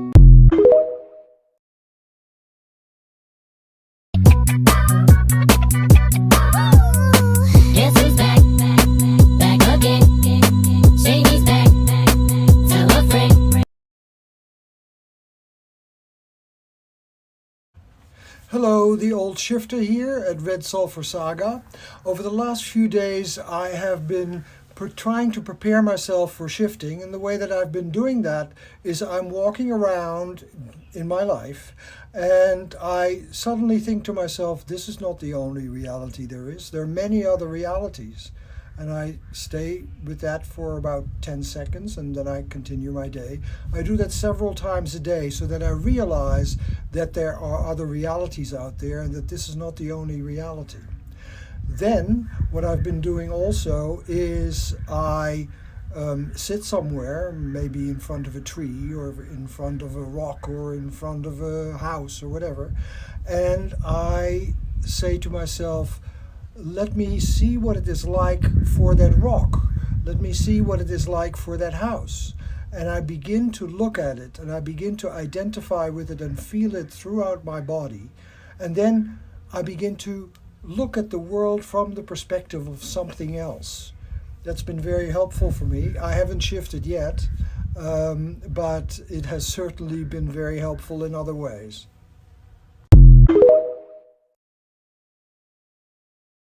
Remember, this is not just a story. This is our future.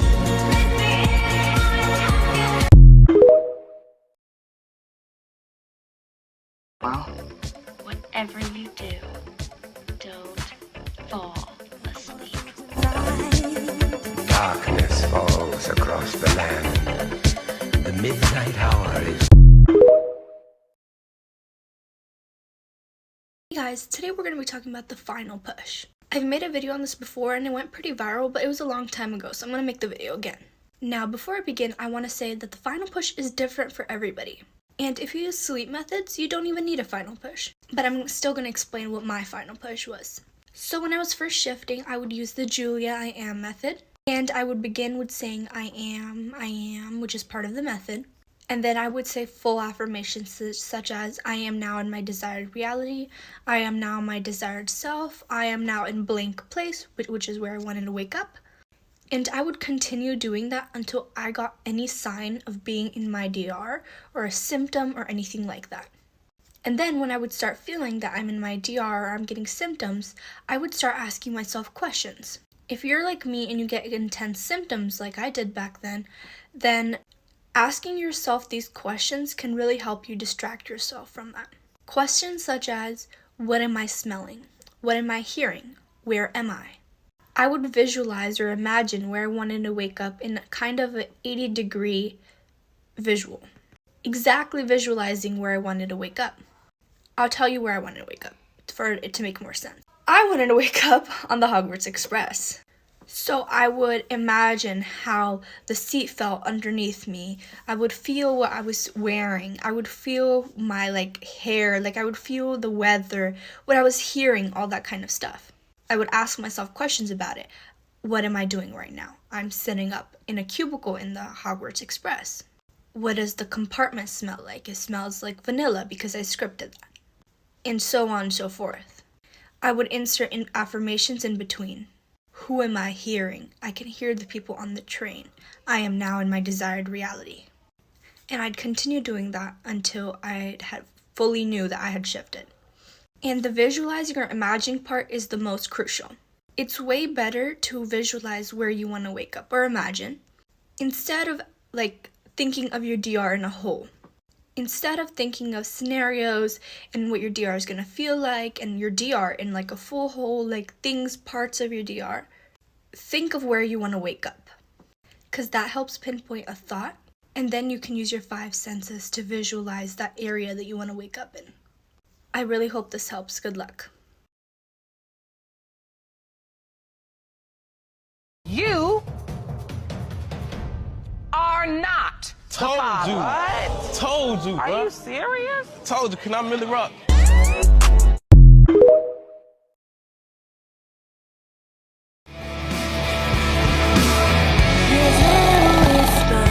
Love me, love me. That's all I ask for. Love me, love me. Be mad. I need this to feel something. Once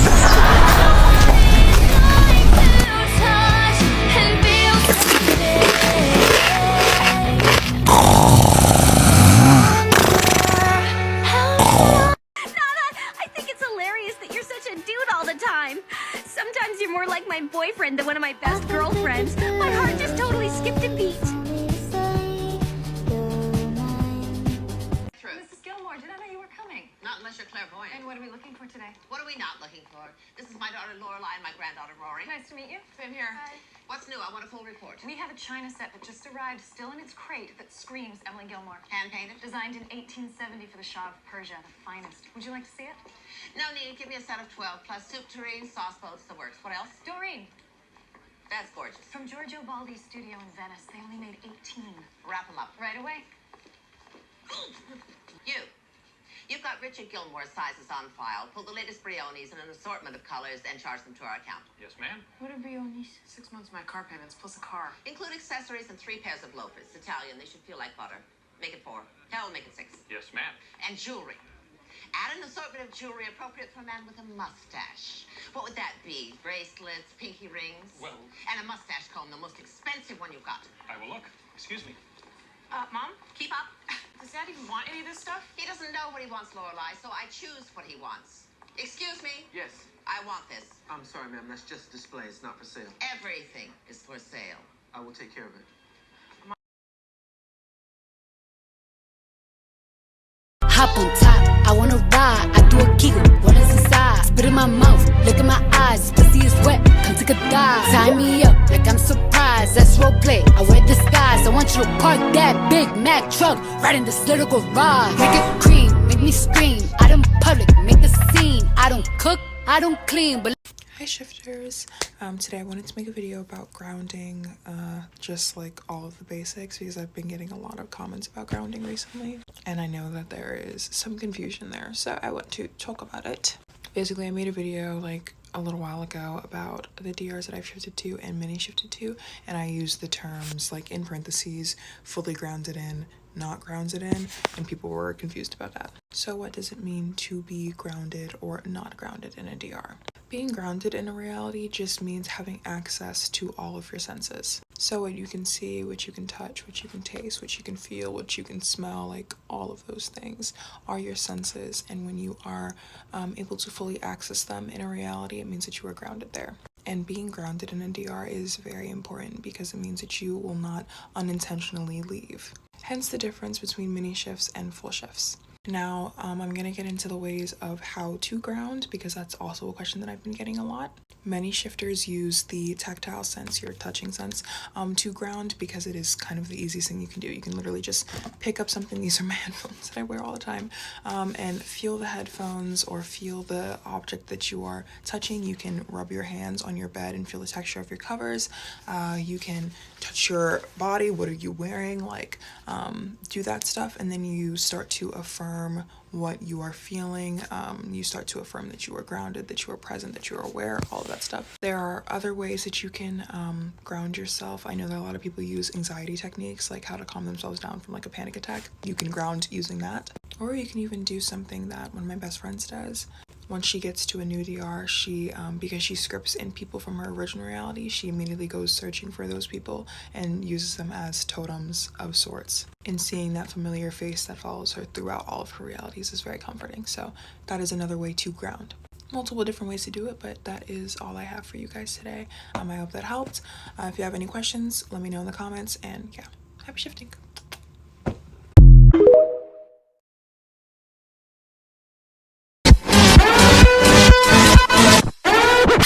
I'm the doll. The ding dong dong doll.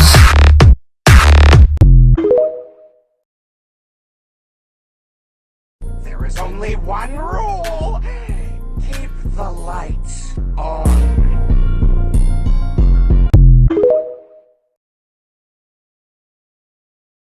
Things I wish people told me before I became a shifter for my Hogwarts DR.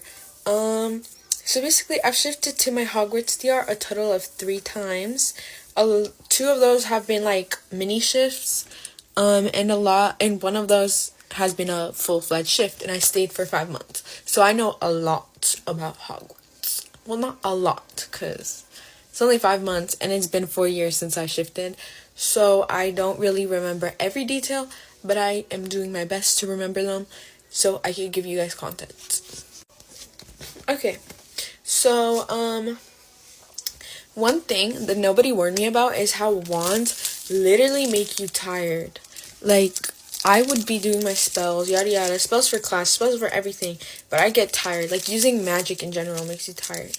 And obviously this might not, like, work in, this might not be the same in everybody's DR, but it was this way in mine, and so I was always, like, exhausted after class. I don't know, it's like, in my DR, for some reason, it just drains your energy. You just need to sleep more if you're gonna be using a lot of magic the next day, you know? Another thing that I was never taught to very, like, I had to learn by myself, basically. Oh, well, Harry taught me, after I fell off my broomstick. But basically, yes, we're gonna learn how to ride a broomstick. I'm not gonna teach you 100%. I am not certified to be teaching this. But I'll just give you a little explanation, a brief explanation how I learned. He was just like, literally use your magic to, like, attract it or something, and it kind of worked. But then after that, like, I kind of fell off my broom. So yars, but hold on. Basically, like, my tips to you are hold on very tight. Like, hold on as if you're about to crash and you're holding your steering wheel, okay? Because when I say those things are speedy, I mean it. Like, it depends on the type you have. I had, like, the Nimbus 2000 or whatever. I don't even know. I don't remember 100%. But it was, like, one of the newer ones, I guess.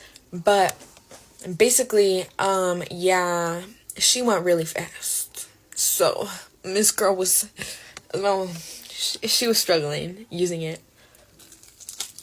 But I definitely do recommend using the ones that are provided at Hogwarts because they're very beginner friendly. They're old, but they're reliable.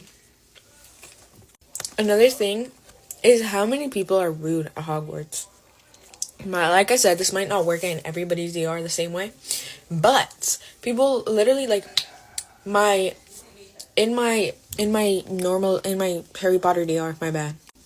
Basically what I was gonna say is that the trio literally, when I tell you, they literally, like, live in their own world, I mean that. Like, you'll try to be friends with them, at least in my DR. I try to be friends with them.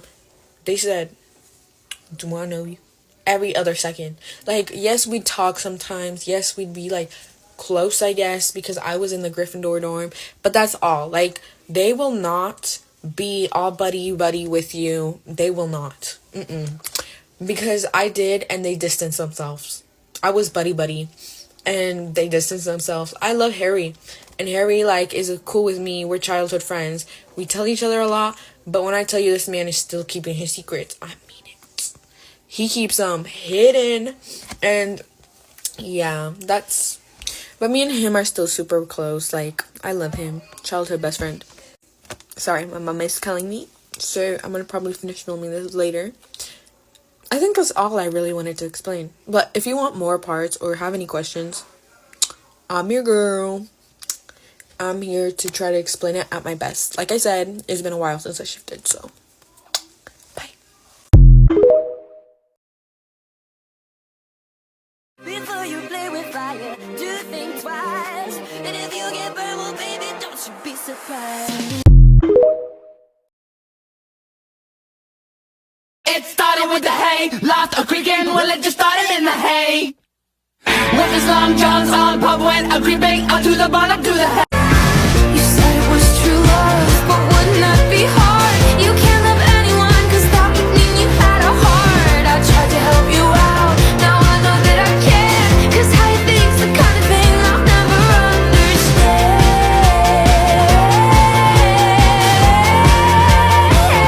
I made some real big mistakes, but you make the worst one look fine. I should have known it was strange. You only come out in Okay? You stupid fuck! The Bluetooth device is connected successfully.